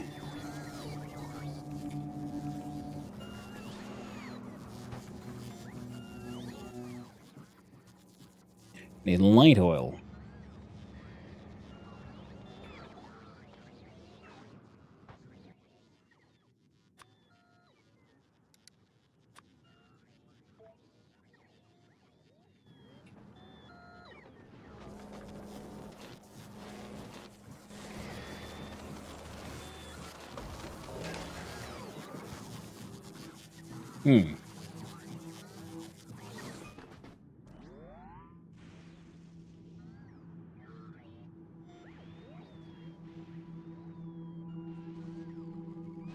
Oh, right.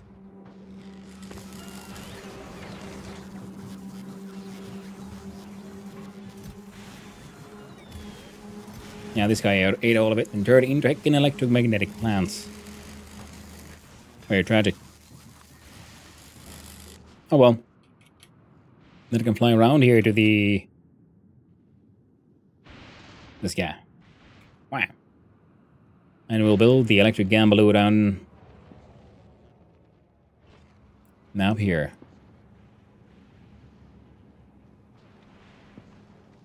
Yep.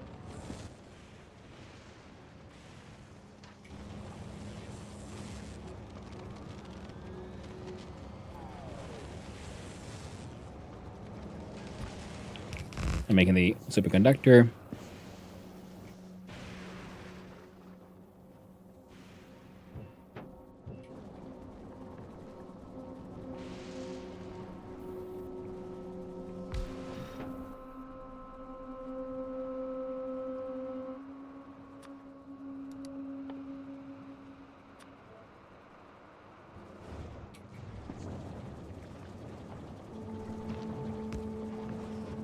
There we go.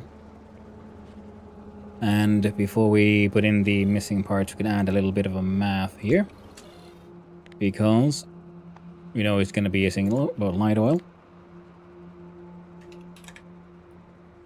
Times minus 1 and light oil.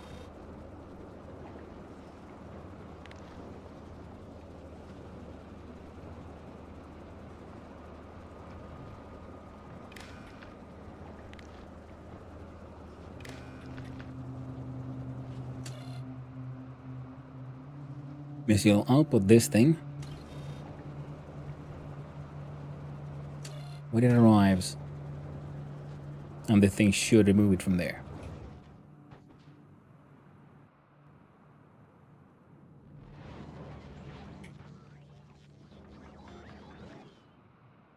There we go, legendary implant time.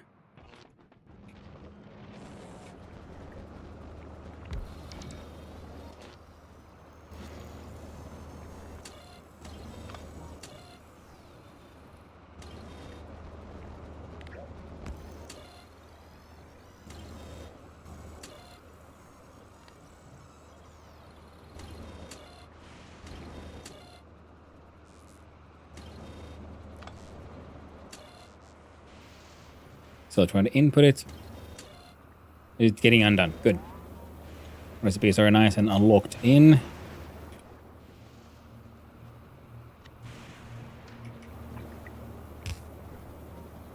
Make everything legendary. I just need some logistibots.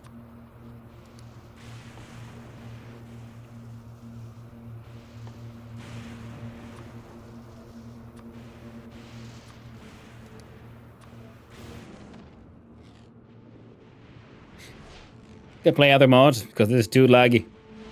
Understandable. Nah, cause you know what? It started lagging and getting laggy at the beginning of just building the foundation of your structure there. I'm assuming, yeah, I'd say it's a healthy assumption to make that it probably won't get less laggy. Okay, so everything here is working just fine. We got the thingies. Apparently we don't have legendary robobots being made. There's my little island of random ass legendary production.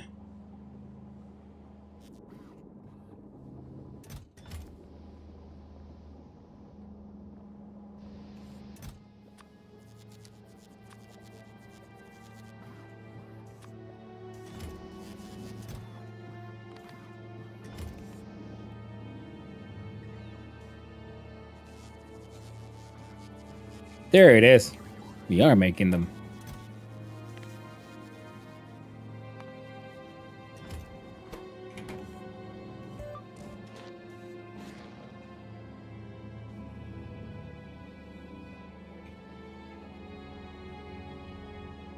Got too much legendary Haken copper.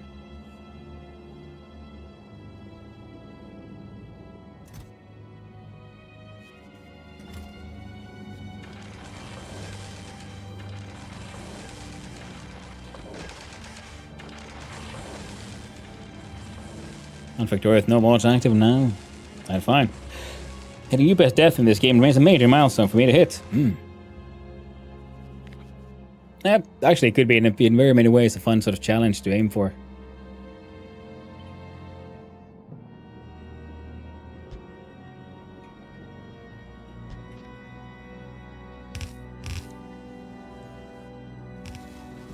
There. I'll allow that to hit, to flow, that flows.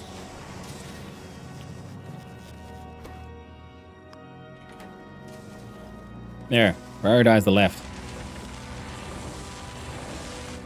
Red chips are kind of important.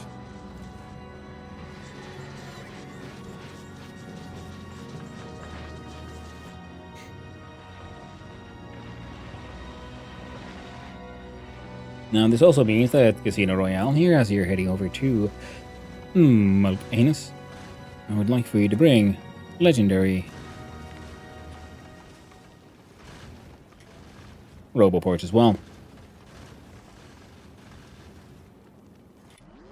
So we got this stuff. Maybe Warp Drive. Could be fun. Not that I know what that is, but, you know, sounds like, you know, machine go zoom, go fast.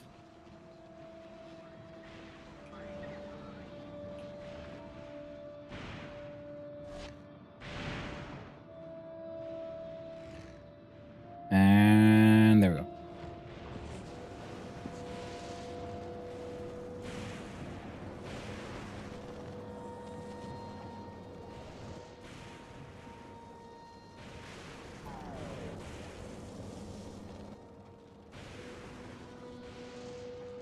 There we go.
Oh, there you go. Nice quickly rotation.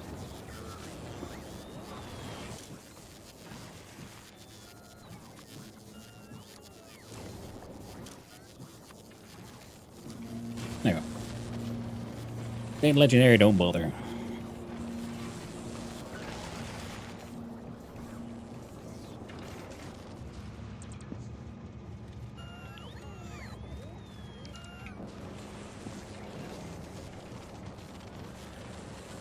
Linking warning. Oh, so this one is just because Volcanus has two entities that don't have the quality things.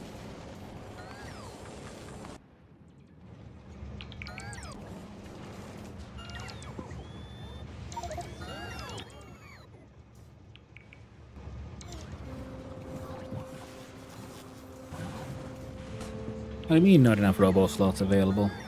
Oh, I'll have to like hold down the right mouse button. Grab them all manually.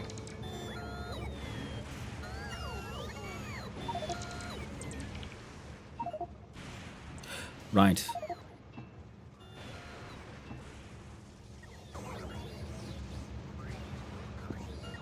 Now it's one, yeah. Confused Robobot. Robots, they couldn't fit.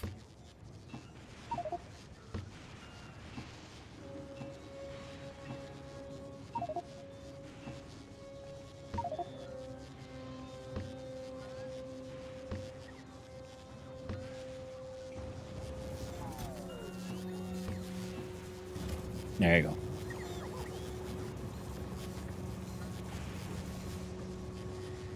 This is one of these wonderful things, so I can just leave it, and eventually it'll make some legendaries.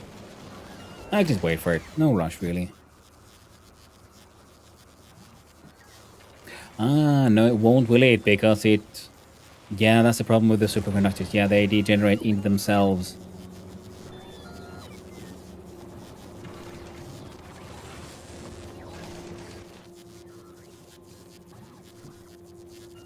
So, that plan has instantly failed, sadly enough.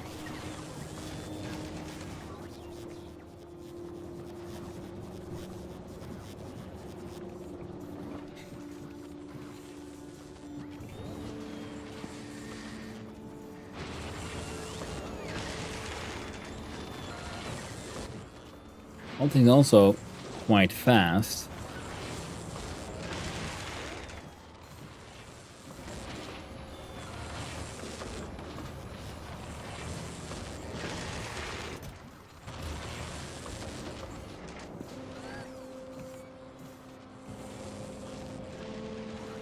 Hmm.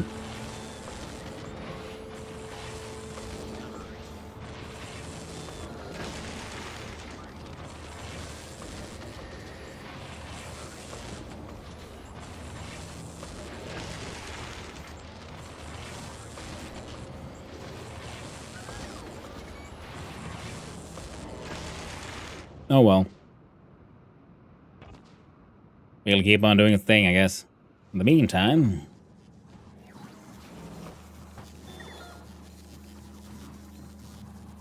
all of these guys here at Bull.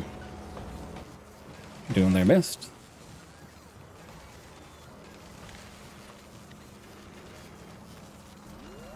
Now here we have an EM plant.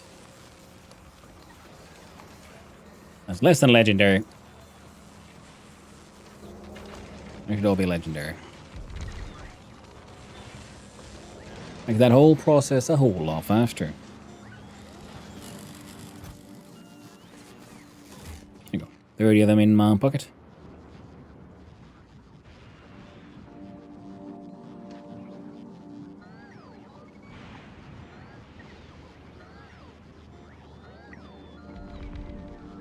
There you go. That would be all of them.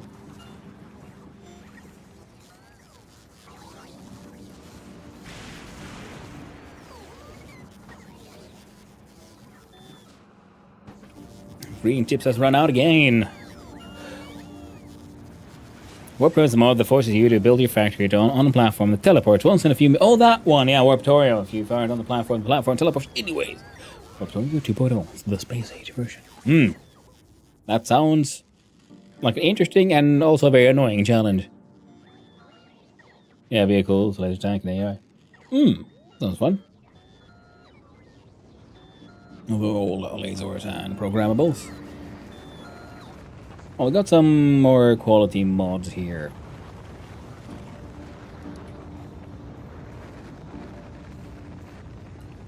And yeah, legendary recyclers. So what we can do here in between, I guess, is...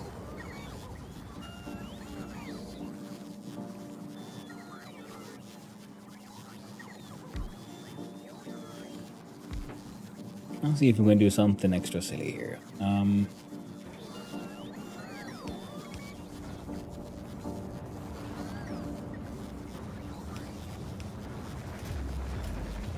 And actually...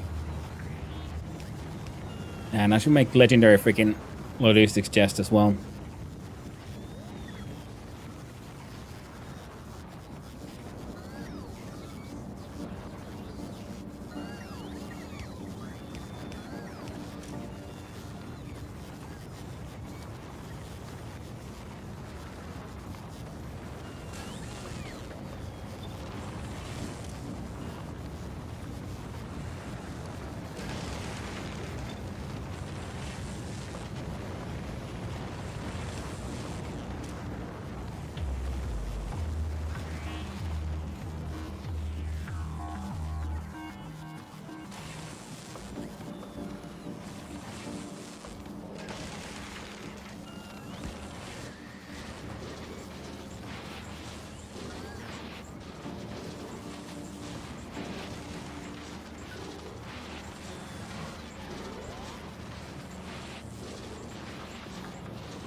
Put a 3%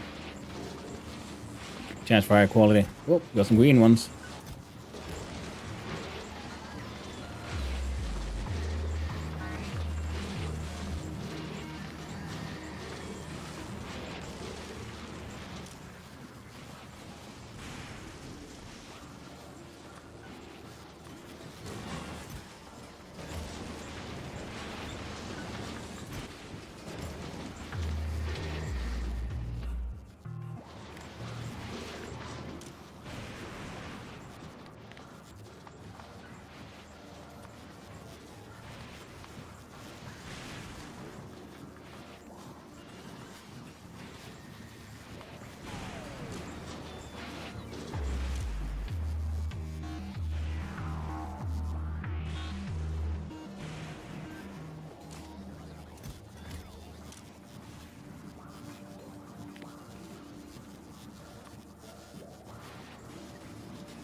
No, things are stable. That'll change when I get the green signs or something didn't finish reading.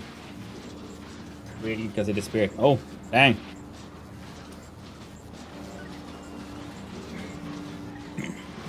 We'll be building something wild. Okay, cool. So another one, there's something in here. You won't be trying to input. If there's nothing in here, you input.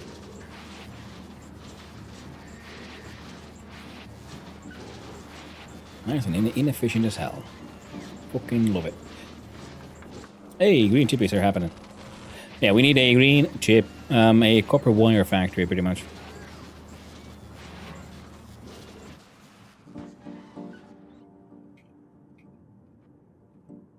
And pretty much a whole new setup.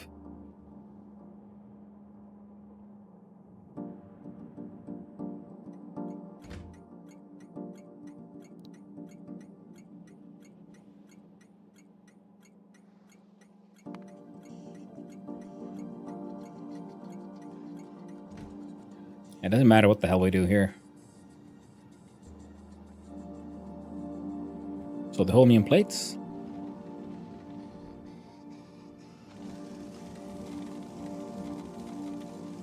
Yeah.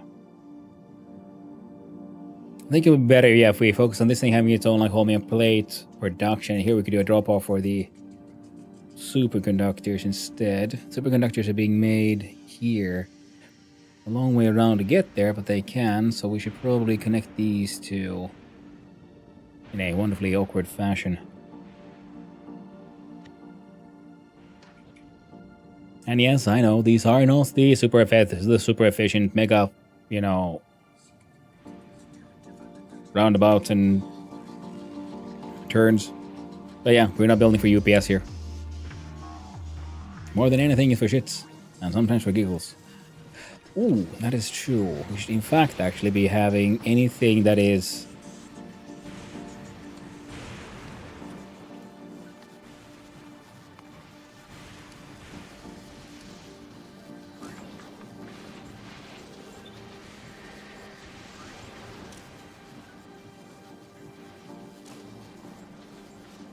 There you go.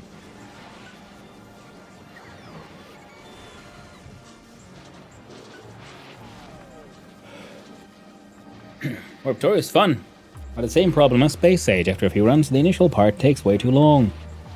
I can see that.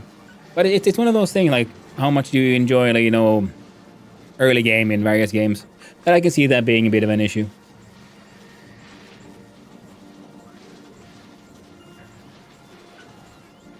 Alright, now it's just, you know, sometimes they will successfully nab something for higher quality.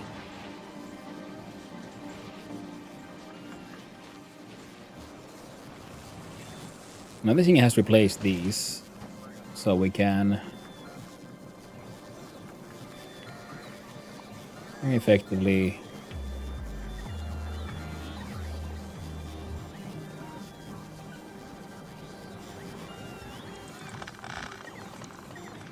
have the bots cut out that entire thing.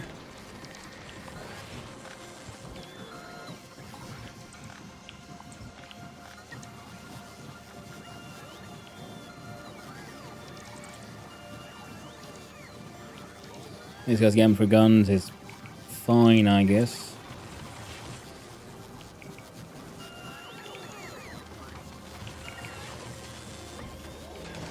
It also looks weird because when it changes the recipes, you know, the connection disappears. And that thing's, you know, mostly fine.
Yeah.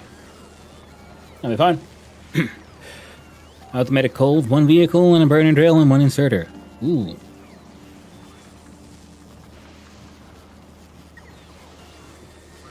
Early game is great. Love it. But after several runs, well, always the same. That's why I couldn't do speedruns, to be honest. Yeah, I feel the same way. I get easily sort of tired in a game, and that right now I'm just enjoying the playing around with the logics and the whatnots. And a part of me is trying to like stall sort of winning the game, because I know that if I do that, a part of me will lose the sort of motivation to keep the run going. Which, of course, also maybe it might be time. Play something else. I was thinking of Dyson Sphere program next, maybe. I think that one could be fun.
Very good things about DSP. I think Stationeers is my next one after I finally tire Factorio.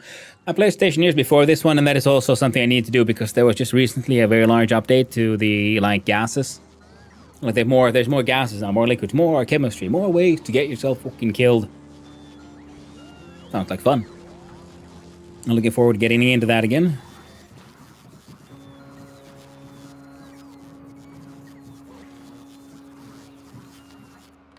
And eventually we will. Yes, we will.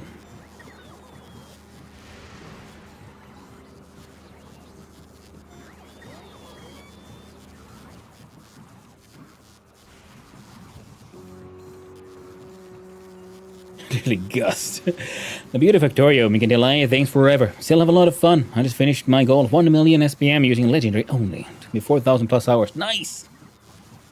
Miner vehicles to mine while waiting for iron to smelt. Legendary science, I mean. Oh, wow.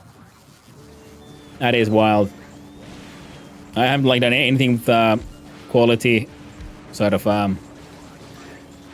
quality science yet.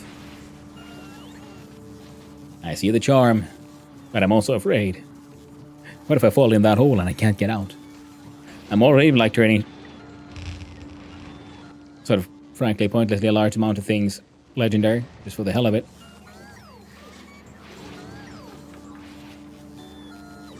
Just because I can.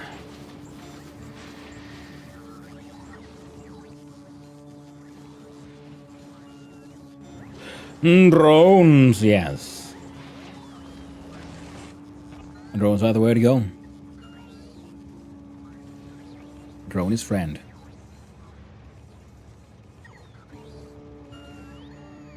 But okay, these guys are now... We'll keep spinning. Keep making these and eventually making more like legendary EM factories. In the meantime, these can go purple. Can't do that. Can't do the... Oh, I can speed.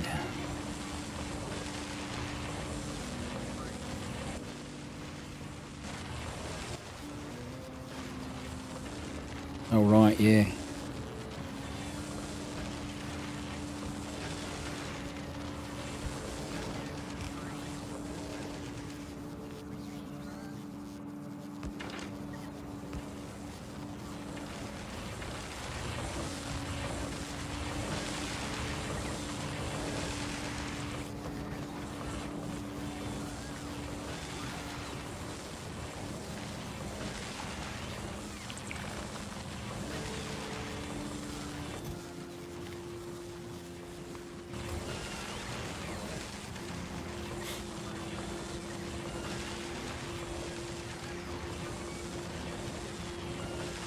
But this will keep making sure that we have a sort of base level of the quality module 2s, because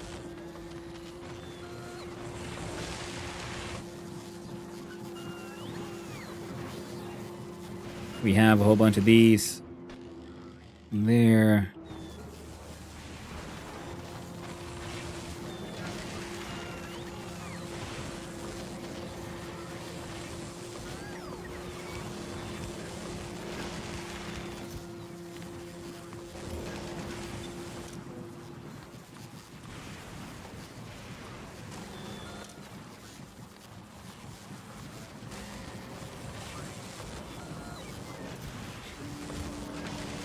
There we go.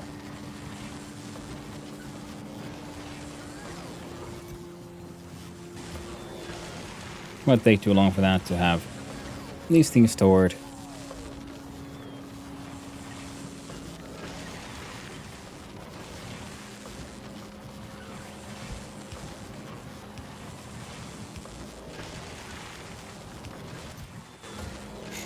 And those things stored. There you go. Enough of the raw materials to just keep this shit, you know. Just going at the most basic level and making Gamba Wamba up from there as much as they can.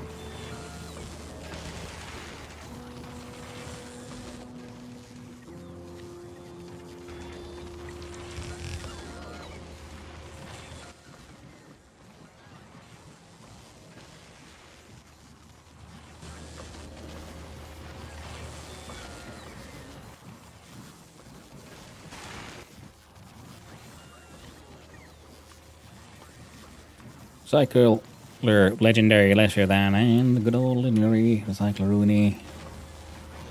There you go. You gotta do their thing. Might as well make him do it fast.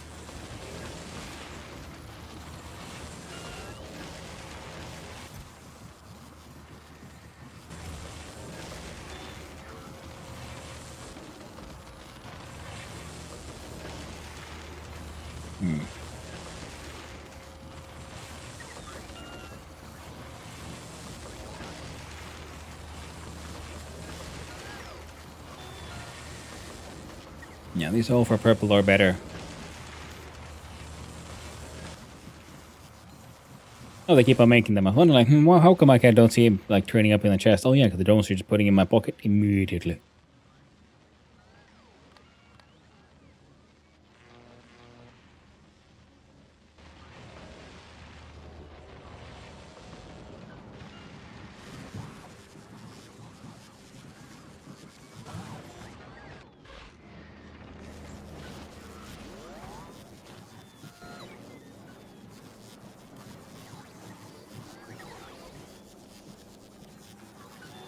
Heck.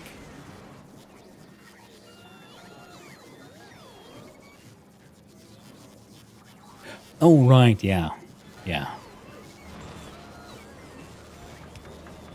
I forgot about that part.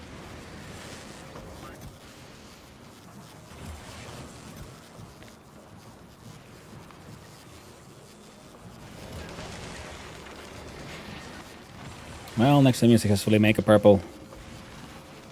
I like the production, because sometimes then you'll make, two for the price of one. And if that happens to... Would you get the bonus?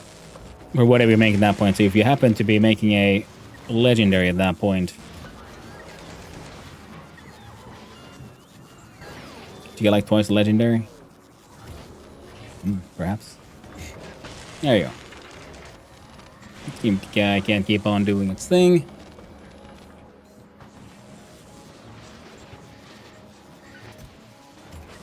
These silly little fellows are doing their best, I suppose. Now, part of me is tempted to...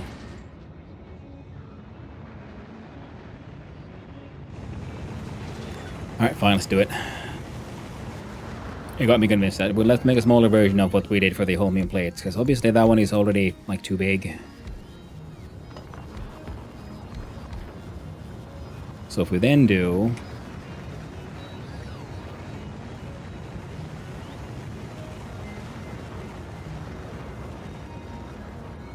like that. We have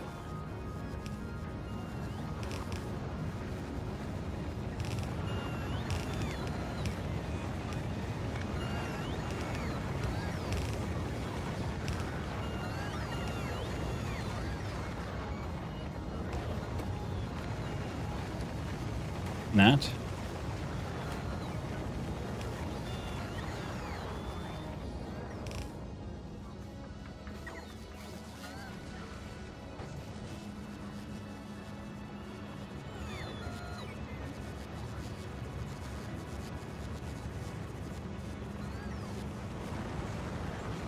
Well, just getting a half belt anyway.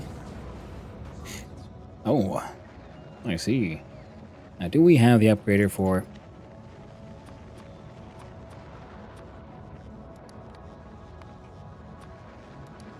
There we go.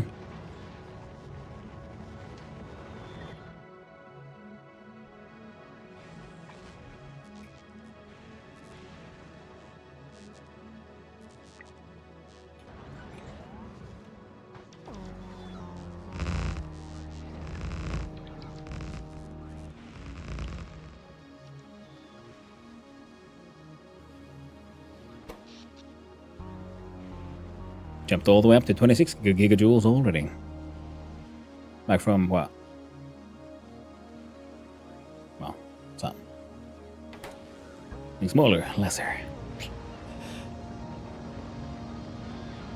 1,000 hours into my run and haven't even hit a Quillo yet. Although I imagine a lot of that was just getting idle and build up resources and check if anything breaks. That's a fun way to do it, yeah, it's true. Well, like, automate and let it run for hours without doing anything. I mean, that is very true. I do get that, because it's sort of like having that sort of aquarium vibe to it. You know, like you just set it all up and then just watch. Enjoy the show.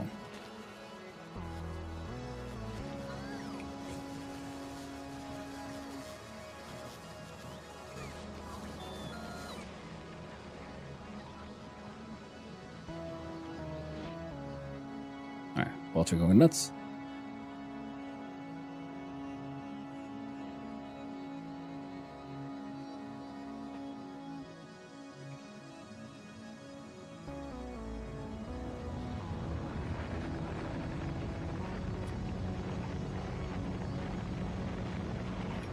Bring me 1,000 legendary.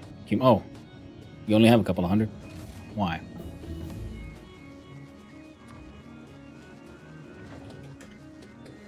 There we go.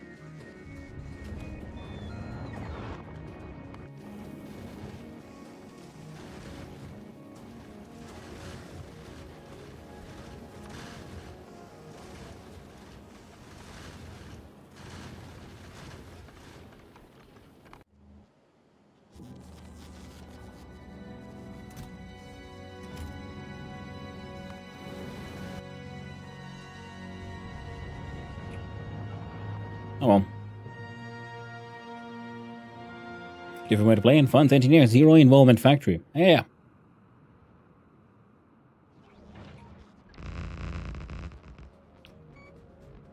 I swear a fair slice of my playtime has just been hypnotized by watching it go. Watching the trains go back and forth, and so on. Like an aquarium, exactly. Yeah, or like, people who, when you play with your, who have model trains, right? Because you build up your train network and you just watch them just go, do their thing. It's like, yay. And I, personally sort of equate that sort of hands-off relaxation of just watching it go to be very similar to, aquariums and things.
Come on, there you go.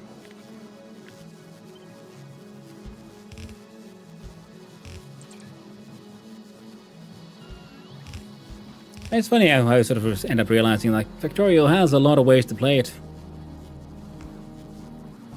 There's more to it than just, you know, factory automation.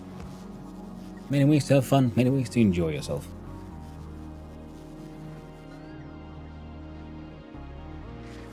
Many ways to just dig it.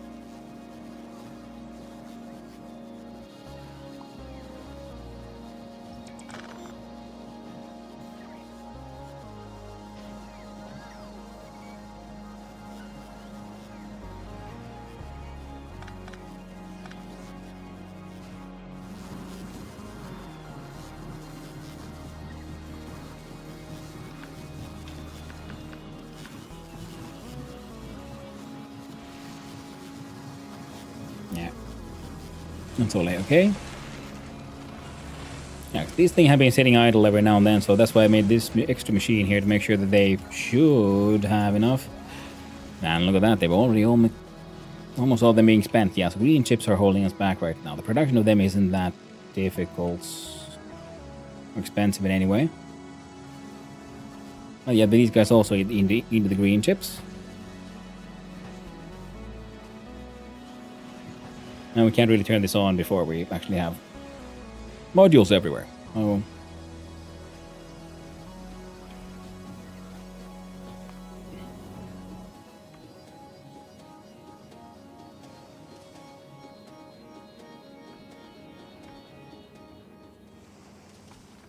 Okay, heading to Fulgora. Can unload its accumulators. So that'll help with the power. You see already, yeah, we went from 31 here. We had a maximum here with 9.6 here and 8 and whatever now things here. Already 31 gigajoules. I think they'll be okay for quite a while now. Thousands of bots building and destroying things. Hypnotic. That's very true, Neil Lumpkin. I do agree with that one. If a warp drive becomes unstable, I'll make a lot of labs and automation science and logistics science production, but built for it won't be enabled because that would start the warping. I want to stay on novice for the longest time. Sounds like you have it all figured out there. Ripper County. Definitely it sounds like a version of the game where, yes, having a plan is a good idea. A detailed plan. As detailed as you can.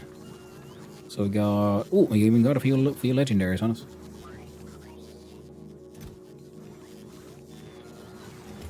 Grab a couple of epics. And we'll head off to make a... Maybe fun here, but this tiny island doesn't really have the space. So make a separate island for turning copper plates into copper wire. And I think a fun one would be...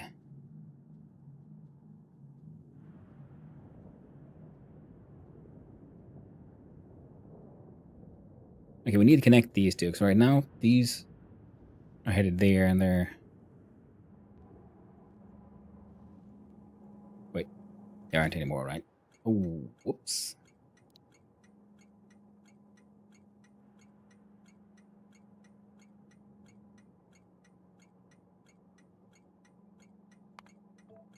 There you go. That makes more sense.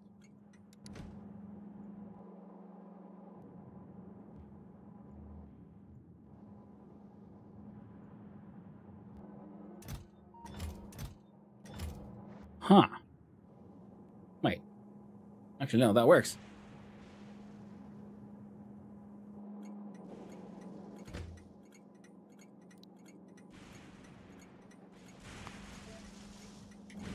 There you go. I'll allow it. Now... Yeah, these guys all need a nice little upgrade.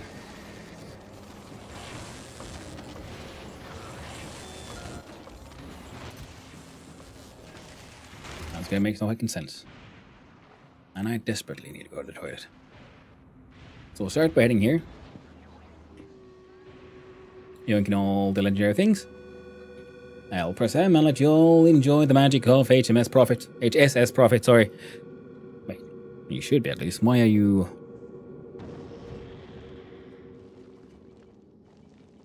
Alright, yeah, we're just waiting for that to get dropped off. And then just back off to collect all that iron. So yeah. There you go. I'll be right back. See you soon.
Näytetään.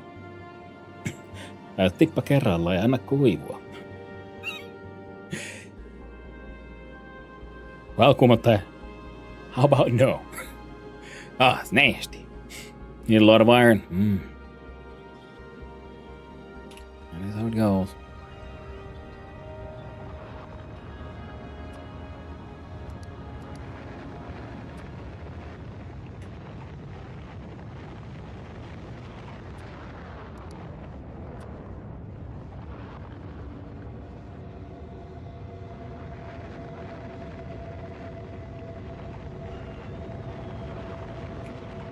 Okay, that is actually pretty good. Okay, copper wire.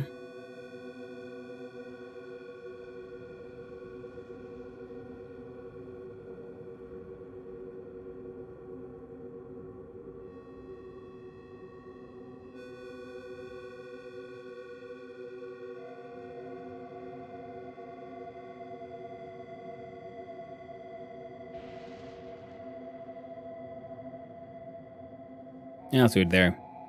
Need a lot of iron. 4 furnaces of smelting iron.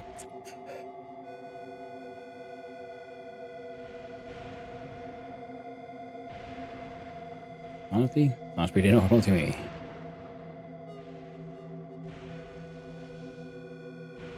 Trades rust, there we go. And then elevated roundabout. I was thinking.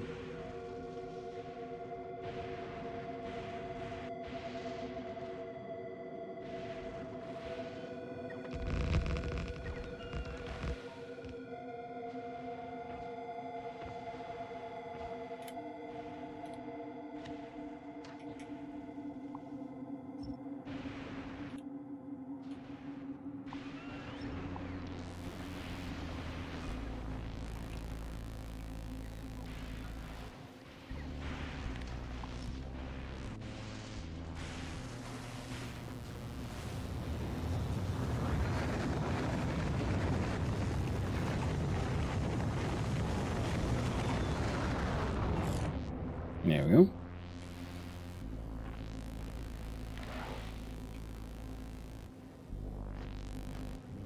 The most haunting track in the soundtrack IMO.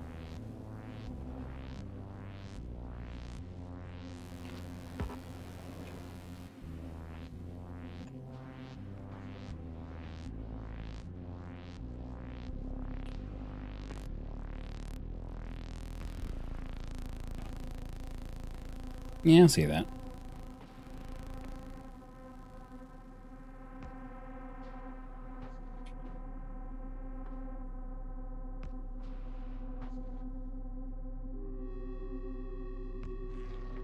I like the okay. Yeah, this bit especially, yeah, has that sort of haunting vibe to it. Yeah, and then the heavy electronic sort of very just thematically perfect with Fulgora and all of it. They're sort of like just twisting of that wave.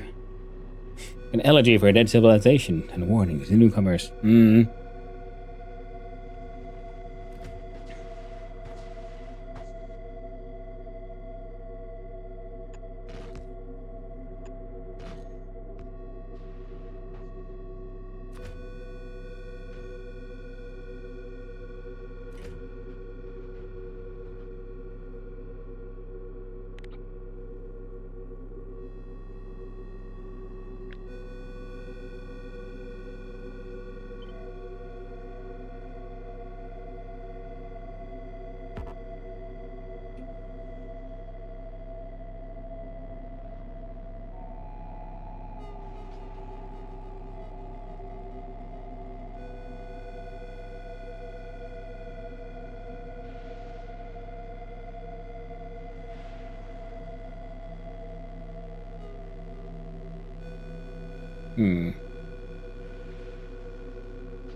Fine.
What SPM have you reached?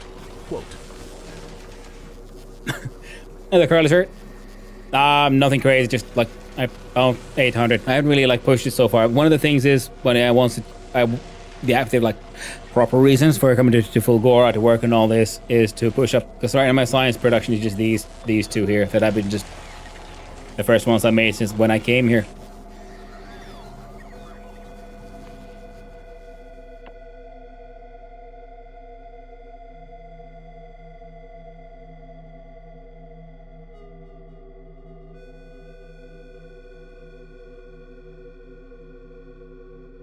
And at one point, I sort of ran out, and apparently now it's been like backing up again.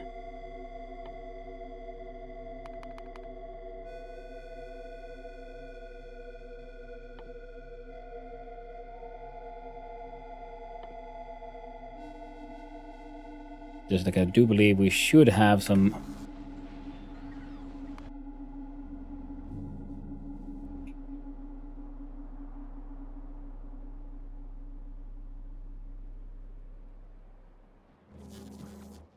Let's see if the Gleba sign's coming.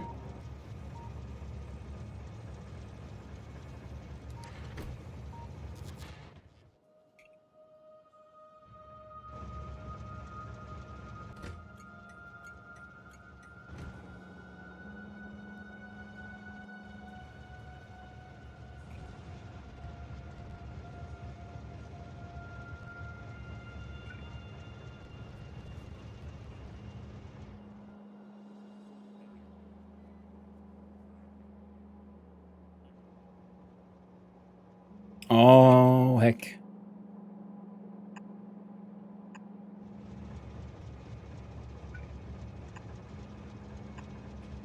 Forgot to put in some lights. That would explain why some of the science thing isn't really working.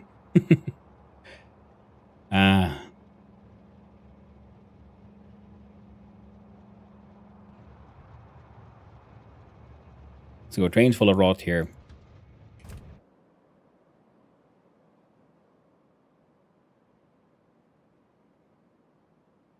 Right. I don't have a drop-off point.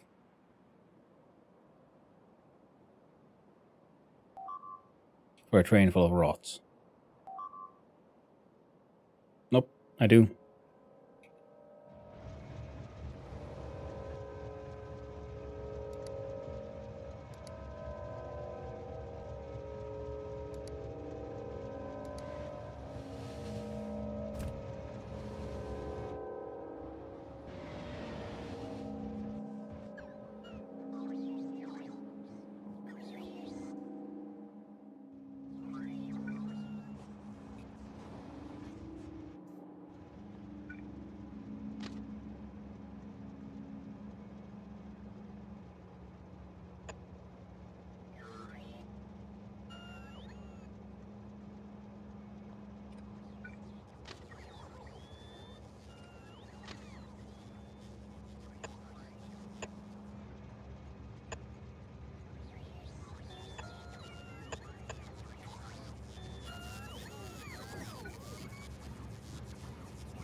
Really Gleba? Yeah. Biters are aggressive now. Ooh, that's fun. They're always neat. When the biters start biting back.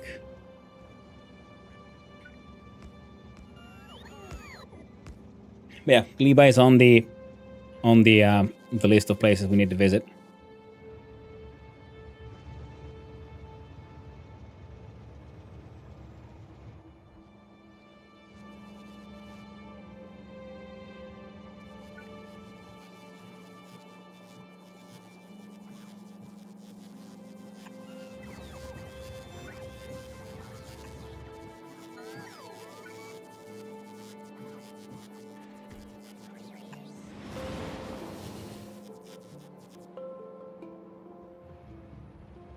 There we go. So now train can leave as well.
think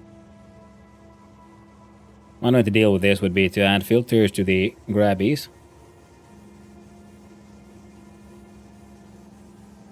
No, just the extractors. Or like some kind of logic to like just make sure you're not left with stuff inside your hands. Oh well. Either way. And this will push up a little bit. And we can do some of that. Let's actually use some of this the Fulgora science.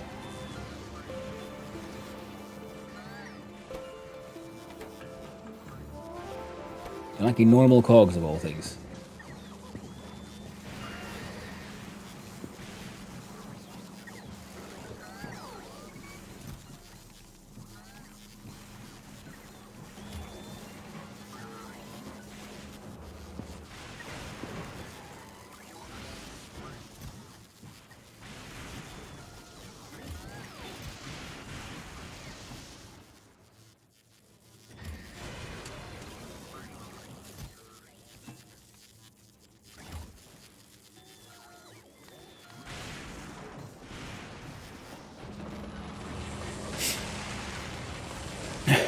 But what's the new Ryan Gosling movie? It's pretty good.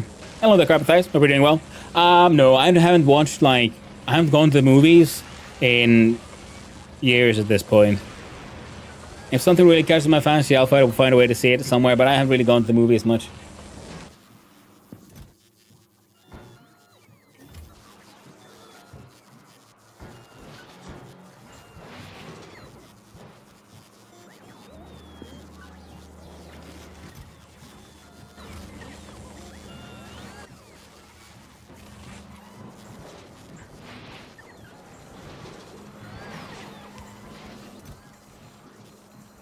Plus, I've never been of the kind to really get to want to go to watch a movie because of said actor or something. I mean, it's always been more of a Good morning. The story is interesting. I never really cared who's in the movie. And good morning there, Mr. Commander Nobody. Hope you're doing well. Oh, it's mad. Yeah, I mean, it's just because movies never really... I mean, they're fun and all, but maybe it's one of those things where it has to do with the sort of... a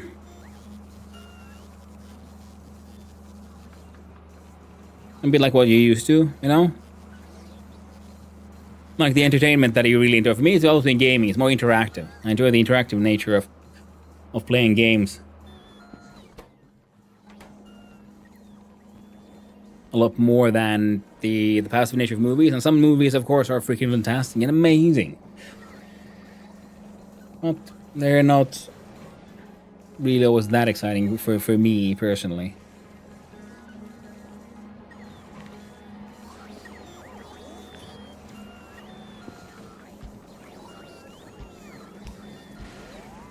It's always been a little awkward because I have some dear friends who are then very much what's the word? I don't know, audiophiles, bibliophiles, but music, real hardcore movie enjoyers, put it that way. Studied them and everything, went to school, became producers. Well, for me, it's more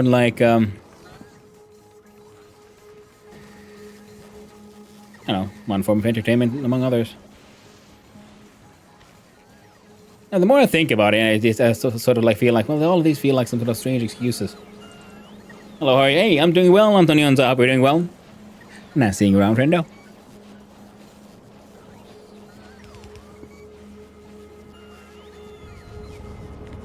It was one of those, it's not a question really of good or bad. It just is. Like so many things in life. It just is. You know what? We're going to bring in...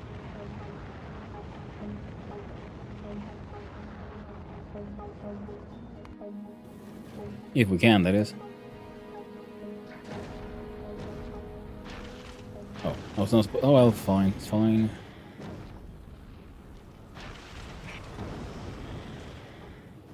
I respect your stream. Well, thank you, Antonio.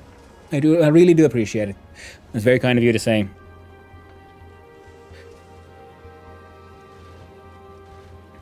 And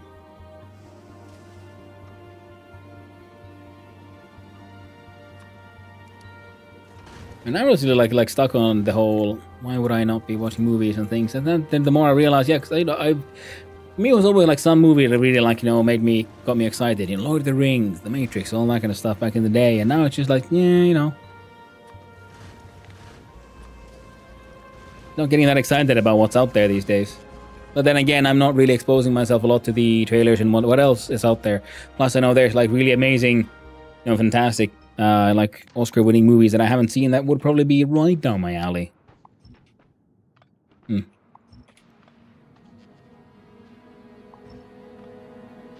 So it does feel a little strange to say that, I just haven't really been feeling like watching movies.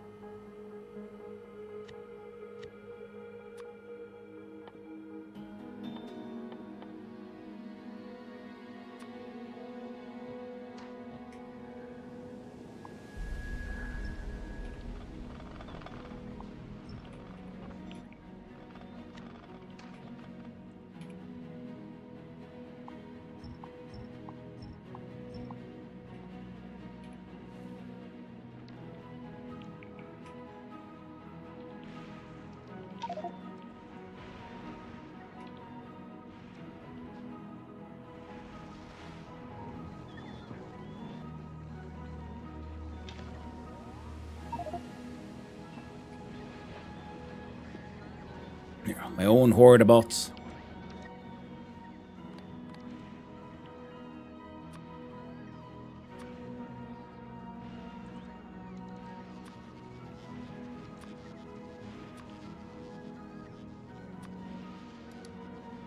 So this is the one that really moves me, though,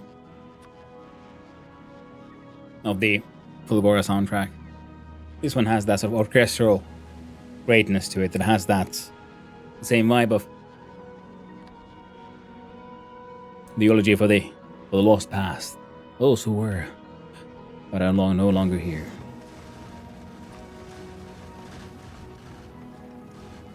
And nice, a sort of like homage to their, glorious dreams. What could have been?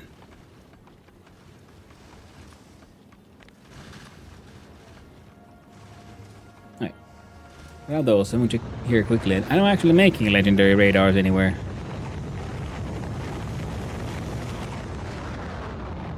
Well, Control F.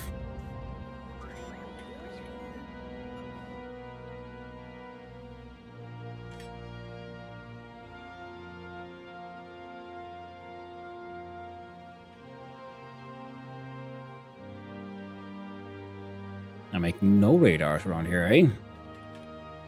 Well then, we better fix that.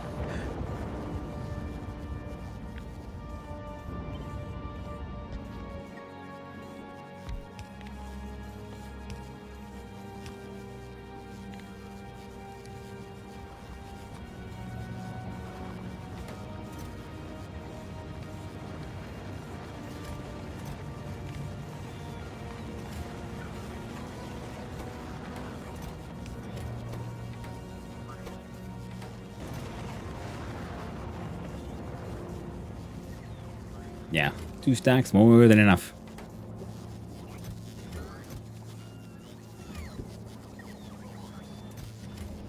Legendary explosives, more than enough. Everything's doing A-okay, and the legendary accumulators will keep on accumulating. So the legendary speedy McModules. Looking good.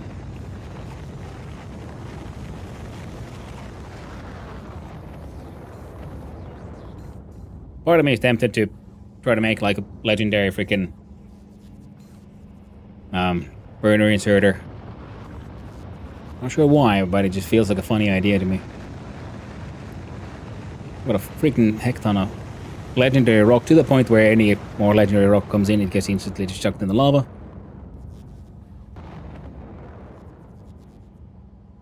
Well, there's still legendary steel here, which is good.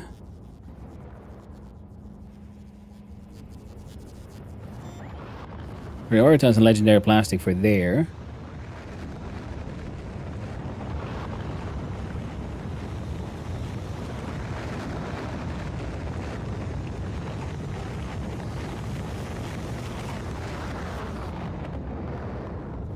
These guys back to flowing.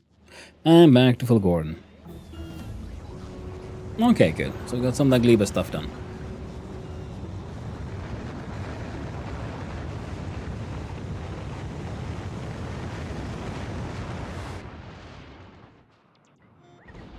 Oh, that's why I was there. Had to point it for a minute. Why was he even there? Oh, right, yeah. That's why.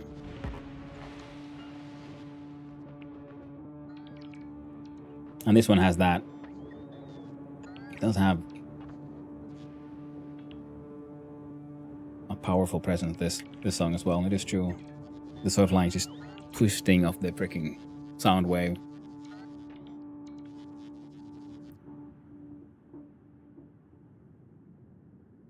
And we want then 2 stations, one for a drop off, one for a pickup. So I was wondering how much.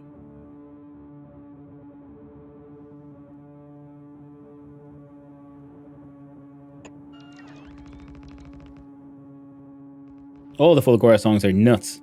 They are. In the best of ways, in my opinion. In the best of ways.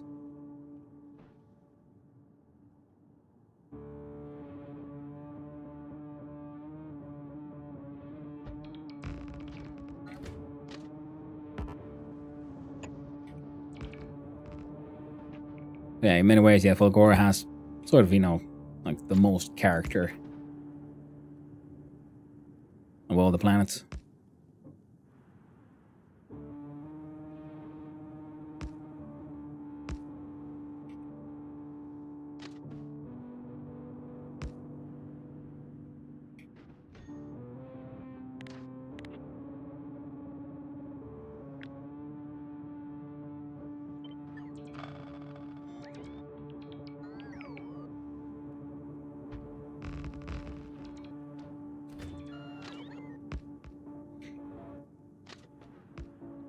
But that's not even entirely true either, though, is it? Because they all have their own character, very, very much so. But maybe it is the whole like, because this one has the clear sense of history here. Like there's something happened here. There was something. Whereas everything else is focused on what is there, not what sort of was there.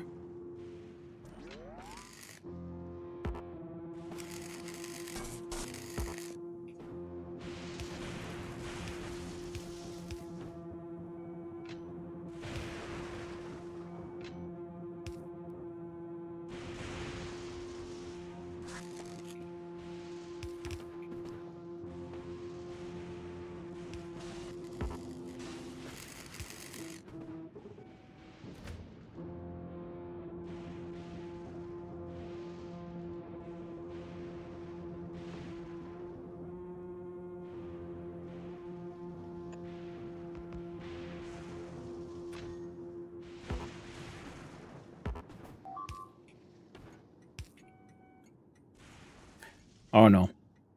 One of them got destroyed in Fulgora again. Tragic. Who could have ever expected that the lightning could hit? Poor little logistics drone on Fulgora. Not like they'd ever do anything that stupid on their own. Now would they? On the small unloader. Alright, so here we have the small unloader and yeah, on the left side we pick up the copper plates, we send them down to the left, we turn them on, hook up copper wires, we pump them back in on the train on the right, turn them into copper.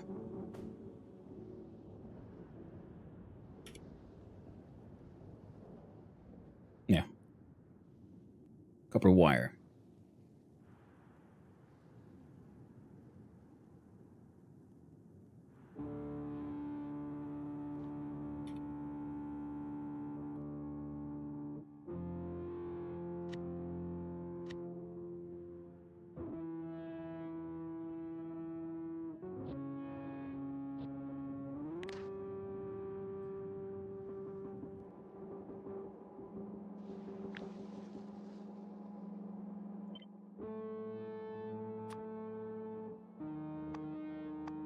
Let's make this one a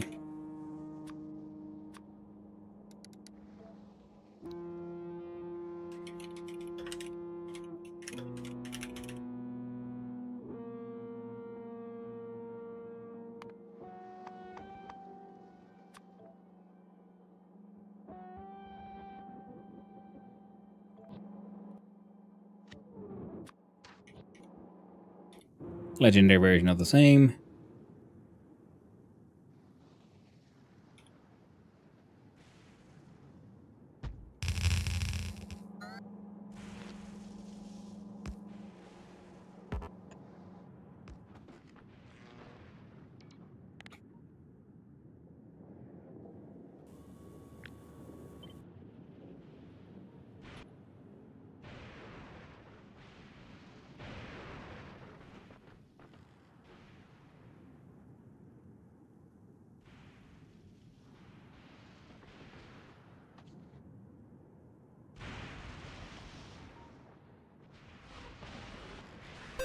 Thinking silly power brick.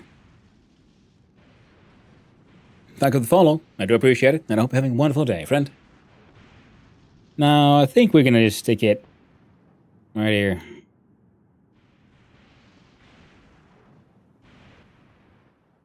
Yeah, we got the foundation and everything.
There you go. Now they're all randomly connected. Have a radar. Oh, okay, Casino Royale, you are here now, and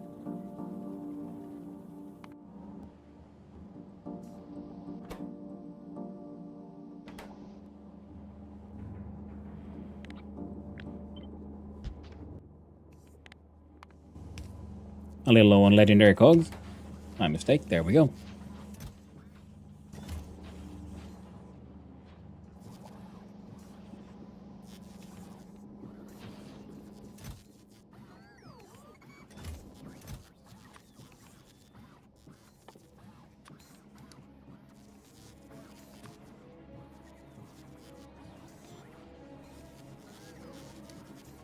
There you go.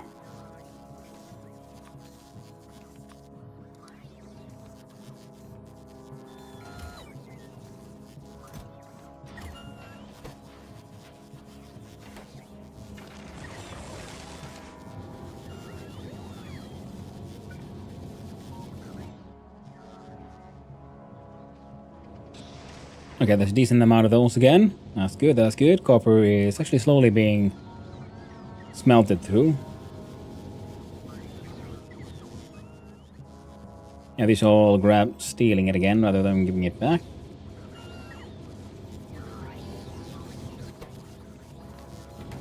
Let's move the priority. Put those in there.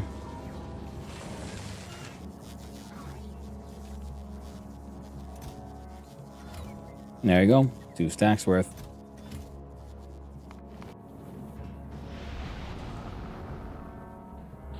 On the way is full stack. Fantastic. End of the novice, drop off your sad amount of science.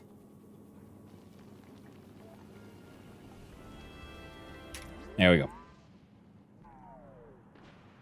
Oh yeah, so copper plate drop off. Copper plates goes down here. We have. Okay, let's go here and drop off our junk. Over here at good old Bullshit Island.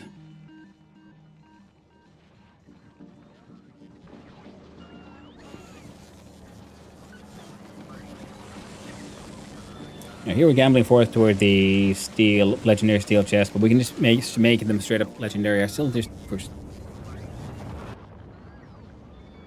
I'm a fool. I realized I even built it on Volcano, so I have an automated like logistics chest making machine. There we go. So this is the logic behind it, where it sets the recipe based on the signal it gets, where it compares as like basic values here, and we look at what do we have. If there's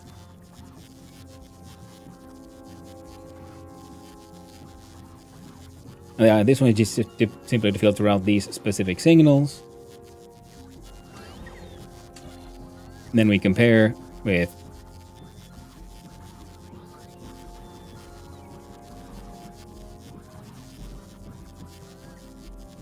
math. Make sure that we always have a signal for at least one. And then we check if any of those is less than 500.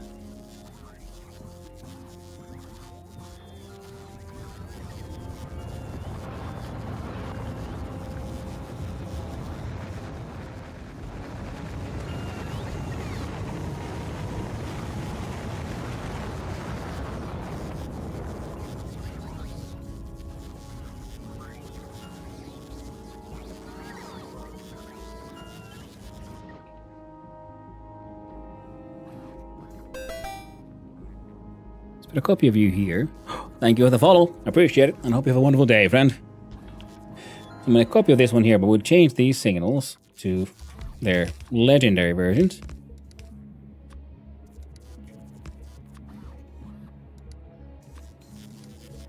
This is one of those things where and here we do same here.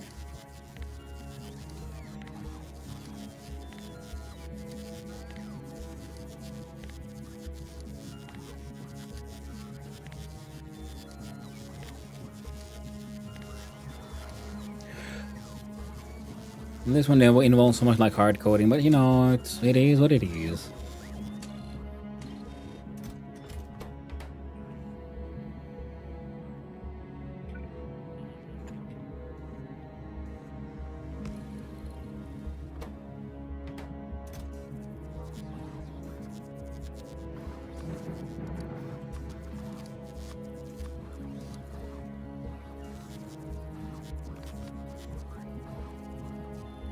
Crash the unrequested.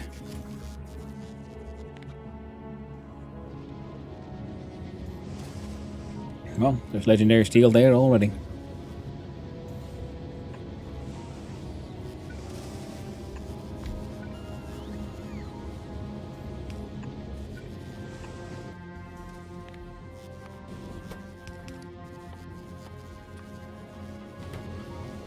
Yeah, I think I can make, you know, maintain one stack of legendary steel, I guess.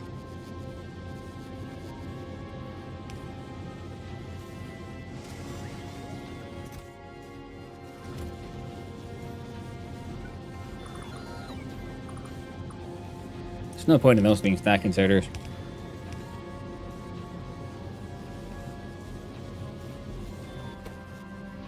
This guy will maintain one stack of legendary chests. Now this one will try to maintain 500 units of all the chest types. Starting with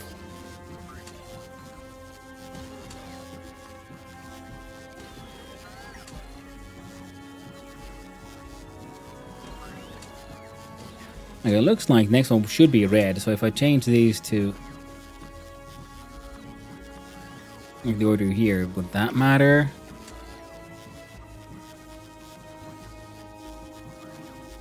So here now green is first. Same as that one. Here purple is last. First green, then red.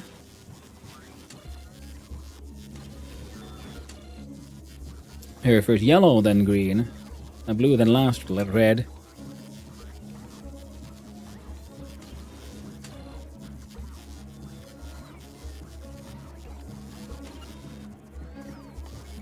Okay, so they in the order they are in the sort of in the menu.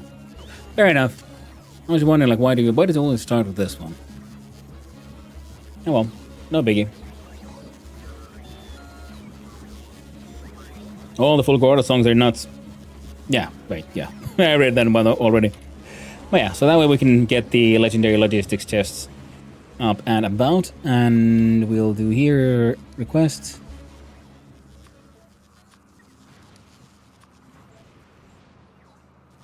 All the way 200. Oh. Fair enough.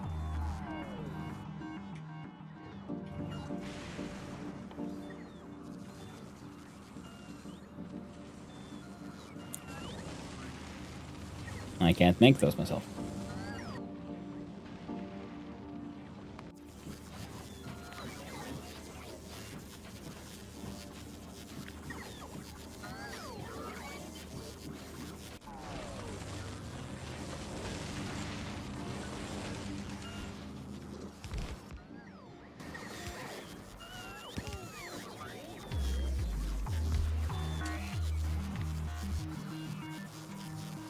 Change the value to 50.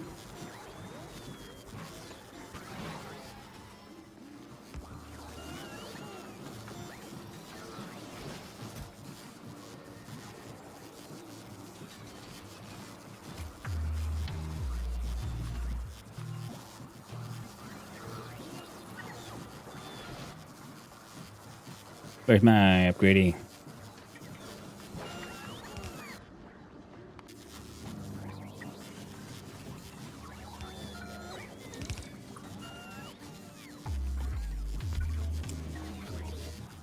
Legendary speed.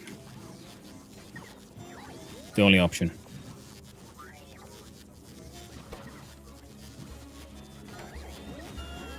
With 2 legendary hands. Yeah.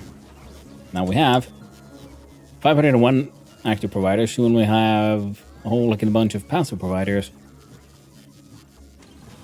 All of them freaking legendary.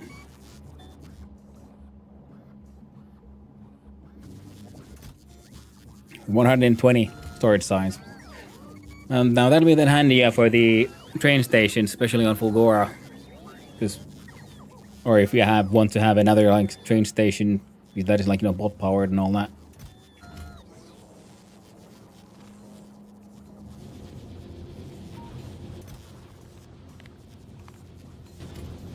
Okay, let's change that to 100.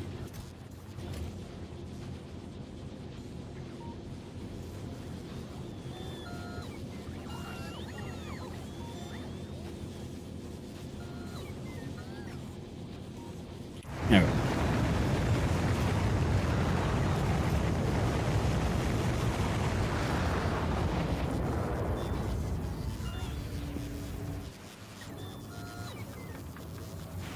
Oh, that's fine then.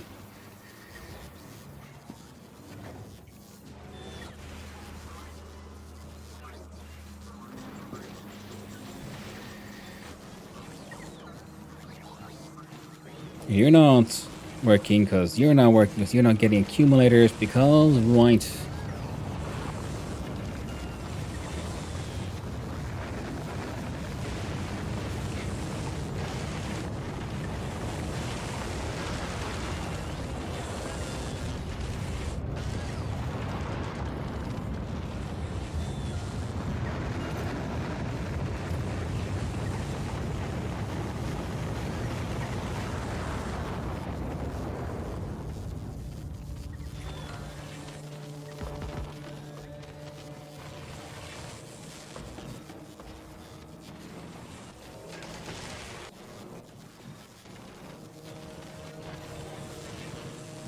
There we go.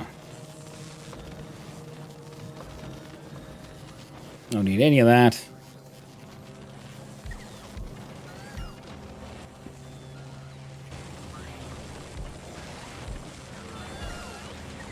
There you go. So we can make legendary ones now on demand. This whole thing is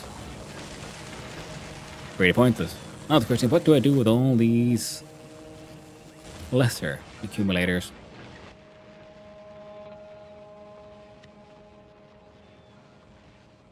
Well, one thing we need to do, I guess, is our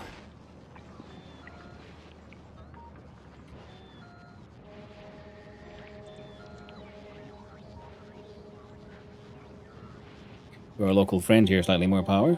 Casino Royale is coming with a whole bunch of legendary accumulators. ready to install them. While I run away. Back to what I was supposed to be doing, which was a wire making factory.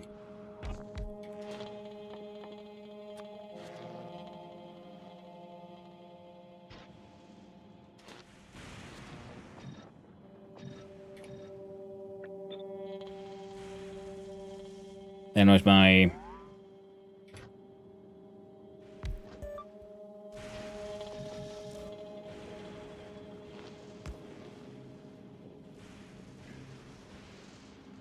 $260 a second.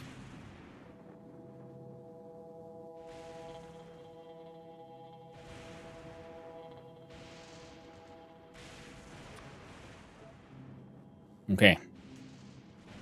Now for the productivity, we needed the biter eggs.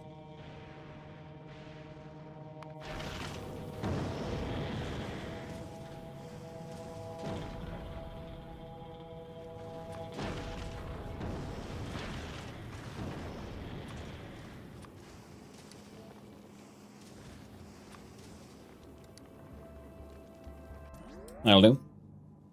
All for the course, yeah, you might need more than. Green belt can carry going 240 items per second.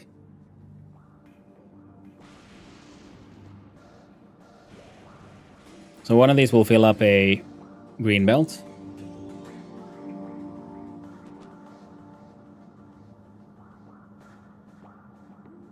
Well, I'm pretty sure I don't have enough. Good. 65.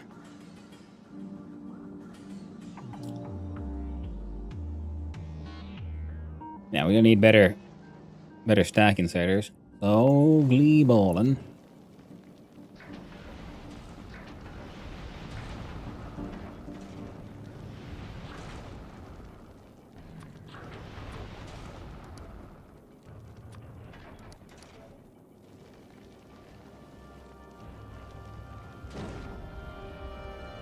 No, 100 purples. Will be nice.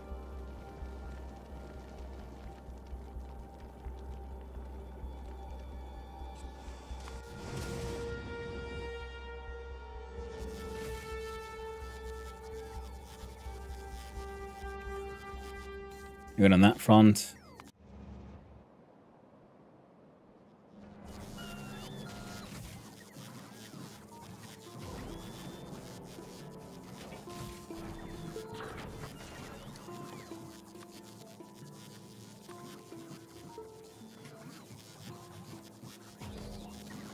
Needs more cargo space.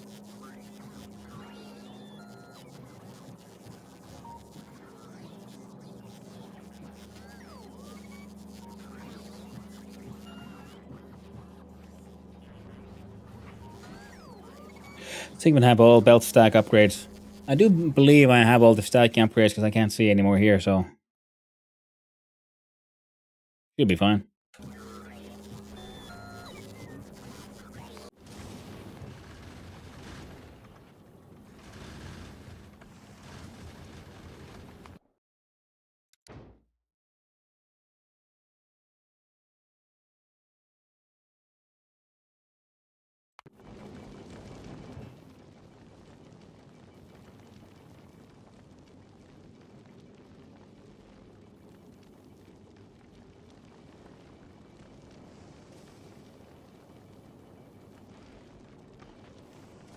I want you to dump those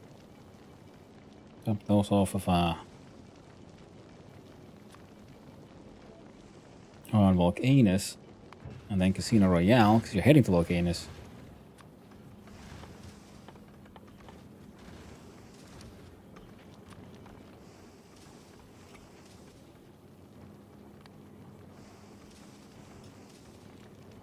There you go. Pick those up and bring them here. Bring it over here, eh, friendo? All right. So.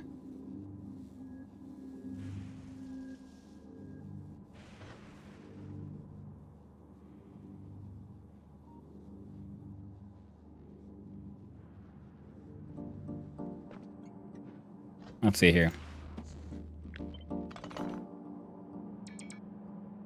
And I guess for the hell of it, we could just do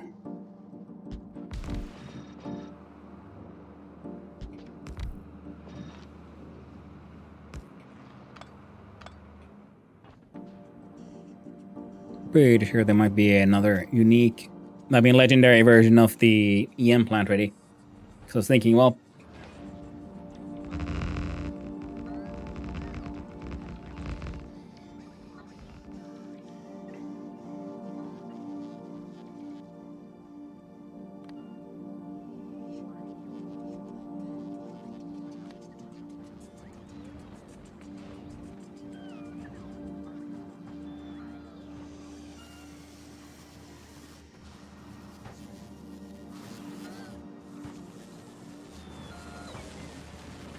the Gam Patrols are being made, slowly but surely, but they are being made.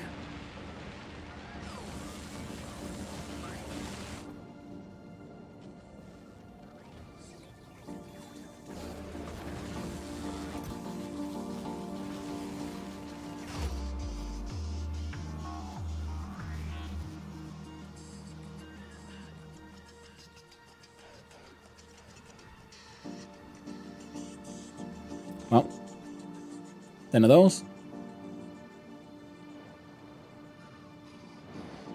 I should try to be slightly less easily distracted.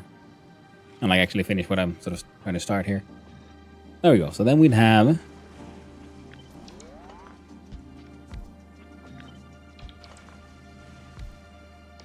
for these...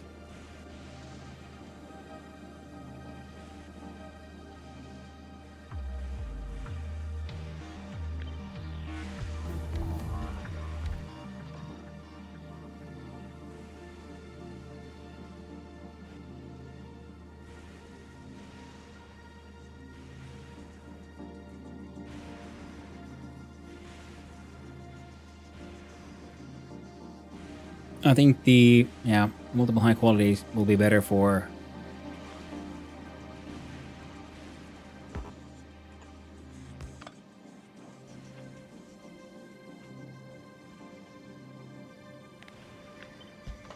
better for power use in the end.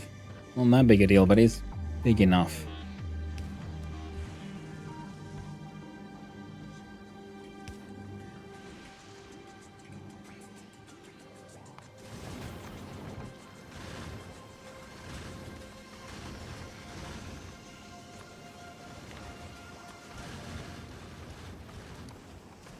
There you go. Back to Volcanius you go. We got me grabby, boys.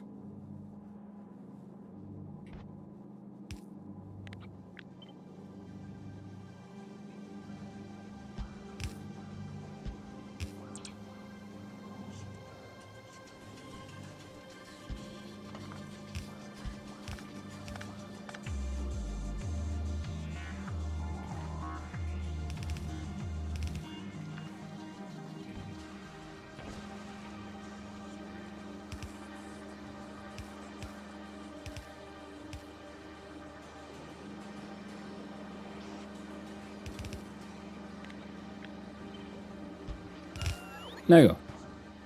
4 belts into 4 machines. 1 machine by itself goes super fine at 10.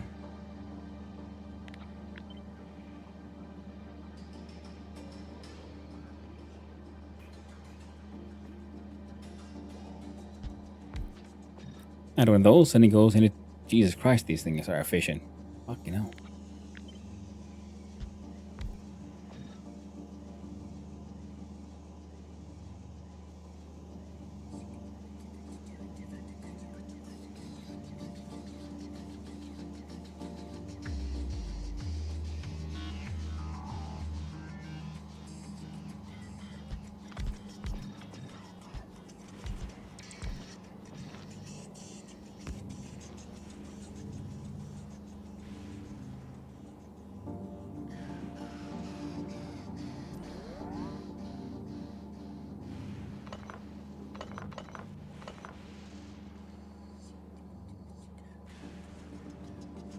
Yeah, I'm pretty sure that's more than good enough for what we're doing here. Again, we're not doing any like maximum mega throughput kind of stuff.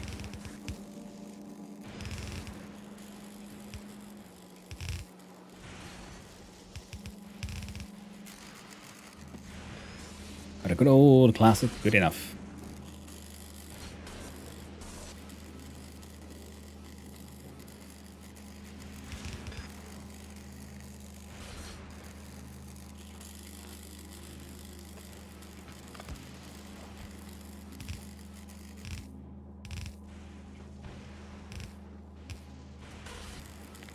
Worried about space for nothing. Keep on forgetting about... Oh yeah, we got the foundations now. I can build however I heckin' want. See? Mild awkward goes here, then these...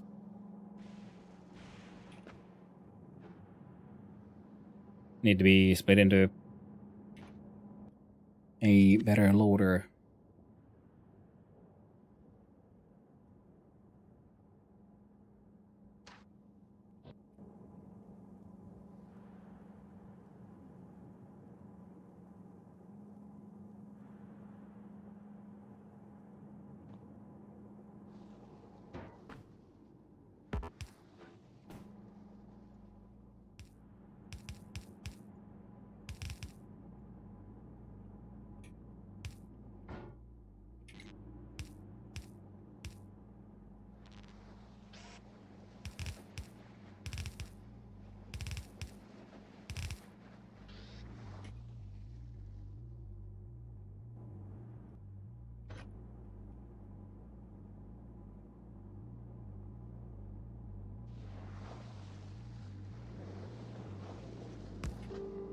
And here's, well, I don't know if I care how evenly these chests do or don't get filled up, because there's from here they go into single entity, so this thing being sort of uneven is fine. As long as the inputs into here are, you know, even enough.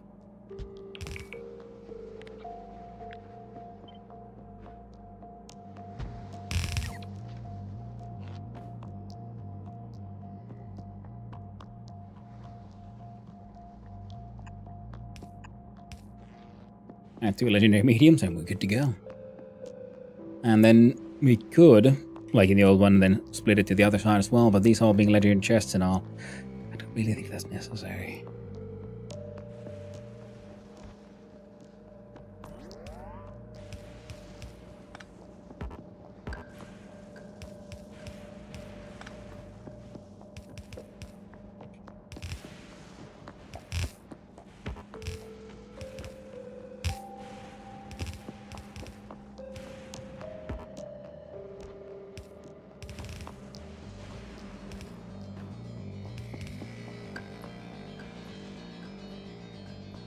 And the question is...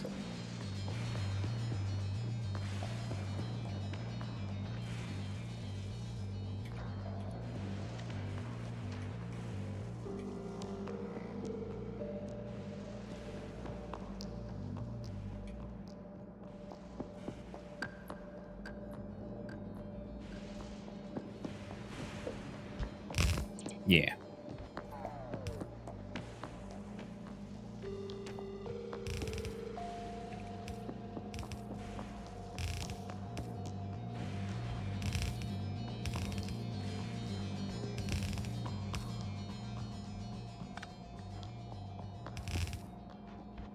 The biggest problem with the legendary legs is when you're trying to build with them.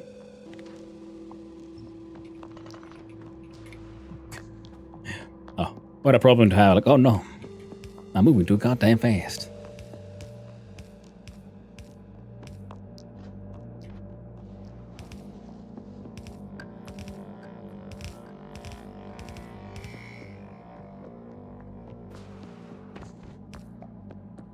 Okay. Make wires. Balance that shit out. Send them into these 4. Perfect. So, now you will be known as not Handle Reynolds, but as copper plate drop off.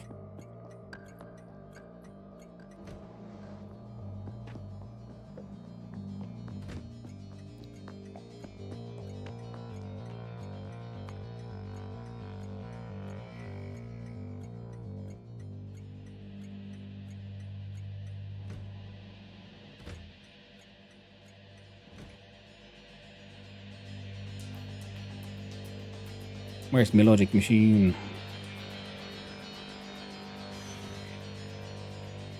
There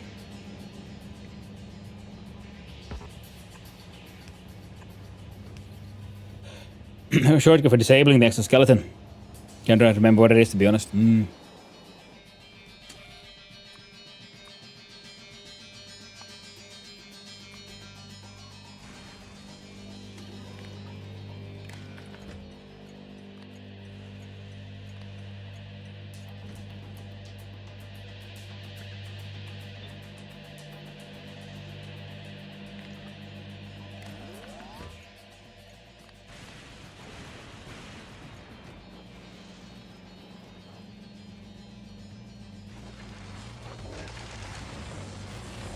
Yeah, I was afraid of that.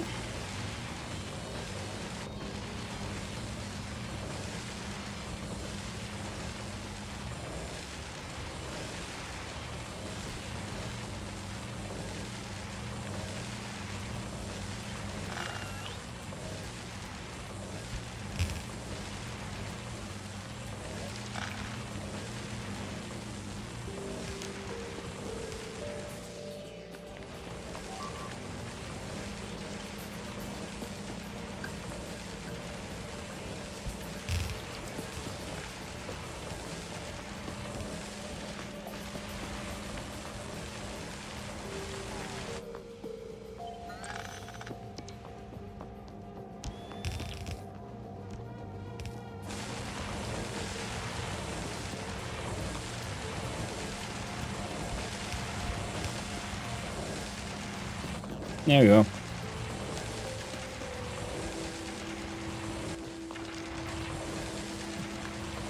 Try as they might, they just can't output fast enough. You are correct. See, we go super fast, then Alt E. Oh no, I feel crippled. Oh, I'm old and broken. Oh no, better go fast. Swam. But thank you. I'll try to remember that one. That would actually be very helpful at times.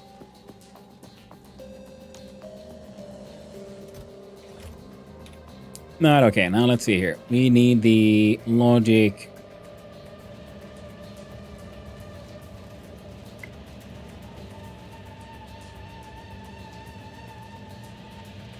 There you go.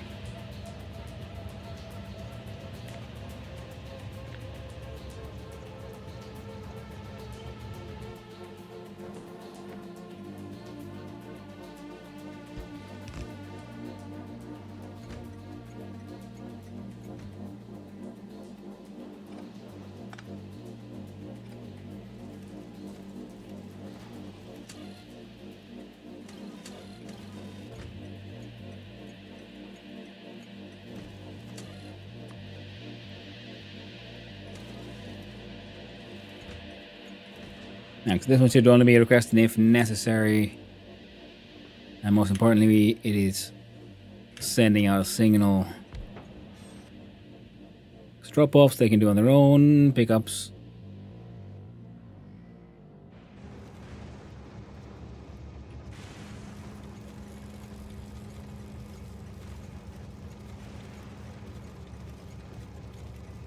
Okay, the one with Danny.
Now with the waiting platforms here, technically I guess we wouldn't need the signal being sent, but you know, we're gonna do it anyway.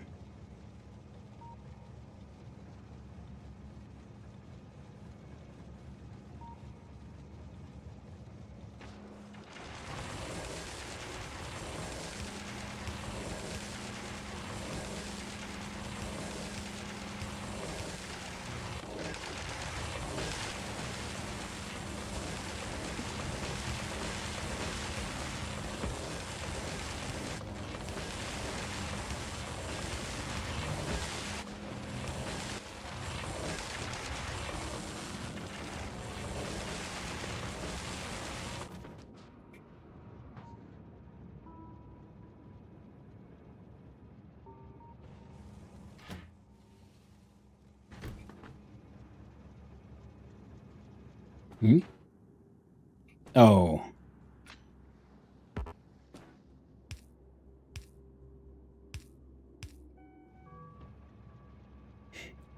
We had the wrong lights. Oh well.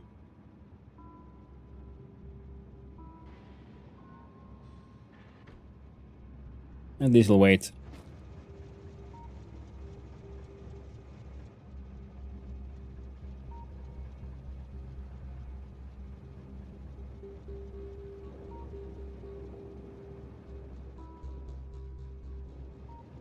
That's all working.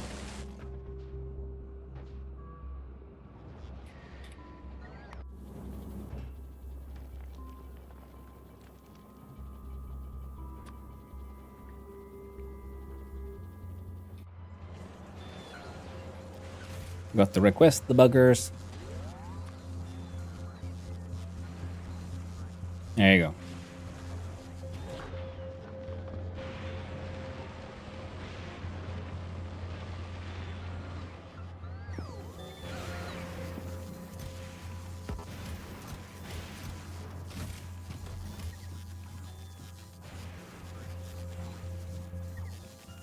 I don't know where'd I put it.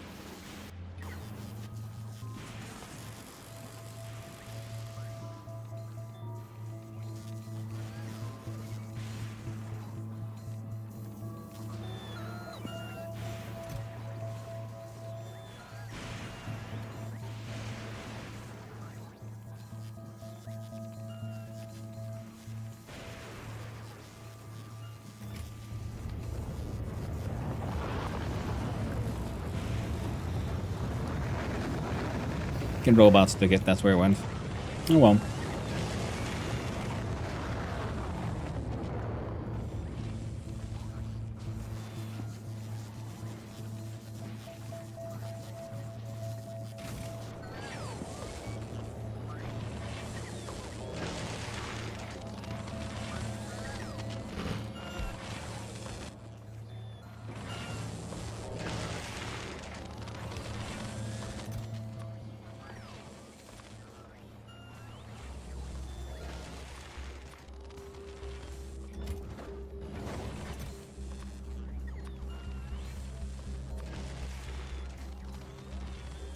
There you go.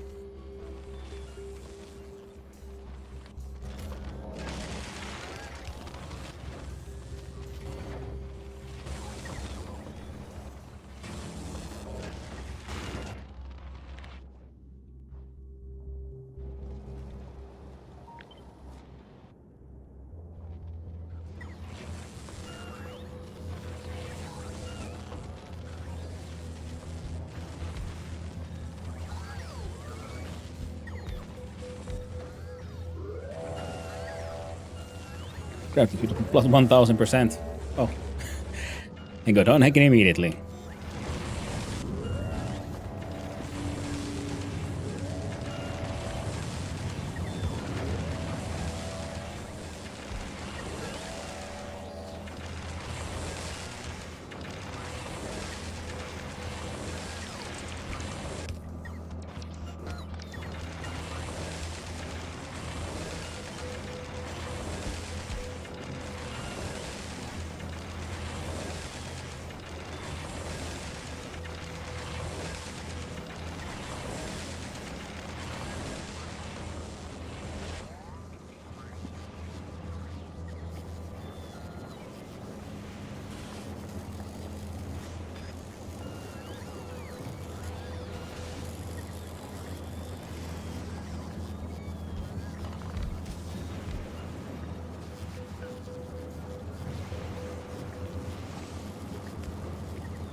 There you go.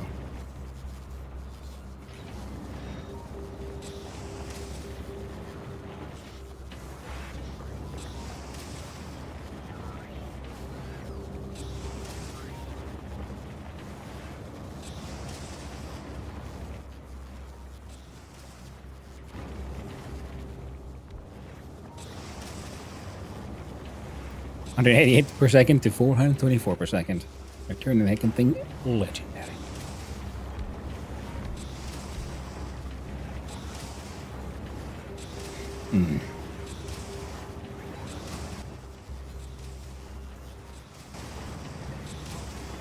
Well, sure should ramp up that production.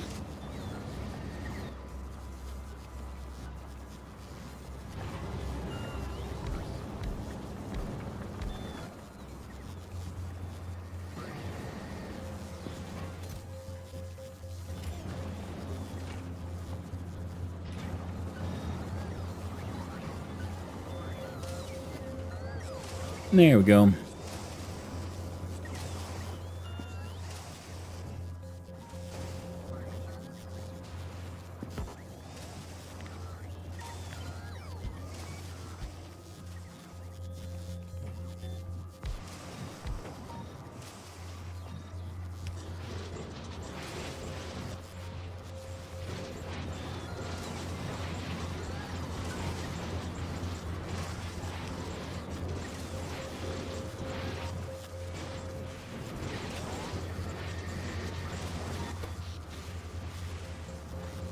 Oh, all of these actually did kind of run out of power for a little bit as well. Ooh, lovely. And run up here.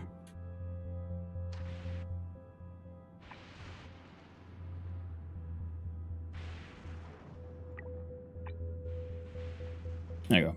And the locals can deal with that.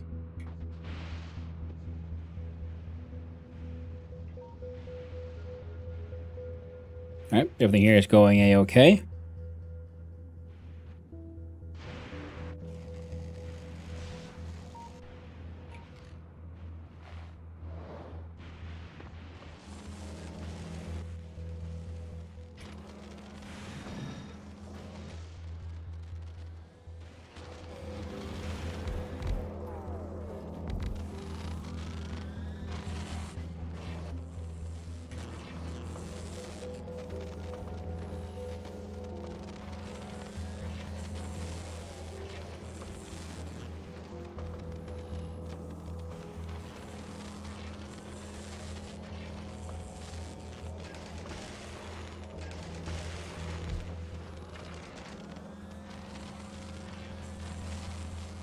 Oh well.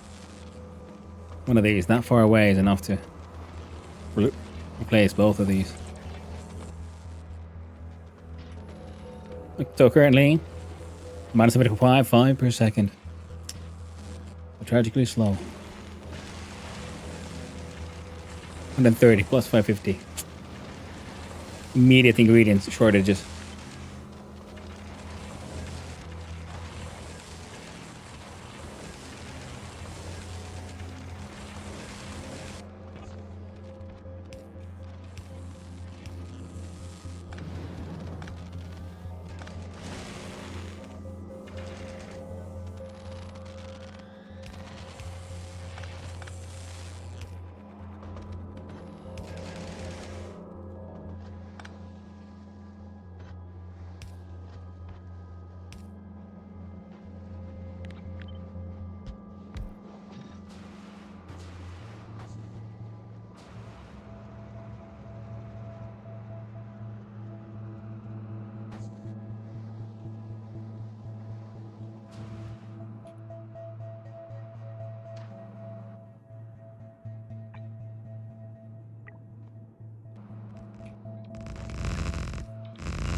That should help him out.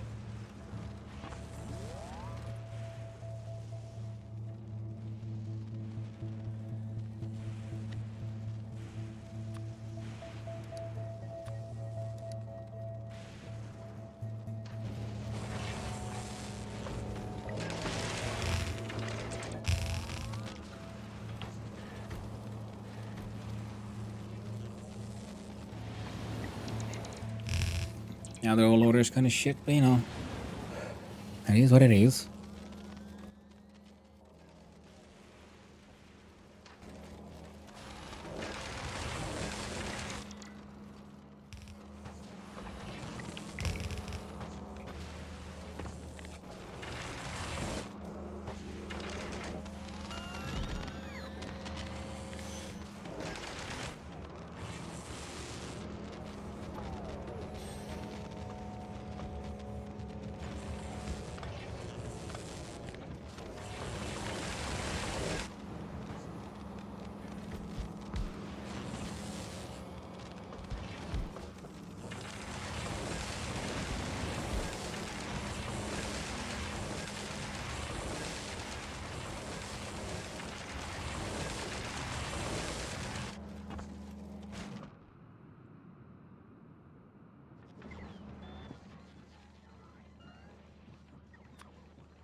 And by now we should have some of those purple stacking setters too, eh?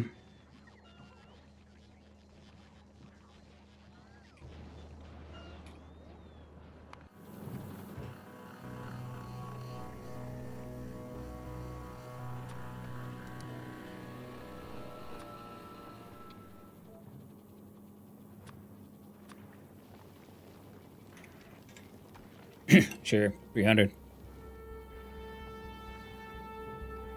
I can live with that.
Right.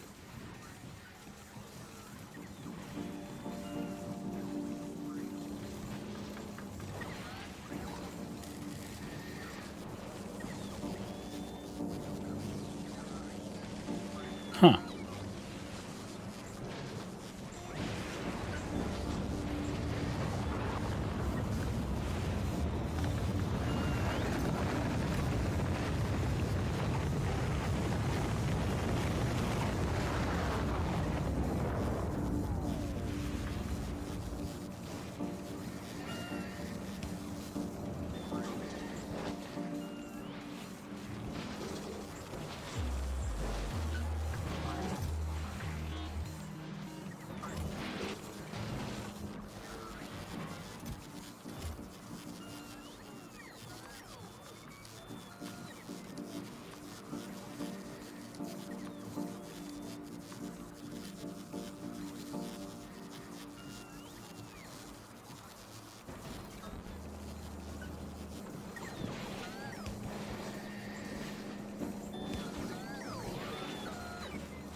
There we go.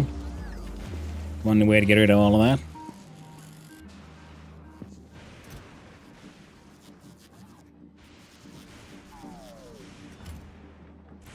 Here's another.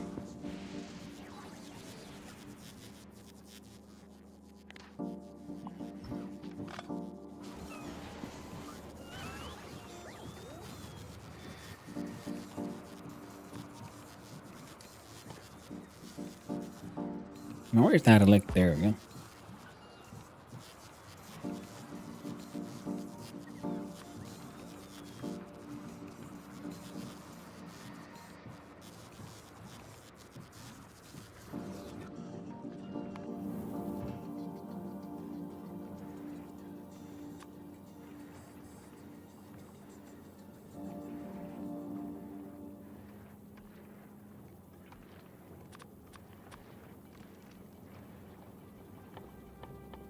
And then the electric furnace of a legendary type over from freaking Volcanus.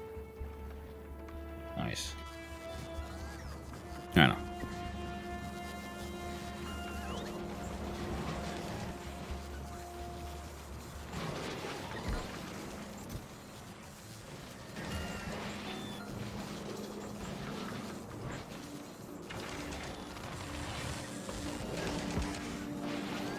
Yeah.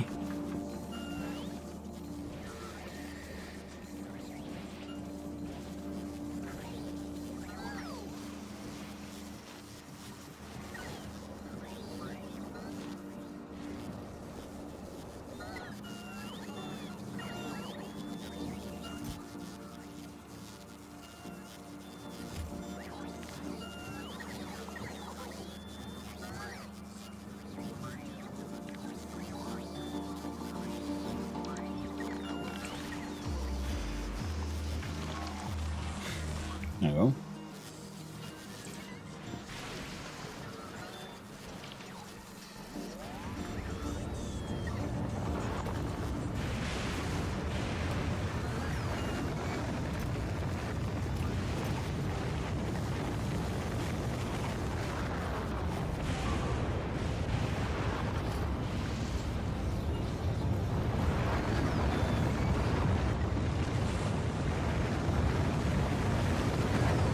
So it's all the boosts.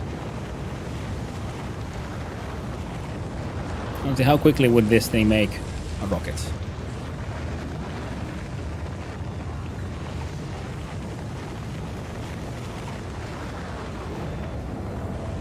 That's pretty damn quick.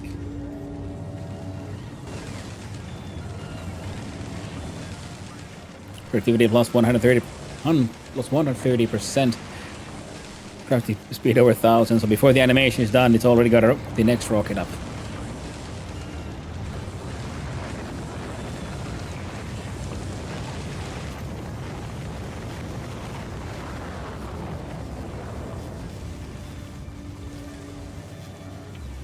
There we go. Can't launch them fast enough. Yep. Well, the idea is to have this kind of things, but, you know, multiples of them. Rather than just the one. So at least this will increase the speed of science exports, which is good.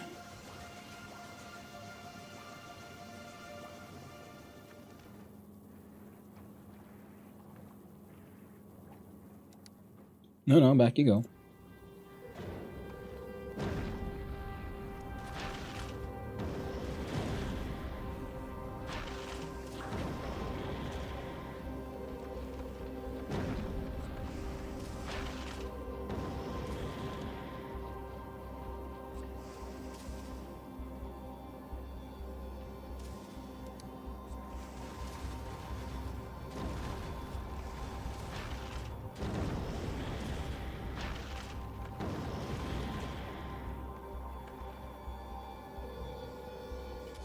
There you go.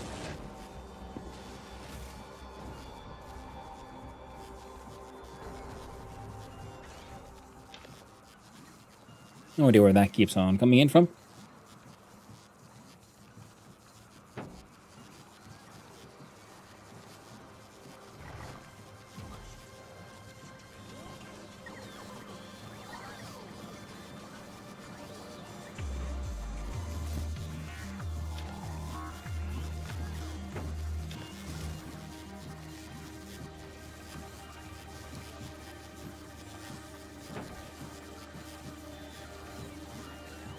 There we go.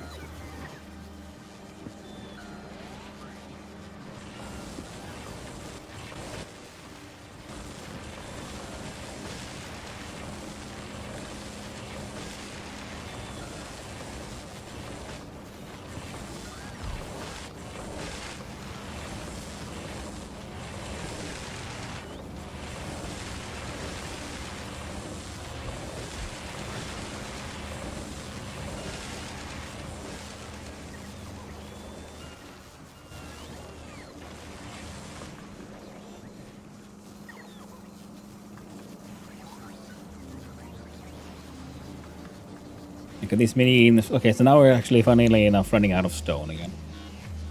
That's what you get for building all an imbalanced little chaos island.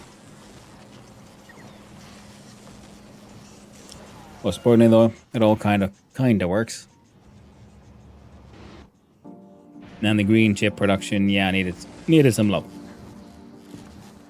In the form of these fellows. Hey there, Pythons. Hope you're doing well. Indeed, my friend. Indeed. Power's been dipping even with all the extras, but they're not really suffering, so that is good.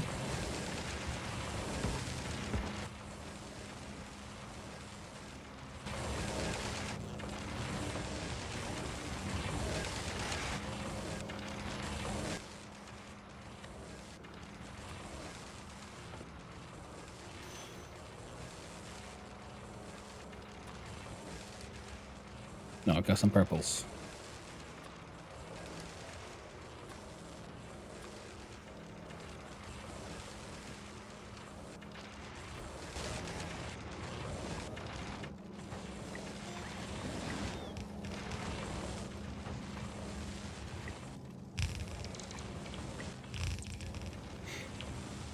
So there. Now the belt should be doing better.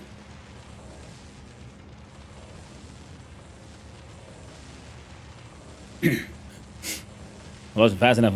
What a problem to have. That is, yeah, that's the dream, isn't it, Lord Emperor Posh King Banza? I'm so eager to try out the new gases and fuels and stationeers.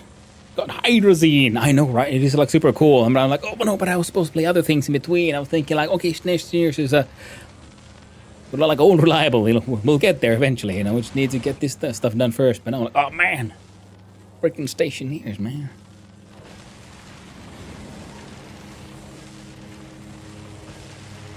Ah.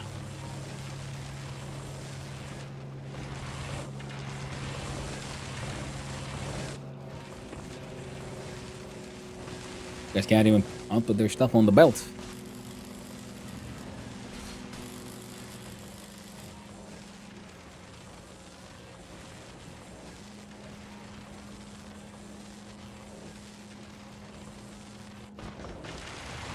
Oh well, irrelevant in the end. Everything kind of works.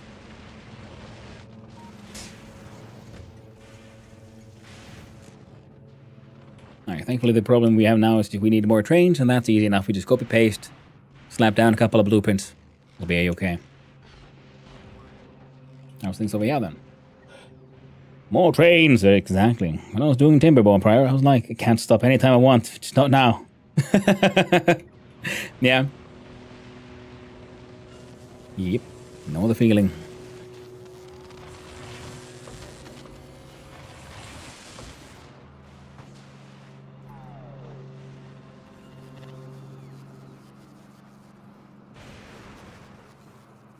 Oh.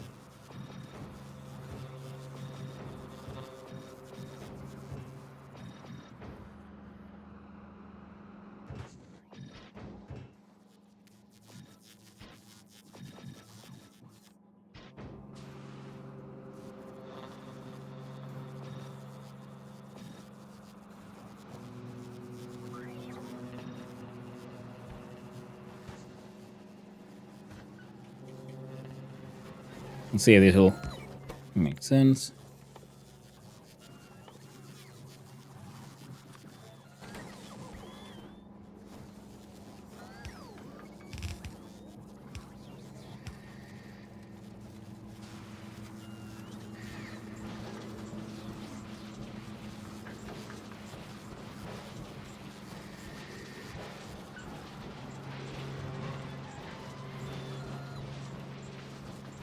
Right.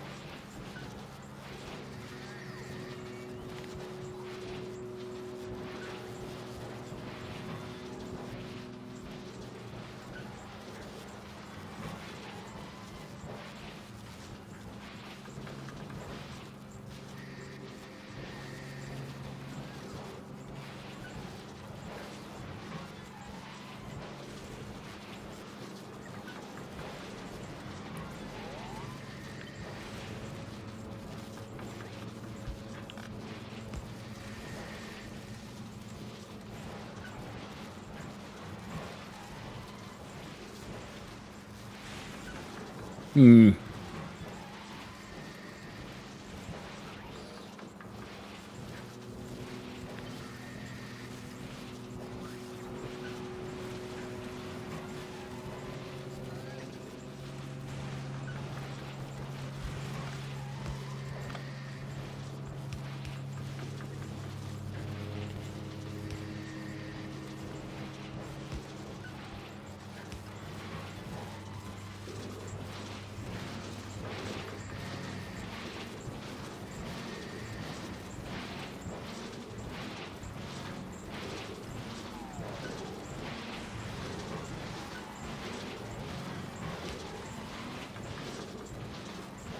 Well, I'll get it done eventually.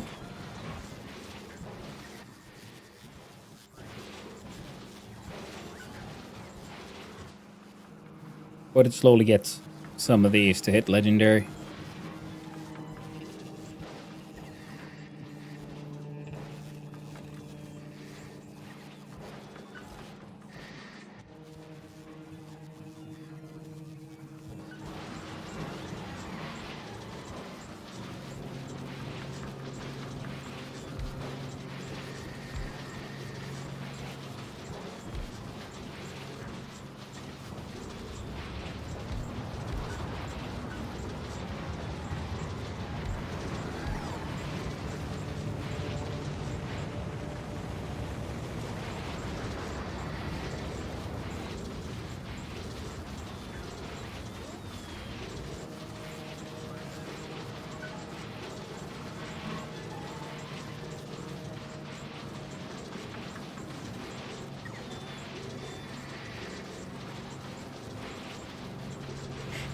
Ah, yeah.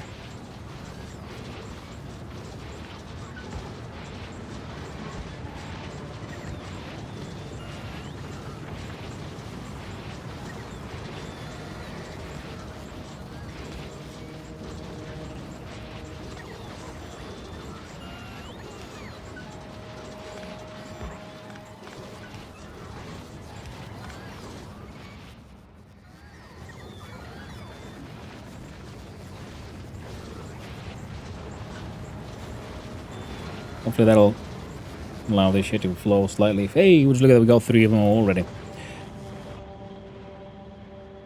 Neat. The trains will keep on bringing in more.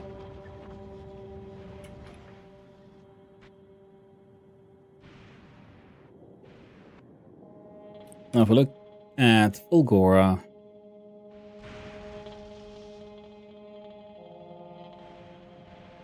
Oh. Is it saturated rust? Yes, hopefully. Liquid cargo trains.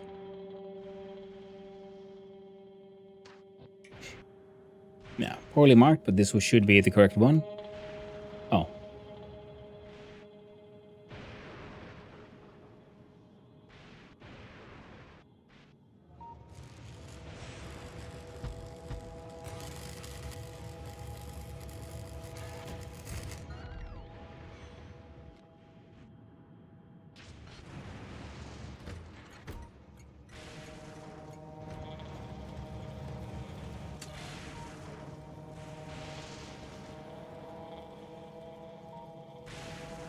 Right, so you keep on changing the thing.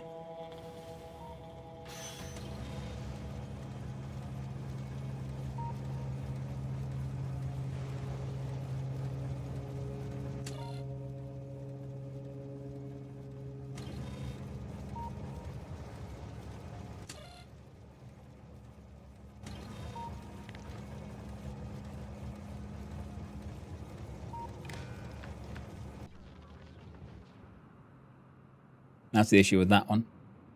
Because you kept on increasing the amount of trains requested, and then decreasing it. Leading to that horrible sort of confusion there. Now it should be a constant 2. And you should constantly be requesting. Cool. Well, we can do more. Request 3 like a champ.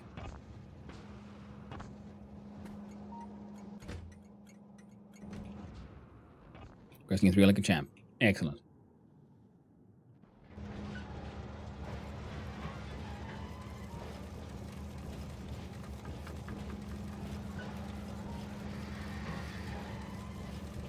Yeah, this entire thing needs, well, help.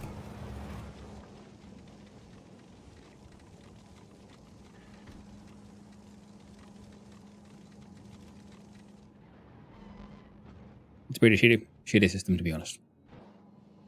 So far, now it's kind of worked, though. Sometimes that's all that matters.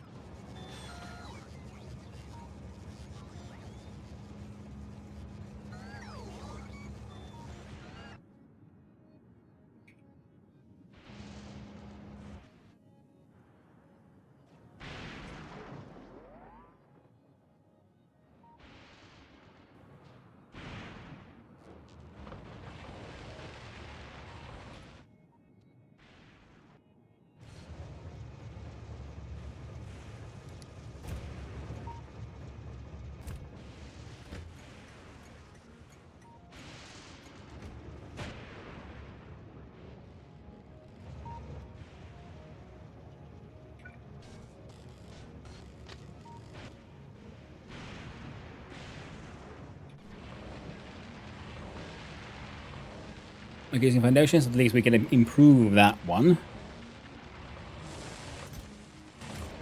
Okay. They'll now keep on. They should work for quite a while. The old depot, you guys are all hanging out.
Okay, this little gibberish system here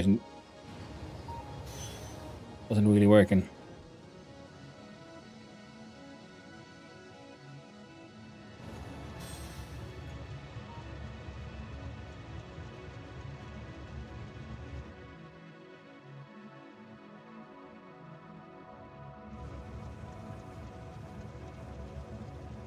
Ah!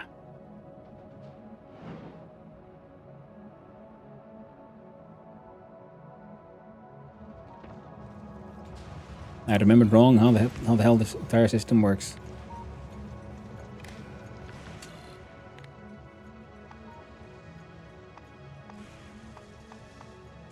Now C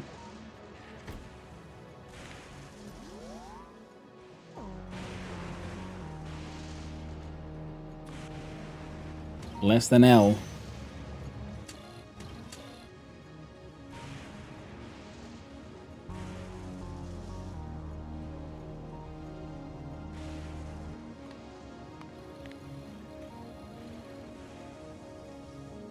There you go. FC is less than 3.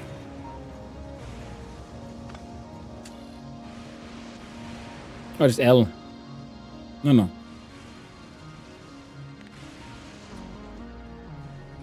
The C is train amounts, including those heading here. Okay, so if they're less than 3 trains, that is when you output the signal.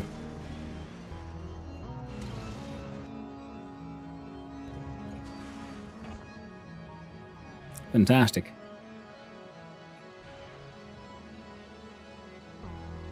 Trains are flowing again.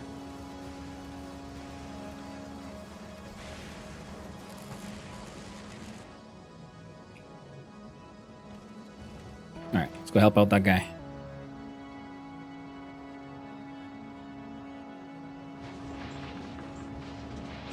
It is in every way of the word a horrendous mess.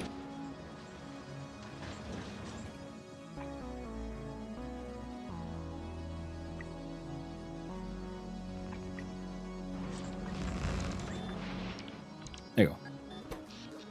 Soon there shall be thunder, then you shall have more power than you can possibly imagine. Okay, so.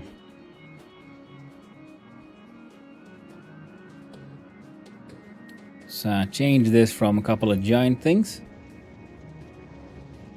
into 4.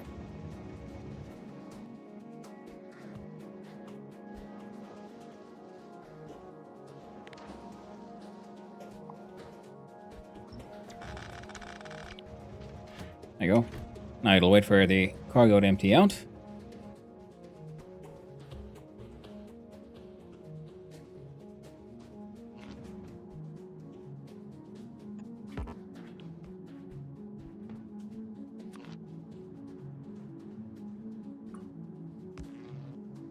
There you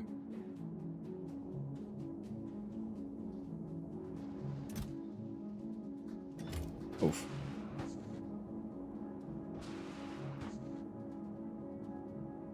Fair enough. Well, what are the... We don't have that many unique level ones, but we do have a whole bunch of epic recyclers. And we can then combine those with speed and such as well.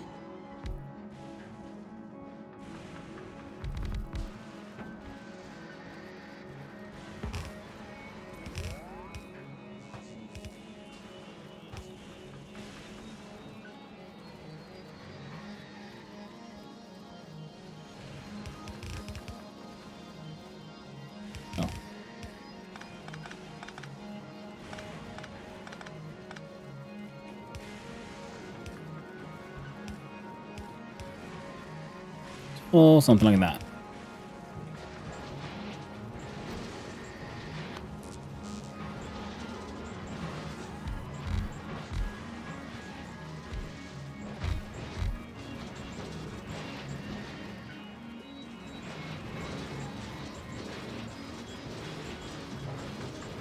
All of these are unevenly filling, like almost 2 belts, but we got like system built for 4 belts.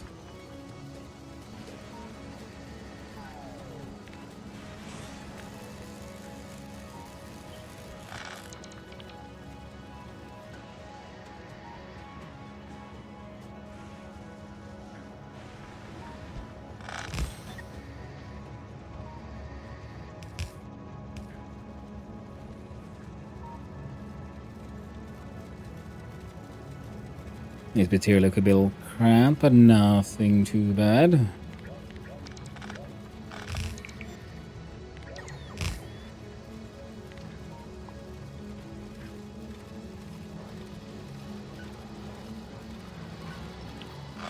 There we go. That old tiny little 2.1 gigs now go all went to 14.1.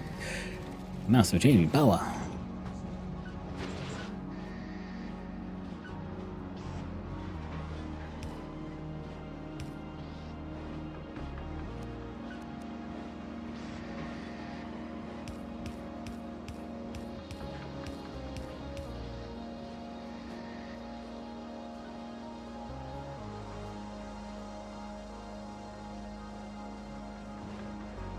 I'll look into it.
We've got 4 belts. We want to separate them all.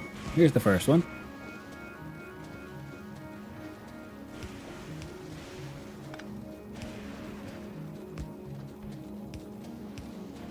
Second one.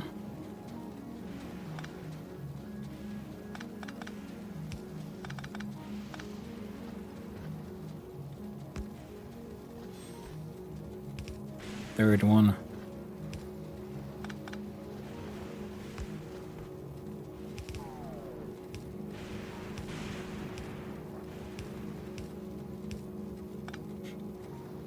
Ooh, there will be squiggles.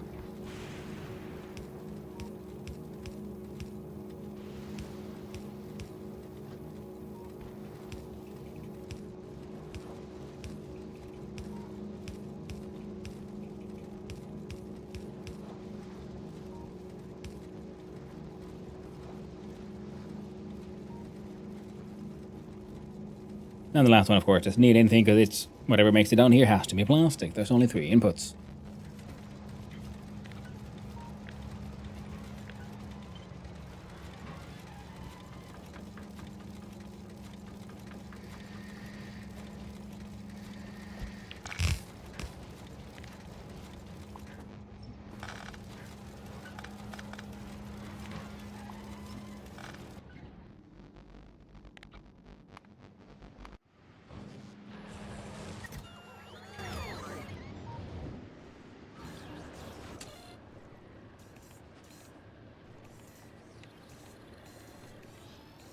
$1.7 million. Okay, so I tried to use the input count like we can only bring smaller amounts at a time. There you go. Bring in 1.6 million units of spoilage. It'll be fine. Oh, that'll keep him busy for a while. In the meantime.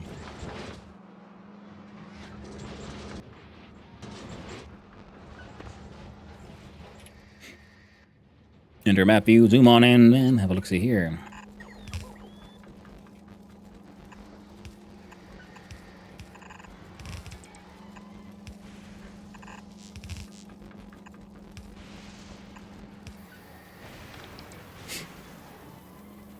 The drones sound like bees in those quantities. That is true, Carly shirt. That is very true.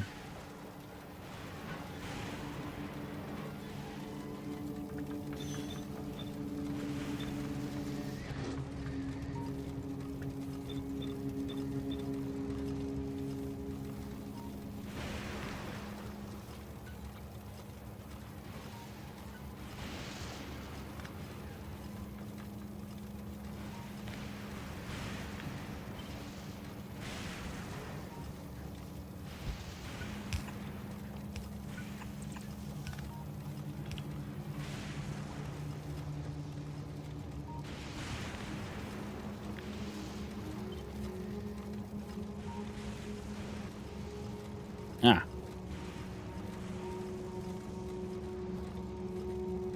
Hmm.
Hmm.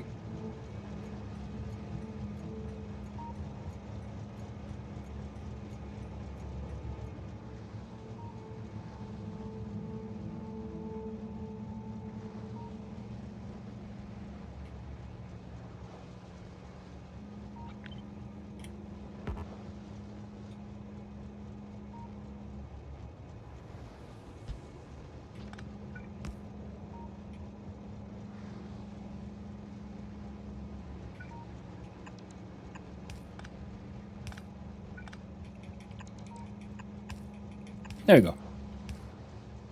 Rolls through there. Wha-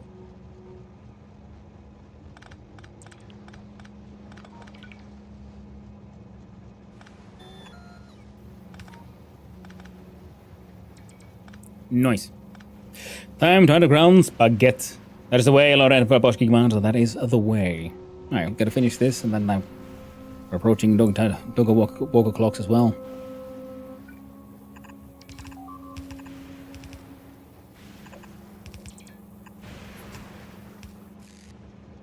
There.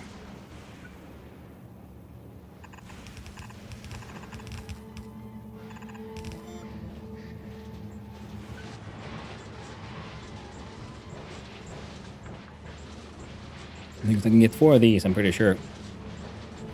For much better throughput than these.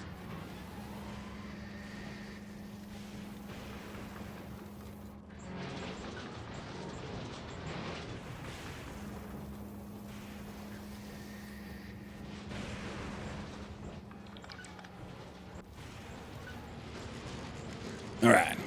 Give me a quick sec.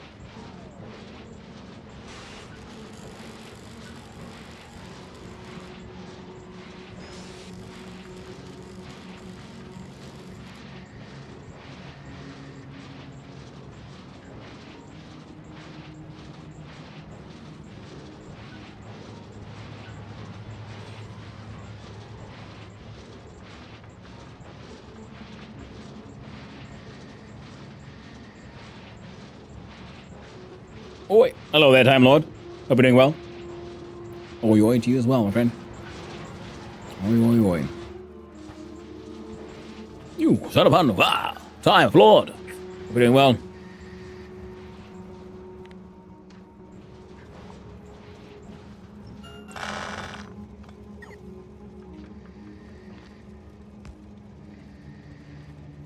Play some nice. Ooh.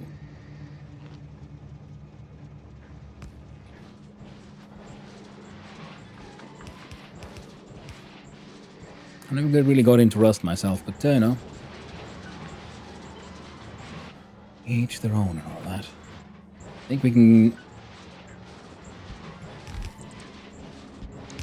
There we go.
Played a tiny bit when I first got it. Try it more. It's painful because it's somewhere between DayZ, Fortnite build style, and Call of Duty toxicity. Both check. Yeah, it is. It is a game that is infamous, not in the best of ways.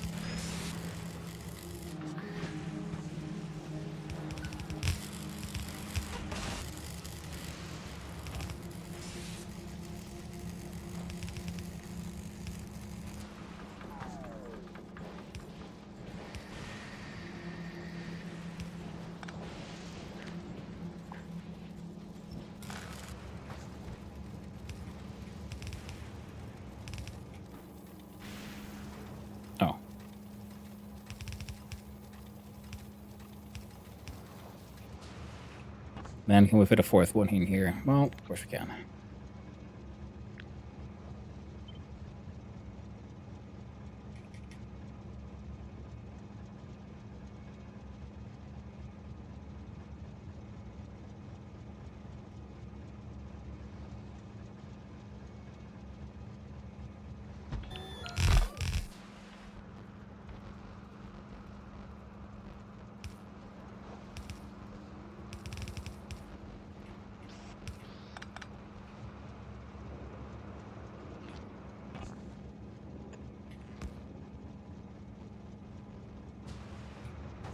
Alright. Now we got, in theory,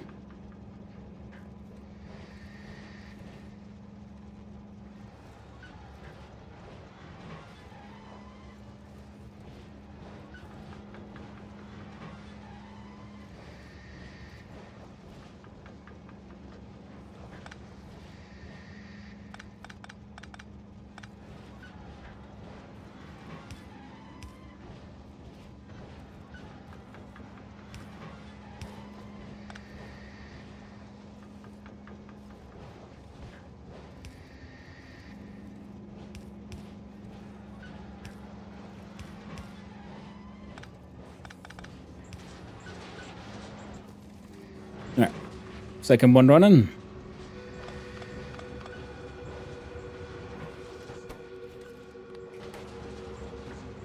Moving the output priorities.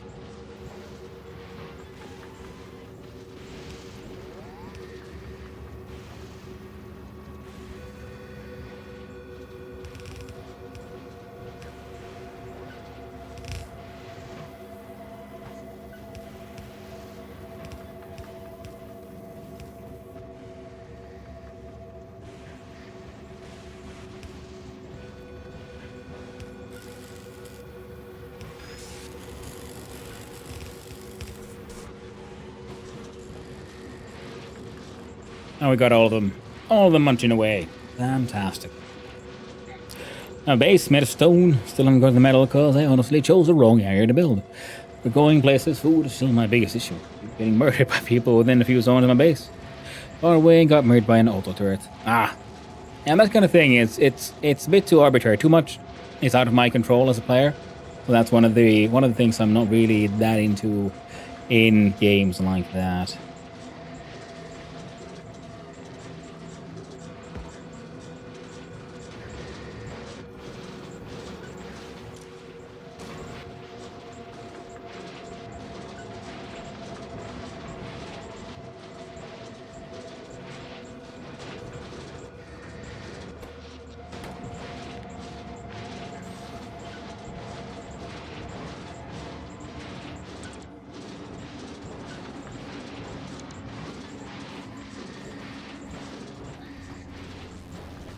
There we go.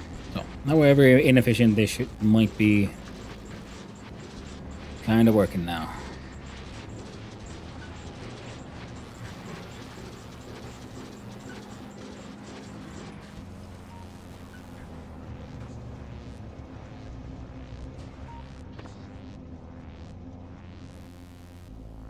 Warp.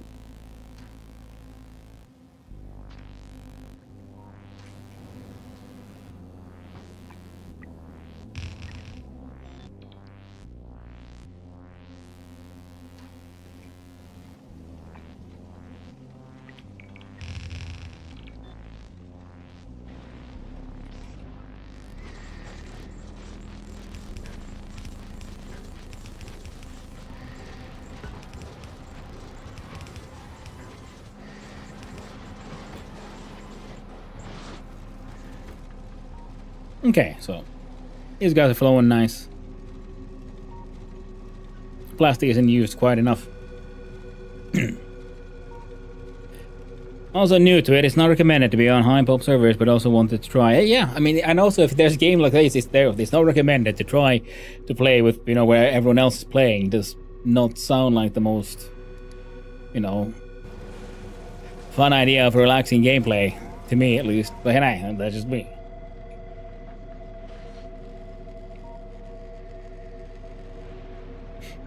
Okay, so me tweaking this thing has worked. pretty perfectly. Because now we have to keep on bringing more of the low density structure. Shit gets broken down. Won't take too long for a train of copper to get filled and sent on its way.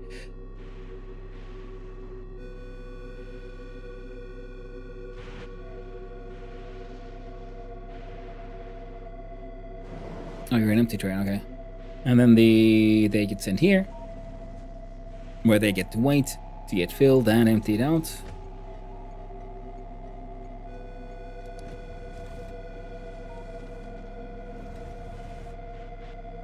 Now that's working better. As thanks to this. This is working so well that okay, so now the green chips are kind of backing up. Which is excellent news, because it means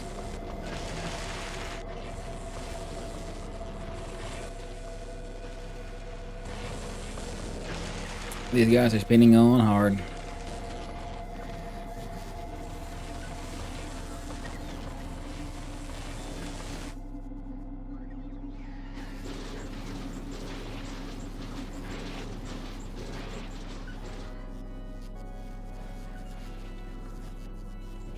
Well, and the local Gammatrons are making use of the high-end magic sticks, so that's good.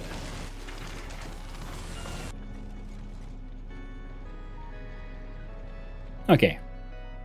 Announces their works. Let's go here.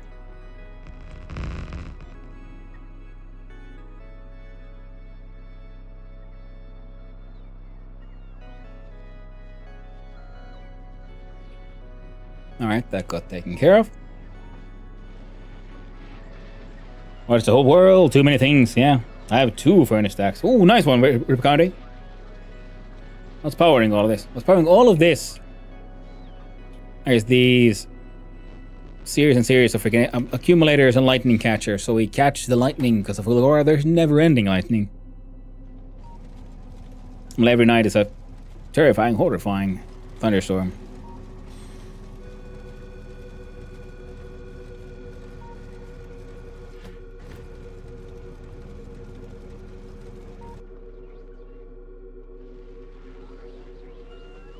So if you're not, let's see, where's one? There's, see, the sort of green area. There's some in the ruins here, but if you're not there, you even get a warning like, oh no, lightning hazard. So you might get hit and take damage. It'll break buildings, it'll destroy drones and all that jazz. So you're sort of limited to, you must stay within these safe confines. Of course, you can work on that and make your own safe confines, but you know, still tricky. Wouldn't happen to, oh no.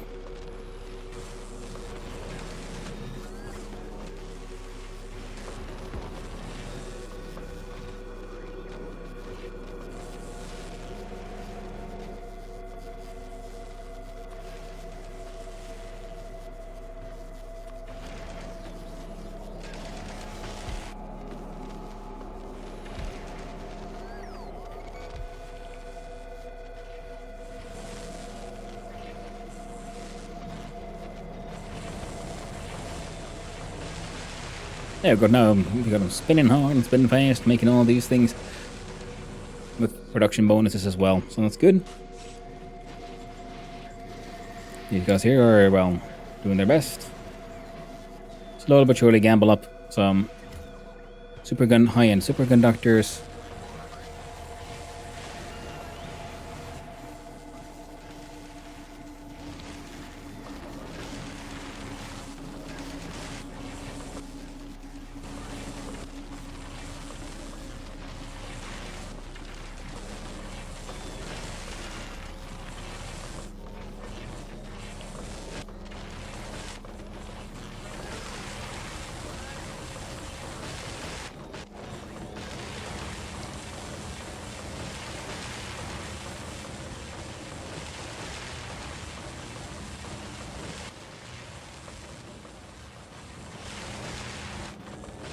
Yeah, these guys can go faster because this is where the actual first level of gambling happens, and it goes here. If they're not good enough, then get ground up.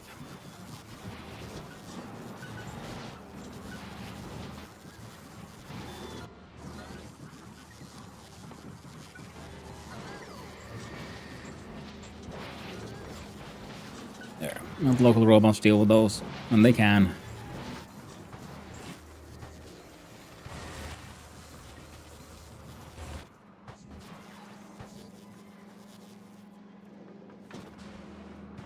I think we have a large amount of these here, so I was thinking we should probably make another copy of this thing.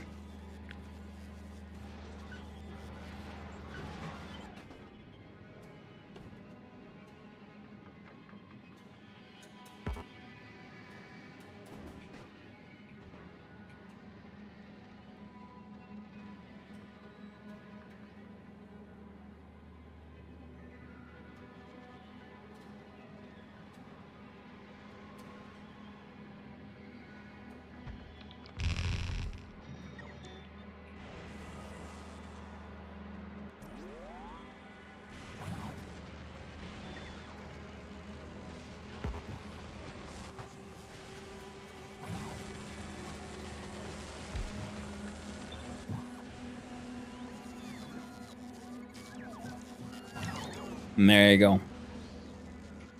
And my...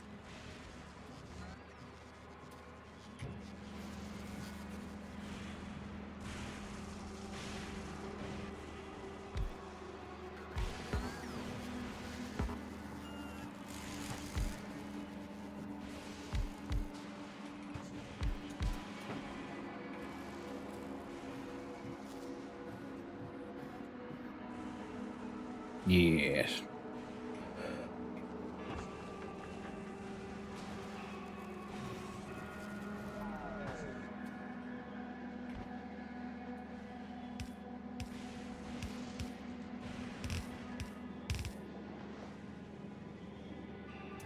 We'll put a whole stock of these supercapacitors.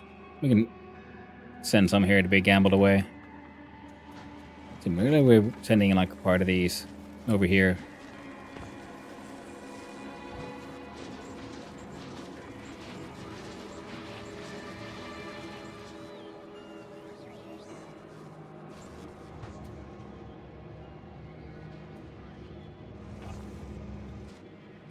Alright.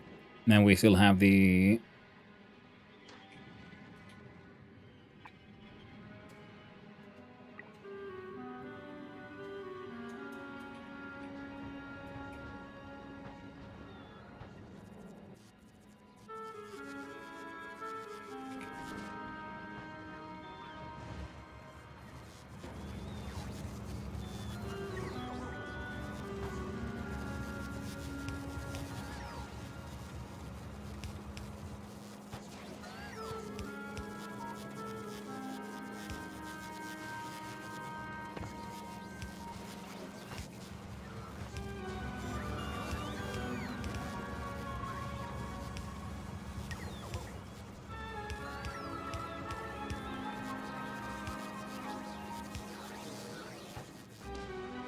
Alright.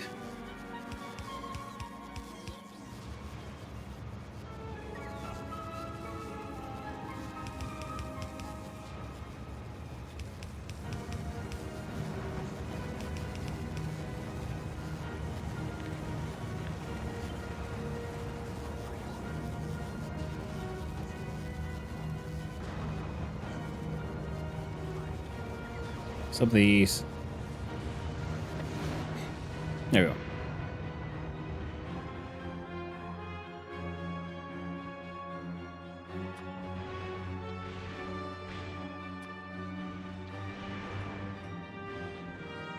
And back to the... Oh, went too far.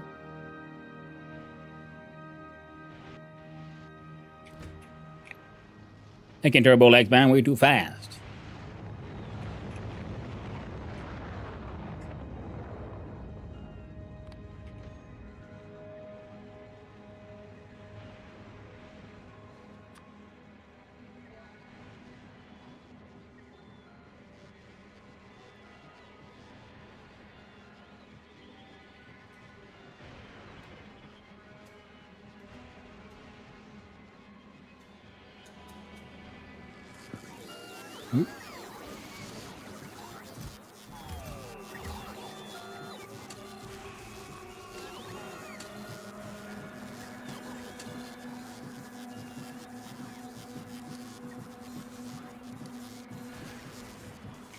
I feel like we can ignore those completely.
There we go.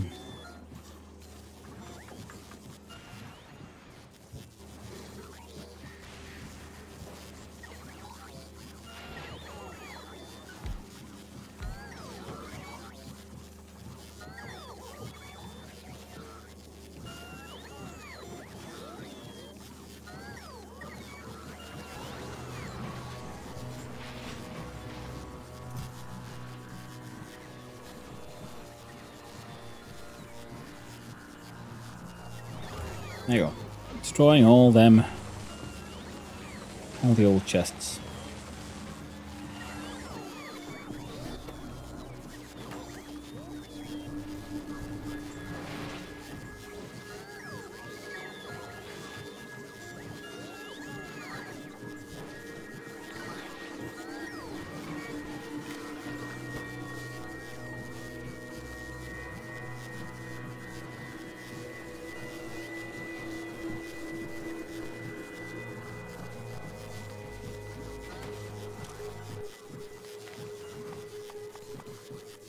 And then we'll just disable if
in 180 and I got 6.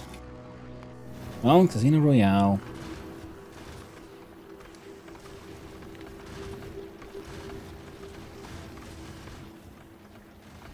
Just import 500 steel chests from Volcanus, and that is actually true because we do use those steel chests for a lot of stuff in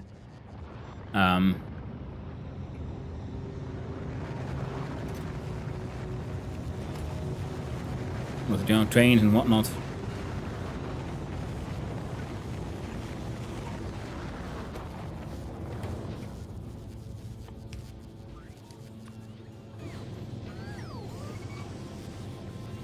.25 a second. 37 a second. In theory. Literally can't feed it fast enough.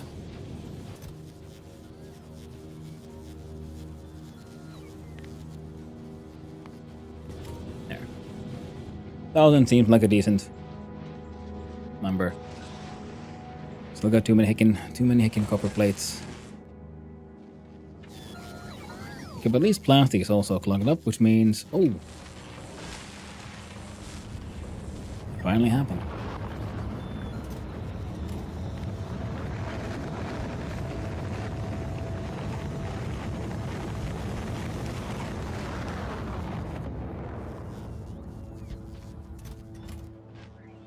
Whole lot of legendary raw material just hanging out. Doing fuck all. Beautiful.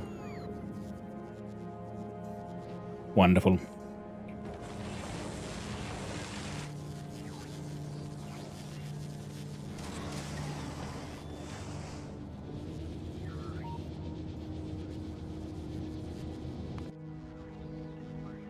right.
Level 1 mod mini loaders make my 10-to-1 buffer and balancer. Ooh.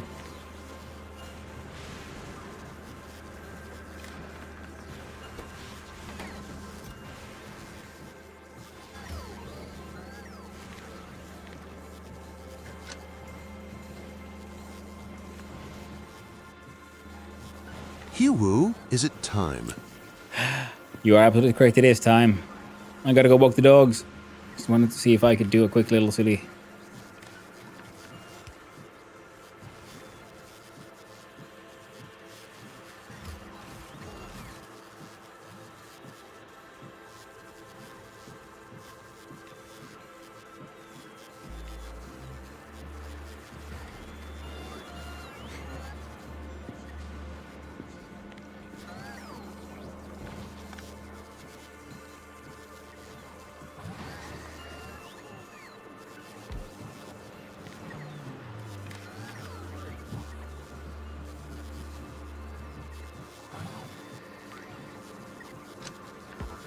Yeah.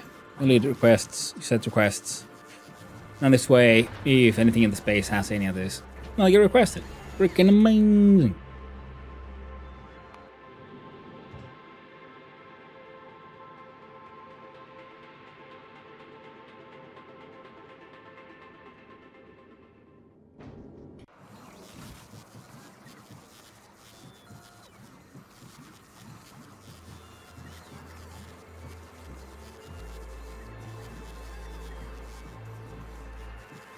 It's a lot of foundation. Hey, okay. What if TTS will betray Factorio? Yes, it will.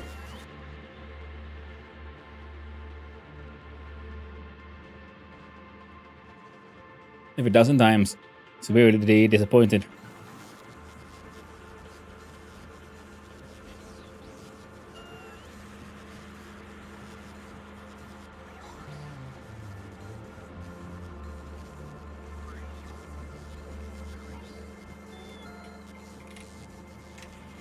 Factorio.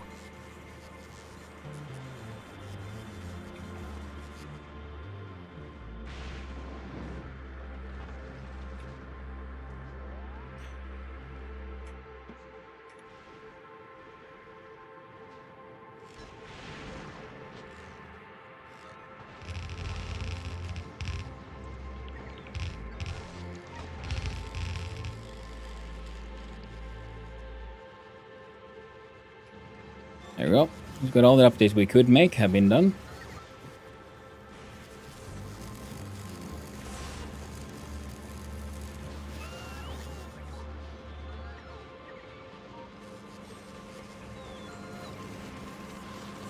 Slowly getting there.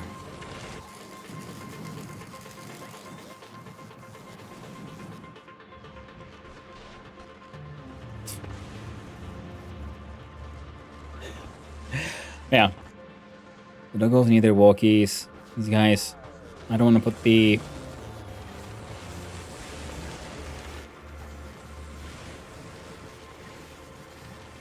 Yeah. I won't be linking these guys up until we have all of that populated. Shouldn't take too long. Well, okay, 51. 51.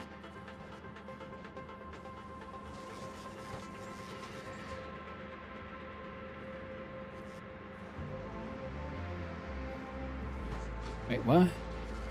Why 51 legendary quality?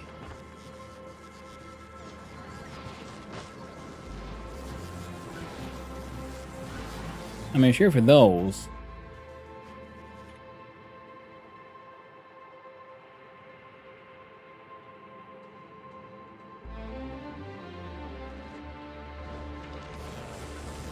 One, two, three, four, five, six. You know what? Fine.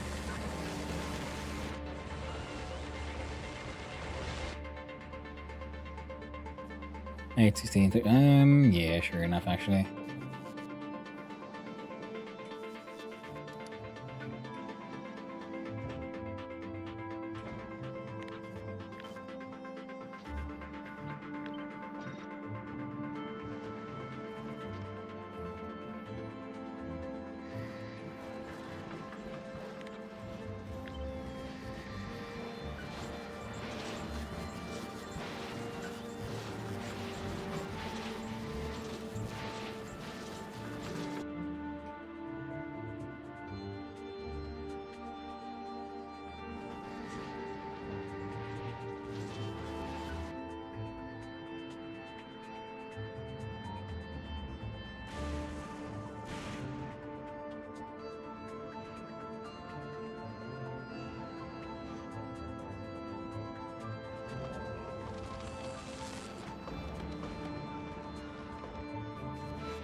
I'm sorry, Douglas. I'll be there in just a sec. I just need to train some of these quality things.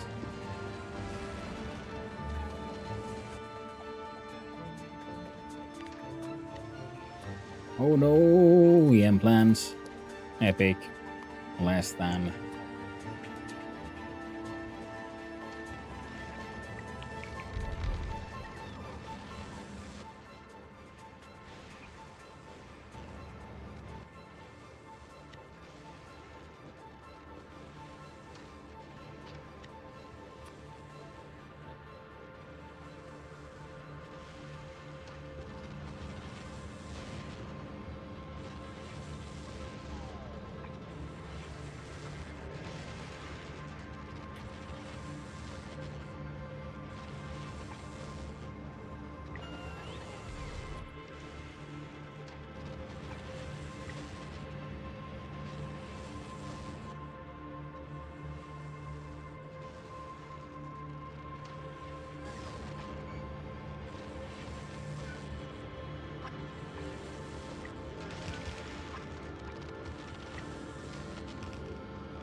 Okay, that's all of that done.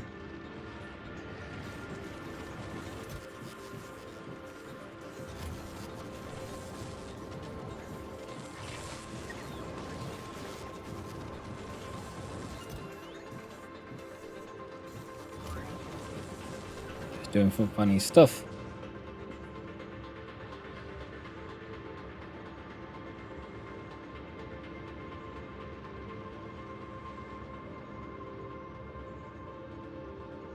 All right.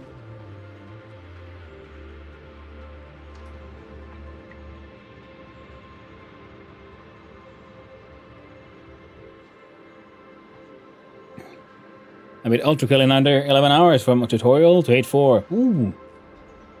Nice.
Oh.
There you go. and we need some speed boosts, and then you're good to go. But for now, that'll be tomorrow. Because now I gotta go.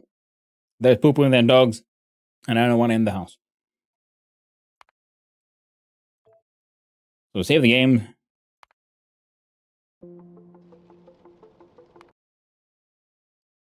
We change the scene. And we have a look at who is out and who is about. But first, we need the song, of course. Of course. Song of drink and industry.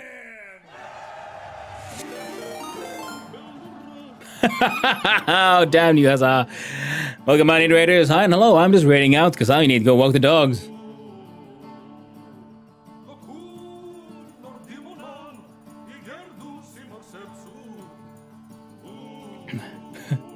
Hello. Rating the stream. There you are rating justice. I'm rating. Jesus stream. Thank you for hanging out. Discount. Welcome on in. Digitize. Bahun Tom, Agent Zoe, Morgan, and everyone else. Welcome on in, Raiders. Hi and hello. Those who don't know me. Hi, I'm Hannu, son of Hannu, Finnish variety streamer, amateur game developer, hopelessly addicted to Factorio, and I'm about to go out and walk the dogs. As said, he couldn't do a 24-hour stream, so you have to. Oh no! Combat dude. How are you doing, by the way? And hello there, Has. But no, can't be done.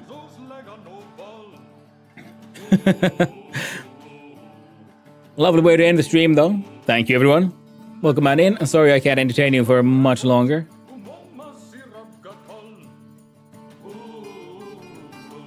How are we doing a 24-hour stream? Did Has lie to us? Yes, he did. Absolutely did.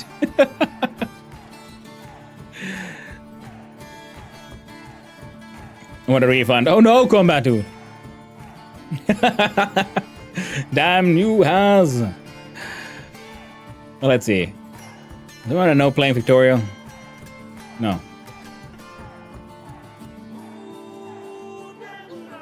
So where do we raid? What are people doing? What are people up to? I know. We're gonna send you all over to hang out with, of course, the most awesome and wonderful puppy, the Cyborg, formerly the artist formerly known as Wasteland Puppy. He's playing out his community server. He's playing Build 42 Project Zomboid. Send you all over there. A wonderful streamer. Thank you again, Huzzah. Thank you, everyone. Thank you to all the chatters, all the lurkers, and all those just wandered on in. Hope you had a good time. I had a wonderful time with all of you, and I hope all of you have a wonderful day.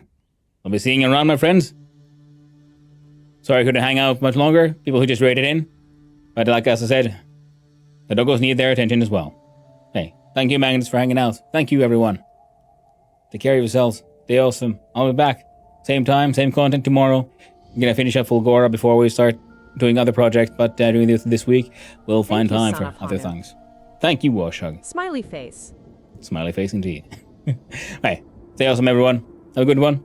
Ta-ta.